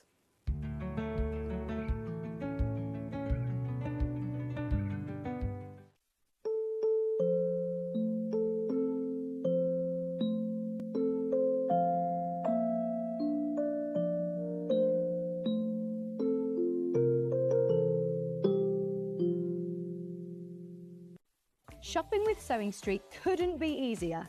You can shop via our website at www.sewingstreet.com, where you can watch our live shows and see all the products from that day. We also have a huge amount of products on our website, from your sewing room essentials to fabrics, sewing machines and much more. You can download and shop on the go with our Sewing Street app. Simply head over to your app store and search Sewing Street. Alternatively, you can contact our UK-based call centre 24 hours a day on 0800 001 4433. Shopping made easy at Sewing Street. Hi everyone, Andy here with some exciting news. On the back of our first Craftopia weekend retreat in conjunction with Hobbymaker, Sewing Street and Jewellery Maker, we're pleased to announce that tickets are available for the next one, taking place this November. Tickets are now available for the weekend of the Saturday the 9th and Sunday the 10th of November at the Abbey Hotel in Redditch, here in Worcestershire. Now, if you've been to one before, you know what to expect. But if you haven't, what can you look forward to? Over the weekend, you'll be taking part in 4 exclusive workshops with some of the best tutors in the business. From Hobbymaker, we have Carla Bagshaw and Julie Peplow. From Sewing Street, we have Jenny Jackson. And from Jewellery Maker, Debbie Kershaw will be joining us once again. Your tickets include your accommodation, all workshops, all materials, all refreshments, lunches, dinners and Saturday night entertainment. Plus, you'll get an exclusive 20% discount just for you to use across any of our channels over the weekend. We have single, double and for the first time, day tickets available. To buy those tickets or find out more information, check out the website below or call the call centre.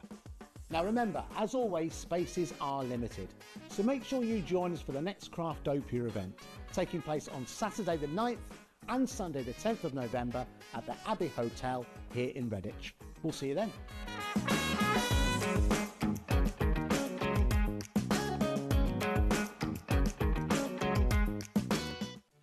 Did you know at Sewing Street that on various products we offer split pay? That means on certain items you can spread the cost over 2, 3, 4 or sometimes even 5 interest-free monthly payments. Just pay the first instalment when you purchase and you're away. So shop your way with split pay.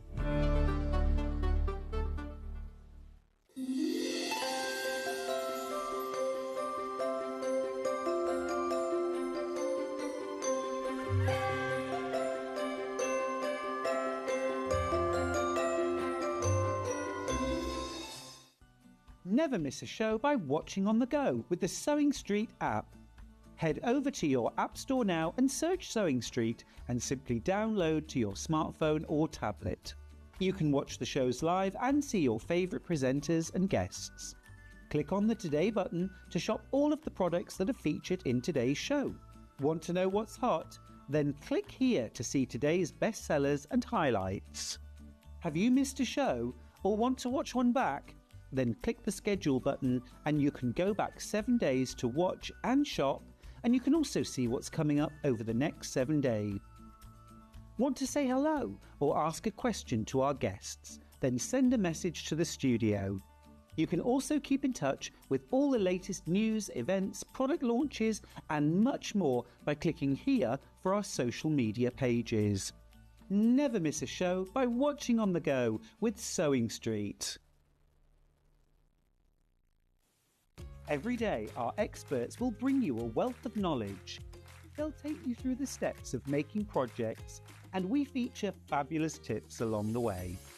Whether you're new to sewing or a seasoned pro, you're sure to learn something new. We're live every day from 8 AM till 1 PM, and you can also watch back all of the demonstrations featured on the show on our YouTube channel. Our UK-based call centre is always on hand to assist you 24 hours a day, 7 days a week.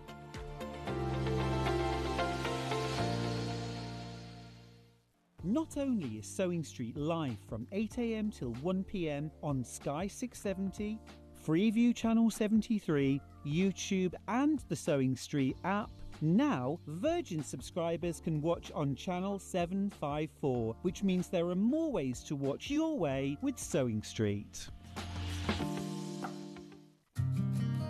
Did you know that we can deliver to over 20 different countries worldwide, spanning 4 continents from the UK to Australia?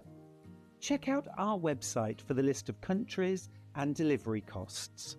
Sewing Street, stitching the world together. Keep up to date with what's on Sewing Street, as well as all the latest news and special offers by signing up to our email newsletter. Go to sewingstreet.com and scroll down to the bottom of the homepage. Type in your email address and click the envelope. That's it. You'll never miss out on the latest news and special offers ever again.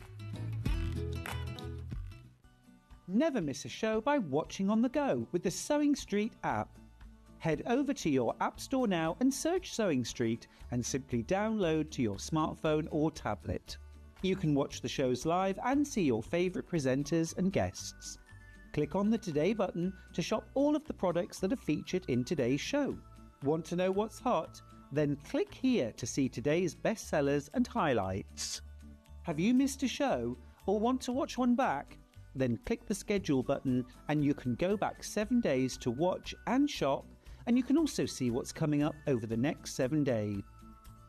Want to say hello or ask a question to our guests? Then send a message to the studio. You can also keep in touch with all the latest news, events, product launches and much more by clicking here for our social media pages. Never miss a show by watching on the go with Sewing Street.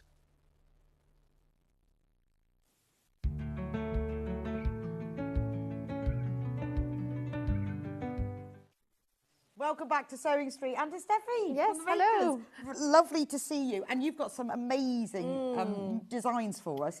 So if you've never met Steffi before, if you are new to Sewing Street, well, firstly, welcome. And secondly, you are the queen of needle felting. Well, yes, I am. I guess so, yes. Some people call me the fluff godmother. The fluff god, I like that one. I love that one. So all of your kits involve needle felting. Mm-hmm. Yes.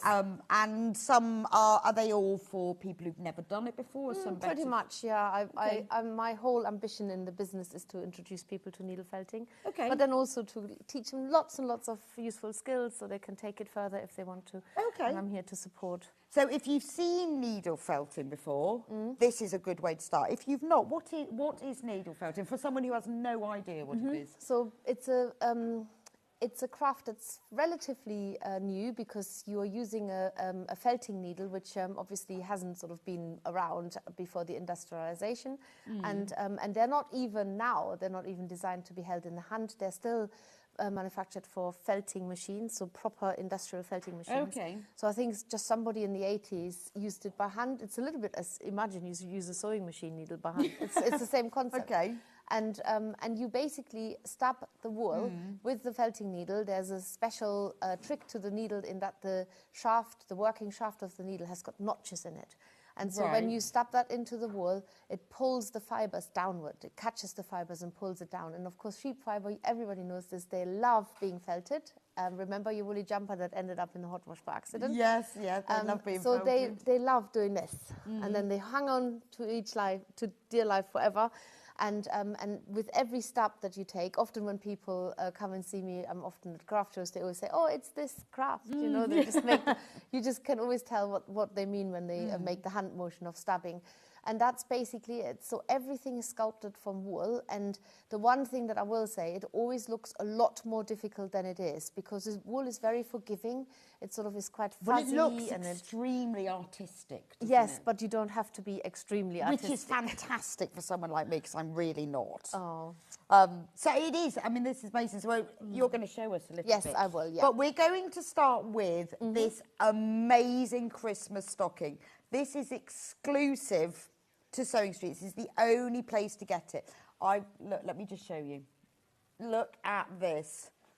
You are, not only is it exclusive to Sewing Street, but we have taken 10% off it, which is, that's already applied. So £53.10 includes your 10% saving.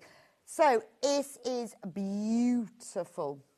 It's several projects all in one box, basically. So in the kit, is there everything? Everything except for the tools, Actually, yes. yeah, let's put it on the overhead and we can have a proper look at it. So everything, so the stocking is in there? Yeah, so you start out, that's probably the only thing that's literally made for you, is a stocking that looks like that. Okay, it's nice, a working stocking. neutral Yeah, stocking. you can definitely put lots of things in it. Oh yeah, that's a I proper have stocking. tried to put it on my foot once and it's got stuck. I've got big feet, so it does fit. So you've got the Christmas tree with Yep. all the decorations, That's right. and So the star. That's right. So the project is split into 4 different parts. So you make the plain tree, which looks a little bit like this when you start out.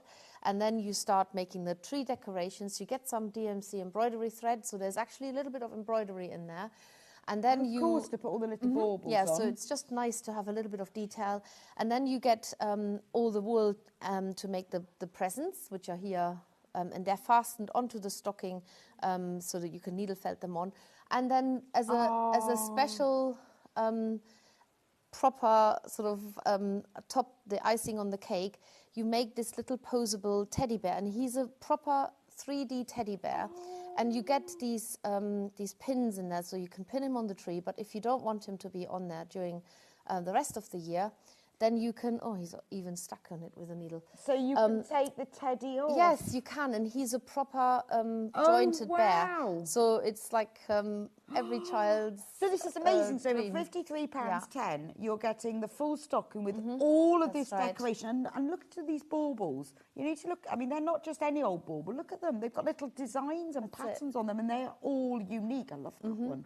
And the presents. And then you get the teddy bear that you can then have as a separate item. I mean, this is an heirloom stocking. It is, absolutely. Or it's a decoration. You might not want to put presents Well, in you it. could maybe sneak a little something in there, yeah. But it would look, to have this hanging up, this is a beautiful It print. is, It's absolutely. a real talking piece, It is, isn't it? absolutely. And I think it's also really fun making it, and just the anticipation that it will be hanging up on Christmas yes, Eve. exactly. Ready for It's a lovely Christmas Day. thing to buy if you're in a group and you want to do needle felting together as a workshop. Maybe as a group, you've never tried it, think, right, we'll all buy one of these kits and give it a go. Or maybe one of you have done it and you want to teach the others. Or you just get it for yourself. So let's have a look at the kit. Okay, It's right. always nice. I mean, it's just absolutely stunning. And the fact that you say that I can do this even if I'm not very artistic. No, you definitely can. Oh, I didn't mention, but you get actually every single part of the tree is a tutorial on our YouTube channel as well. Right, So you get the instructions. So you have got full tutorials. You get the instructions, but you also get, and there's a lot of instructions because you have so many different projects. This is all the wool that you get in there. Which is everything that you need to make the project. So the one at the bottom is and this probably is like sheep's wool. Yes, it is. This is the blue sheep. 100%. Yeah, that's the white sheep, and that's the yellow sheep. That's it. And the brown wool here is obviously for the bear. Yes. The green is mostly for the tree, but you use a little bit of green in some of the decorations as well. And then the rest is sort of a mix for the decorations and for the gifts. Oh, okay. And it is really thought out right to the very, very last detail. So you get your... Brilliant. So you've got everything. You've got the stranded cotton for the decorations. In there. Then you also get, well, let's just start with this. You get a little bit of silk clay to make the nose for the teddy bear. Have you noticed how I was he looking has- at his nose thinking, how is that? Oh, it's clay. That's it. So you get the silk Look clay. at his nose. He's got nostrils. That's it. This is exclusive to Sewing Street, by the way. You cannot buy this anywhere else. And it's 10% off. And then you get the red felt to make his scarf. Right. You get his little glue-in eyes. Seem to have lost one. There it is. Of course, yeah, because he's got little so you have eyes. the little glue-in eyes, which are made Love from his glass. little nose.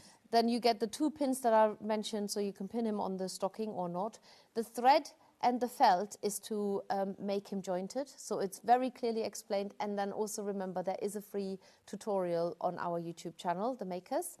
And, oh yes, and not to forget, you get the stocking. Ah, yes, you get the stocking as all well. important, the stocking. So that's all of that there. That's it. It's absolutely gorgeous, and it's even got little hanging rope. We just need to change your mic a moment. So this is what you get to make. I mean, have you ever seen anything quite as delicious? I love the fact that all the baubles are different. Look at the drum. You've got everything to create that. I mean, that's just beautiful as a decoration on its own. And Steffi's actually safety pinned these all on, so you could take them off or move them around or do whatever you like with them. And you've got the star on top as well. Yeah, absolutely. Everything's so it's fab. there. So everything is there. And I love this wool. And what I like also about it is it's tried and tested. So we have had a couple of hundred people last winter made their stockings, right? Because it was our Advent project, and so we know it works. And we've kept it safe until this year to bring it out as a separate project and bring it here, launch it here on the Sewing Street. Oh well, I think that's lovely. So it's exclusive to Sewing Street, and it's 10% off. £53.10. That's everything you need. Obviously, it doesn't include the tools because many of you will have them already. Some of you don't. So by providing them separately, it means that you don't have two sets. But we have an amazing toolkit that we're bringing, and there's a particular special tool in there. Right. So let's see if I can get all this in. That's it.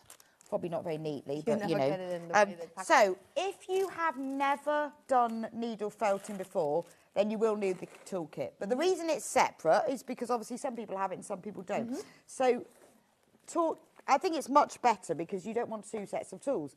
So what do I need? Having never done felting, what do we need to have? Well, we're giving you a big eco wool mat. Now, those of you who've watched me here before, we have brought them in several sizes, but this one is actually a really big one. And what I think is really nice about this is that these mats, they last forever. And if you don't want them as big as this, you can actually cut them up yourself. Remember, they get used doubled up, so you have to sandwich them together, and that's your base. And is this wool? It is. It's made from recycled wool, and it's fully compostable at the end of its life. You also get a needle, wooden needle holder, which we've brought this before as well. It comes with one needle, and you just... I've never seen those. Have you not? No, I've only ever seen you have to hold the needle with your hands. This makes all the difference to people who find it hard to hold the needle. Remember, the needle is not really... Because I did a needle felting course once, but I just had those. Yes, and the needle is not really hand-friendly, especially if you're struggling to hold something. Yes, and I just had to go like that with That's right. I use it like that. But I don't mind. But there are lots of people who find it hard to hold a needle. So you get that. Perfect. You also get 3 felting needles, which is one of each size, and they're marked at the back with a little coloured... with a little colour. Are they different? Yes, they are, and it tells you on the tube. So the white is the coarse, the orange is the medium, and the green is the fine. And in the instructions, we refer to the different needle sizes. Right. So you use different needles for different sections. The next one, this is my favourite, and it looks like what on earth is this? It looks like nothing. This is what is called. It looks like a circle. It does. This is called the Maker's Edging Tool. Now it won't look like that forever because you have to take edging. Yes, you have to take your paper off. Just peel it off. You know, it's very satisfying to peel these papers off. And it is an edging tool where you can wedge your shapes. So there's one of the leaves that I made earlier, and then you stab into the 2 discs, and you can see where your needle is going. And it gives it a really, really neat because otherwise edge. you would stab your fingers. You would, and some people have used, they've sort of makeshift cardboard, and, you know, so the concept of using a contraption like this isn't new, but what is new and unique to the makers is that I just thought, why not use something that's see-through, so you can actually see what you're where doing. your needle is going, and it makes a huge difference because you want to get these edges really neat so and that's fine. used to create, because so I guess before this you would just use card or... Well, not even that. You would just constantly try and either sometimes like this, and it's really, you get your fingers caught in it.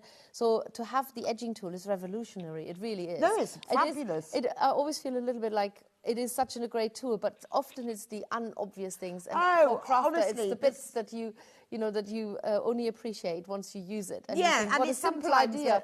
when you get a tool like that, it just does one job, but it does it brilliantly. Exactly. So I think you have to be a crafter to appreciate it, because you're using it. As a non-crafter, you look at it and you think, what the heck is that?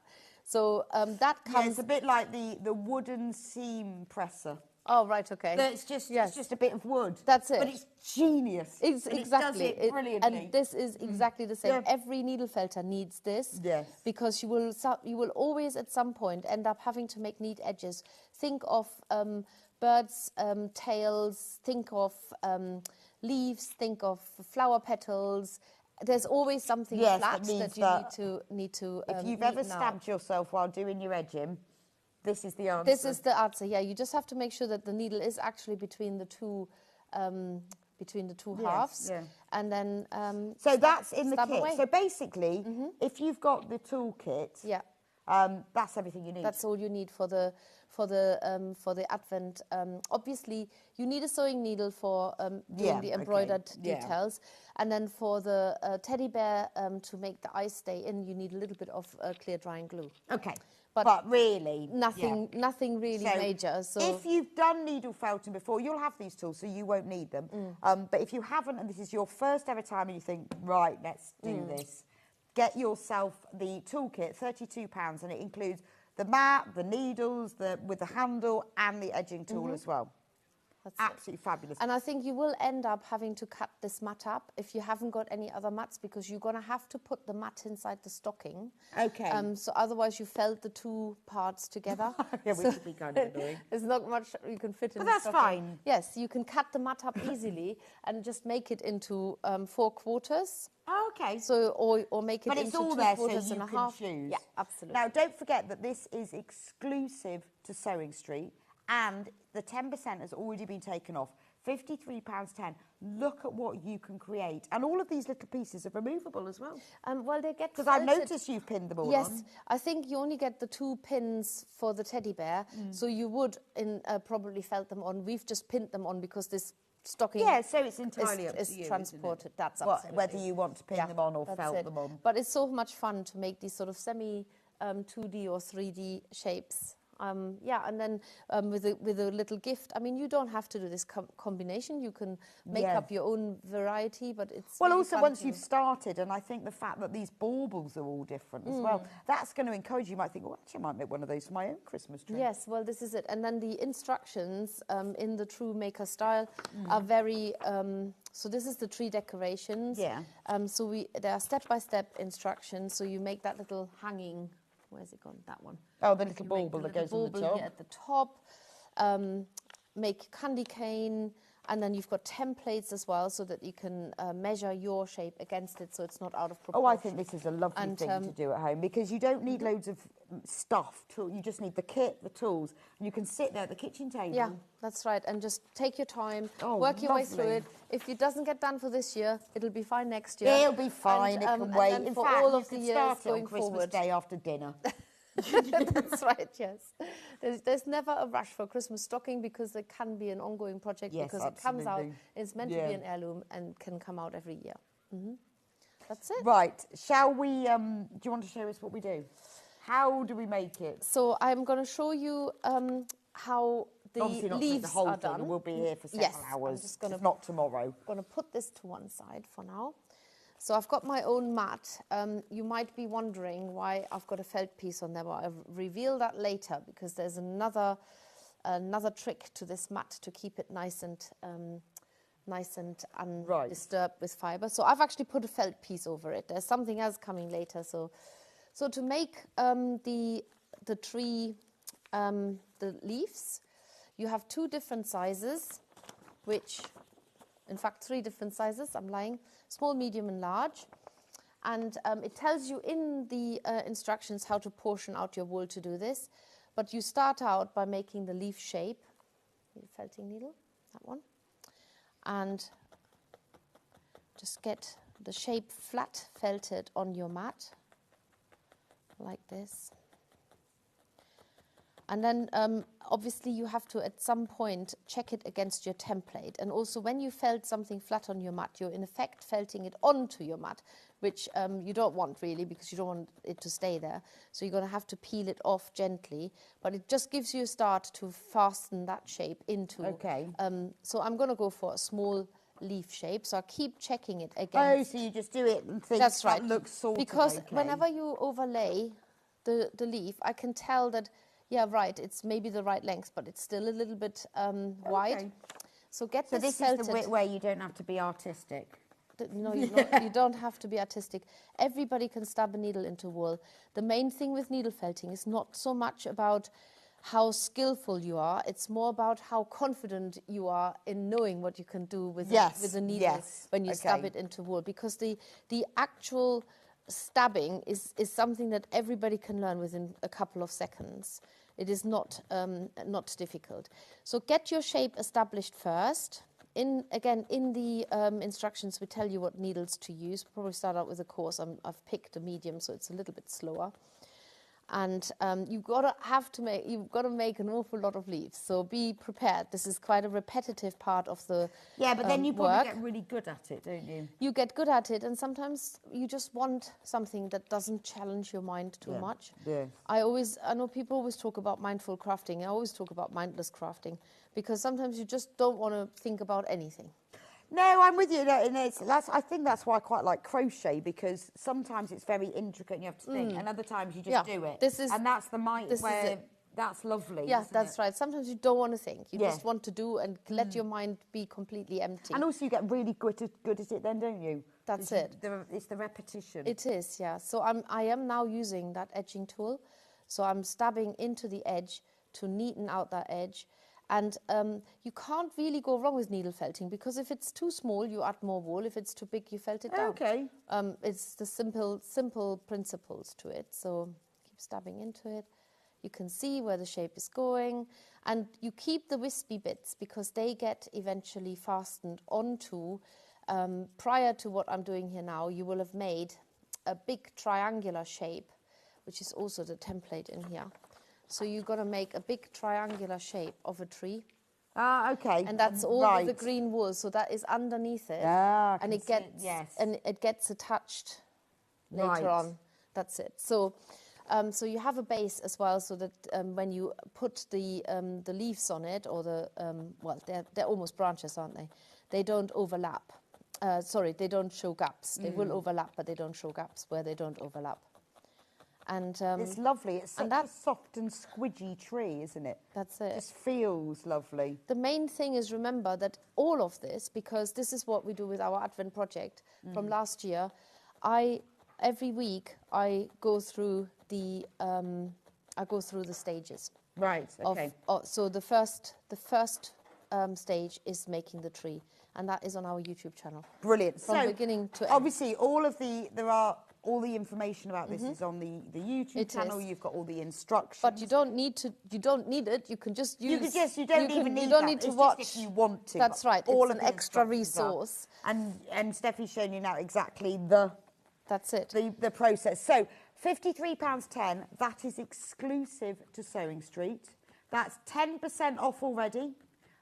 It's a beautiful project. You can make it in time for Christmas. You can just do it gradually. It's a lovely thing that you just sit there and make it. It's got lots and lots of little different bits and pieces. So it's going to be such an enjoyable item to make. Obviously, if you don't have the tools, you will need to buy the tool set separately. But if you do have them, you just need to buy the kit, because all the materials are in the kit. So the tool sets, which includes the mat, the needles, the needle holder, and the edging tool. And the edging tool, couldn't think of the word. Can we put that one? That is just coming on screen at the moment.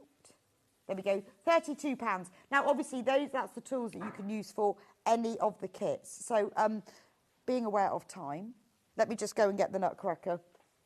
Okay, so there's so many here that I have to walk around. The nutcracker is glorious.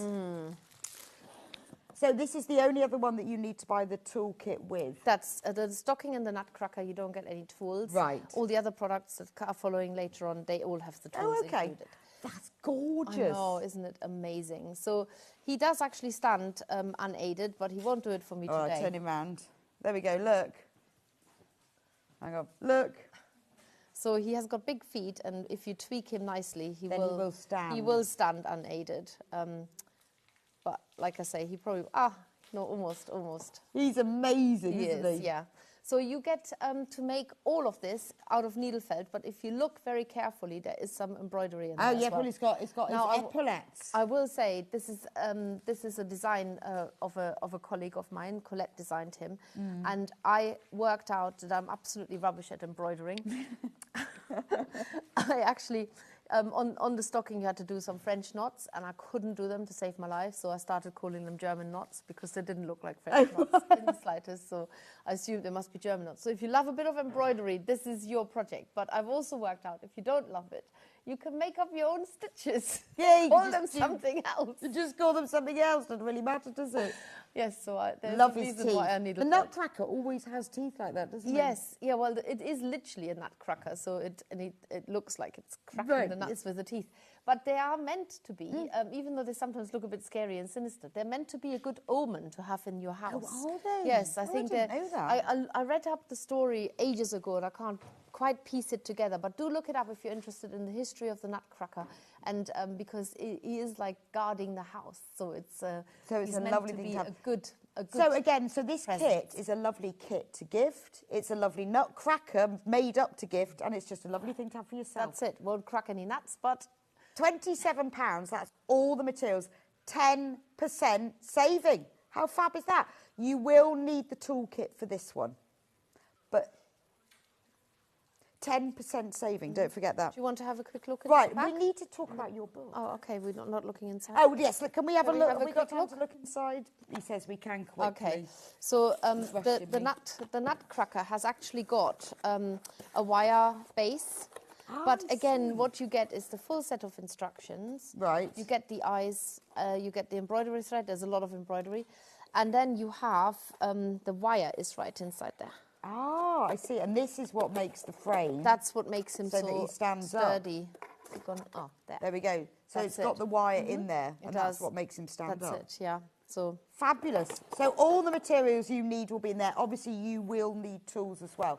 But it's nice that you've got the eyes as well. yes, everything we tend to sort of our attention is to detail. Very much. We don't want you to end up with only half a project. Well, it's a shame if you say, well, you've got to put this in, and you think, well, I haven't got the embroidery thread. So, No, I know. So we're always trying to think of everything. Brilliant. Right, so this is your amazing book. Yes, so this is one of my amazing books, but it's probably the one that tells the story of how I started needle felting best. I've needle felted for over 20 years, and I actually started, when I started, I made little decorations for my children at home. I will say that needle felted items are never toys, but they're decorative items. Right, But I loved needle felting through the seasons with my children, so I did, in the autumn, I did autumn leaves, and we also collected autumn leaves. I loved making little, I mean, if you look closely, the snail shell on there is actually a real snail shell. Okay, so the book is $16.99. Let's have a look at the project. So it talks all about the basics. Yes, it's like a needle felting Bible, that's what I always say. It's sort of for the basics of explaining the different types of wools and tools and what you need to do. What all the different That's mats right, are exactly. and all the different things. That's it. This was prior to the time when we've switched to wool mats, but that's just how it goes. You move on. Bit of crocheting there to make curls. Okay. Did you spot that? Yes, I did. Yeah, no, that's good. That's all the crochet with the crochet to make it That's it. lovely. And then you go through all of the different sorts. So this is all the technique and the tools, which is really important. Then there's a section on how to make fairies and people, a separate section. And once you've gone through that section, you the book is split into the seasons. Okay. So it starts with spring, and then the angel. So there, so then you go through the seasons. That's so right. butterflies, bunnies, owls, primroses. That's it. And the idea is that there's over 40 projects in there. There is loads in and here. some of them are really, really super simple. Gorgeous. And some of them are a little bit more advanced. So when you want to set yourself a greater challenge, then you can do that too. Or maybe you have progressed from a total beginner, never needle felted at all, and you want to do something a little bit more challenging, then you can do that. I mean, this is a lovely thing, isn't it? If you've not needle felted, or if you know, we all know someone goes, "Oh, I'd like to have a go at that." This is like the complete book. Isn't It is, You yes. don't really need anything else. Not really. Hairy no. spider. You have. I love that. The hairy spider. That's it. Yeah, I know. I have a spider phobia, and this is the closest I can. Brilliant, get isn't to it? I making love a spider. the apple girl. That's gorgeous. Oh, that's nice. What is that one? It's a toadstool boy. Oh, the toadstool boy and the apple girl. It's quite playful and a little bit It whimsical. is. It's beautiful. So if I've never really, when I had children, it was lovely because I could take my children into my little fantasy world, and it was theirs as well. Now my children are grown up, I've got to take my customers to it. Yeah, well, I think that's fair enough. I haven't really changed. I love the snail. I'm still looking out for fairies and little things in nature. They're just charming, yes, aren't they? Yes, and I love little, and that's what it's about, isn't it? It's by making a little gnome and just putting him on the short corner of the shelf, that's isn't right, it? exactly. And whilst you're making him, you'd sort of imagine, oh, where have you come from? How old are you? I used to, this is what I used to do with my children. I used to go out and put, this is the way to do this footprint, is you put your fist into the snow like this. So you get that part. And then you dab your fingers to make 5 little toes. And then you can say, oh, look, the gnomes have been in our garden. No, that's absolutely and you can go like brilliant. this. I know, I told you I'm never quite good. That's brilliant. Yeah. You'd have to do that in the mud now. Yeah, well, yes, yes. But that's so good. But you can do it in the mud. No, you can also do it in the snow. We might get snow. You never know. Let's keep our fingers crossed. That's it. Oh, it is absolutely gorgeous. So with the winter section, you can make the whole nativity, including the donkey and sheep and Mary and Joseph and baby Jesus. I think that's absolutely gorgeous. There's so much. So this book is only $16.99. There is a lot in it. Yes, yeah, I know. It's literally everything that I have sort of been doing since I needle felted. And the lamb. That's it. Oh, it's gorgeous. And I like the fact that you've got all of the technical info in it as well at the front. So that if anyone needs to know how to do any of it, all like But if you've got the technical information, it is educational, but also it sets you off to start creating your own designs. Well, because you might look at something and think, well, how do I do it if I want to? I love the Christmas pudding bauble. Now, we've got a special set to go with this. Yes, and all the books are signed. And all the books are signed. Yes. Even better. Worth even more. So we have a special set to go with this. And right, we've only got 20 minutes. Gosh, where's today gone? I don't really know. Don't know where the year has gone. Never mind the day. Yeah, that's true. We've got to oh wow, we've got a lot to get through. Right. So this is a colour mix of wool that really helps with. So if you've got the book. That's right. So it sets you out. If you look at the front page, you can see flowers. You can make the toadstool. You can see you can make the little rabbit. You can make the owl. So it's a colour mix where I thought actually this is probably the closest that we can get to the book. Right, okay, so that's a really good set. So again, you know, there's so many options here. You might want to buy yourself a kit or someone else, or you think, well, actually, I want to get the book and I want to get the pack that goes with it. That's right. I also brought it here today because we have more kits to come, and there's landscape needle felted kits there. Needle felted landscapes, that background. So there's also a felt sheet in there. But remember when I said earlier about the felt sheet on your felting mat? I now always cover my felting mats with a felt sheet because it stops them from getting contaminated with fibre. Right. And it actually is a really good way to keep them nice and clean, because after a while you can replace the felt sheet. Yes, okay, and you don't get all the fibres, the other colours in. We also use a lot of wire in some of our work, so I thought putting a nice all-around wire in there. Okay, really, and that's what makes them all handy. stand up. And of course, not everybody's used to working with wire, so you get some wire cutters as well. Fabulous. So for £30, this is the bundle. This is the bundle, This is yes. kind of your... So if you get the book, you've got the book. So you've got the wool, the needle, That's right. the felt, the wire, and the wire cutters as well. That's right. So you can actually make some of the people in the book. You don't always have to use pipe cleaners. Actually, just using wire is just as But it's a really good... So there's a lot of nice options here. So obviously we've got a toolkit, we've got a materials bundle, we've got the book, That's we've got right. the kits on their own. And they're all kind of fit together. Yes, depending on what you want to That's do. right. And if you bought the lot, you wouldn't duplicate anything because you've got it. Oh, well, that's true. And it's nice all... that it's available like that. So which kit do we do next? We've got 2 robin kits. Oh, I love these. And I bet these are really popular.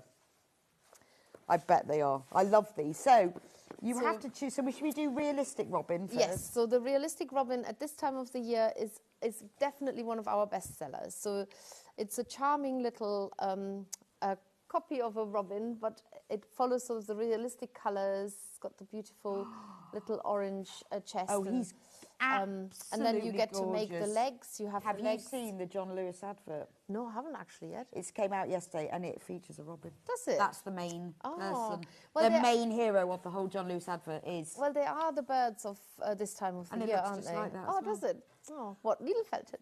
No, it's a real one. Oh, it looks but like it that. looks That's exactly... an even better compliment. Yes, and no, it looks exactly like that. Yeah. And so when you've seen that, you're ahead of them. Well, this is it, yeah. So what do we get in the kit? That is So you get everything to make him, absolutely basically. beautiful. You get your full set of instructions. You get your white wool that goes on the inside, and then you colour it in. You get your felting mat. Remember, this comes with tools. You get your bird legs. it comes with a little leg. It does. So the bird legs, you can actually, even though they're totally straight, you can actually bend them. And then if you want to, you can either paint them or cover them with florist tape. You get your felting needles. There's 3 felting needles in there. And most of all, you get your eyes, and we make for you these little beaks. I mean, I think £22.50, that's 10% off. Okay, £22.50. This is just a lovely gift. That's it. For someone who's never needle felted before, or someone who loves needle felting, who's not going to want that little robin? I know. Or you could make it and give it to someone. But encourage them. Encourage everyone to make. You know, this is something you could give someone and say, never tried needle felting. And please, do never be afraid to think, all of this, turning it into that, I can't do this. Look, it's got instructions. You get the really easy, I always say to people, start at the beginning. Don't look at the middle, just start at the beginning and then compare yours to the steps, and it will look like this, because when you look at it, you think, how is this ever going to be a robin? And it will do. It will. Well, I think because if you are struggling to know what to give somebody, this is gorgeous. But we have 2 robins. Let's go through the next one. Now, the next one, again, look at this one. I'm going to put the real robin there because I love it. The round robin. Yeah, sorry, he's got wobbly legs. He's like a Christmas pudding I robin. have been I'm often impatient, too impatient. I don't wait for things to dry. So the round robin has everything in the kit that you need. It does, yes. So with this one, you get a bit of... Sorry, I'll do it for you. Okay. You get a bit of a head start with a round robin because you get a wool ball ready-made for you. And so this is this one you just have to decorate with. Yeah, so if you think, oh, am I going to be able to do this or not? £22.50, 10% off. So that's a 10% saving, which we've already applied for you. But you can make this beautiful. Look at it. Look, it's got, and so I presume the legs come in the kit. So Yes, you get the ball legs, in the kit. So that's felting already done. Yeah. For this one, you don't actually need a felting mat because you don't felt anything on your felting mat. Because you're felt felting straight into the ball. Okay. But you do get the eyes, and you get our handmade beaks. I love the little Get the beak. felting needles, and you get the full set of instructions for this one as well. So Fabulous. I love that. That's gorgeous, isn't it? I won't put him back in there.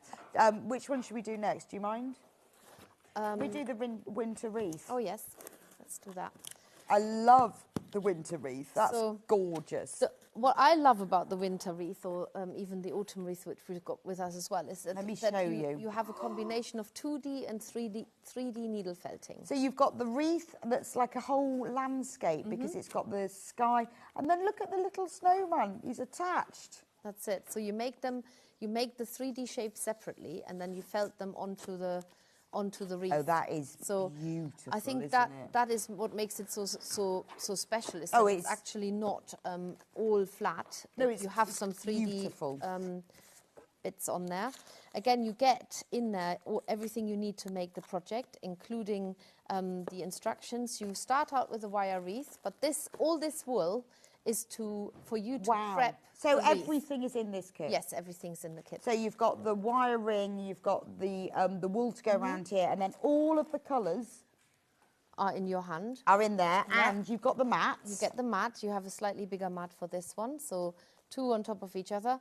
We put a bit of raffia in there for you to hang it up. Oh, they just do colour they do change in colour. Okay, and the needles. Felting needles, yeah. So again, complete kit. You don't need Complete. anything else. I mean, that is beautiful. That's a fantastic price. £34.20. Again, the 10% discount has already been applied. I think that's beautiful. Never going to get that in again, but I know, it's a bit like we're rushing now. Let me do the next wreath. The wreath is the woodland wreath. I'm sorry we're having to go so fast, but don't. We've gone through so much. Look at this. Wow. Look, honestly, There's look. a little robin It's got, look, can you see the robin? Well, if I hold it like that, it's because I'm not holding it up. The robin is flying. It's hanging from the branch, so he's flying. That's it. Isn't that beautiful? You've got the owl in the tree, the little fox, the hedgehogs. Yeah, you get that little hedgehog fabric in there, so that's wow. like spiked fabric. You got your little toadstools that you felt flat on there, and then just to give it again a little bit of a 3D dimension, you get this this very densely covered pipe cleaner that actually makes a pretty good tree. And then you get the fox in there as well. I think it's beautiful. So you could just hang this on a door, or it could be just a picture. And it can be outside because wool is completely waterproof. yes. Otherwise, Yeah. you wouldn't have the sheep. In No, the that field. is true. But you could have this just hanging as a piece of visual art. Yeah. I mean, it is. It is a piece of art, isn't it? Art, absolutely.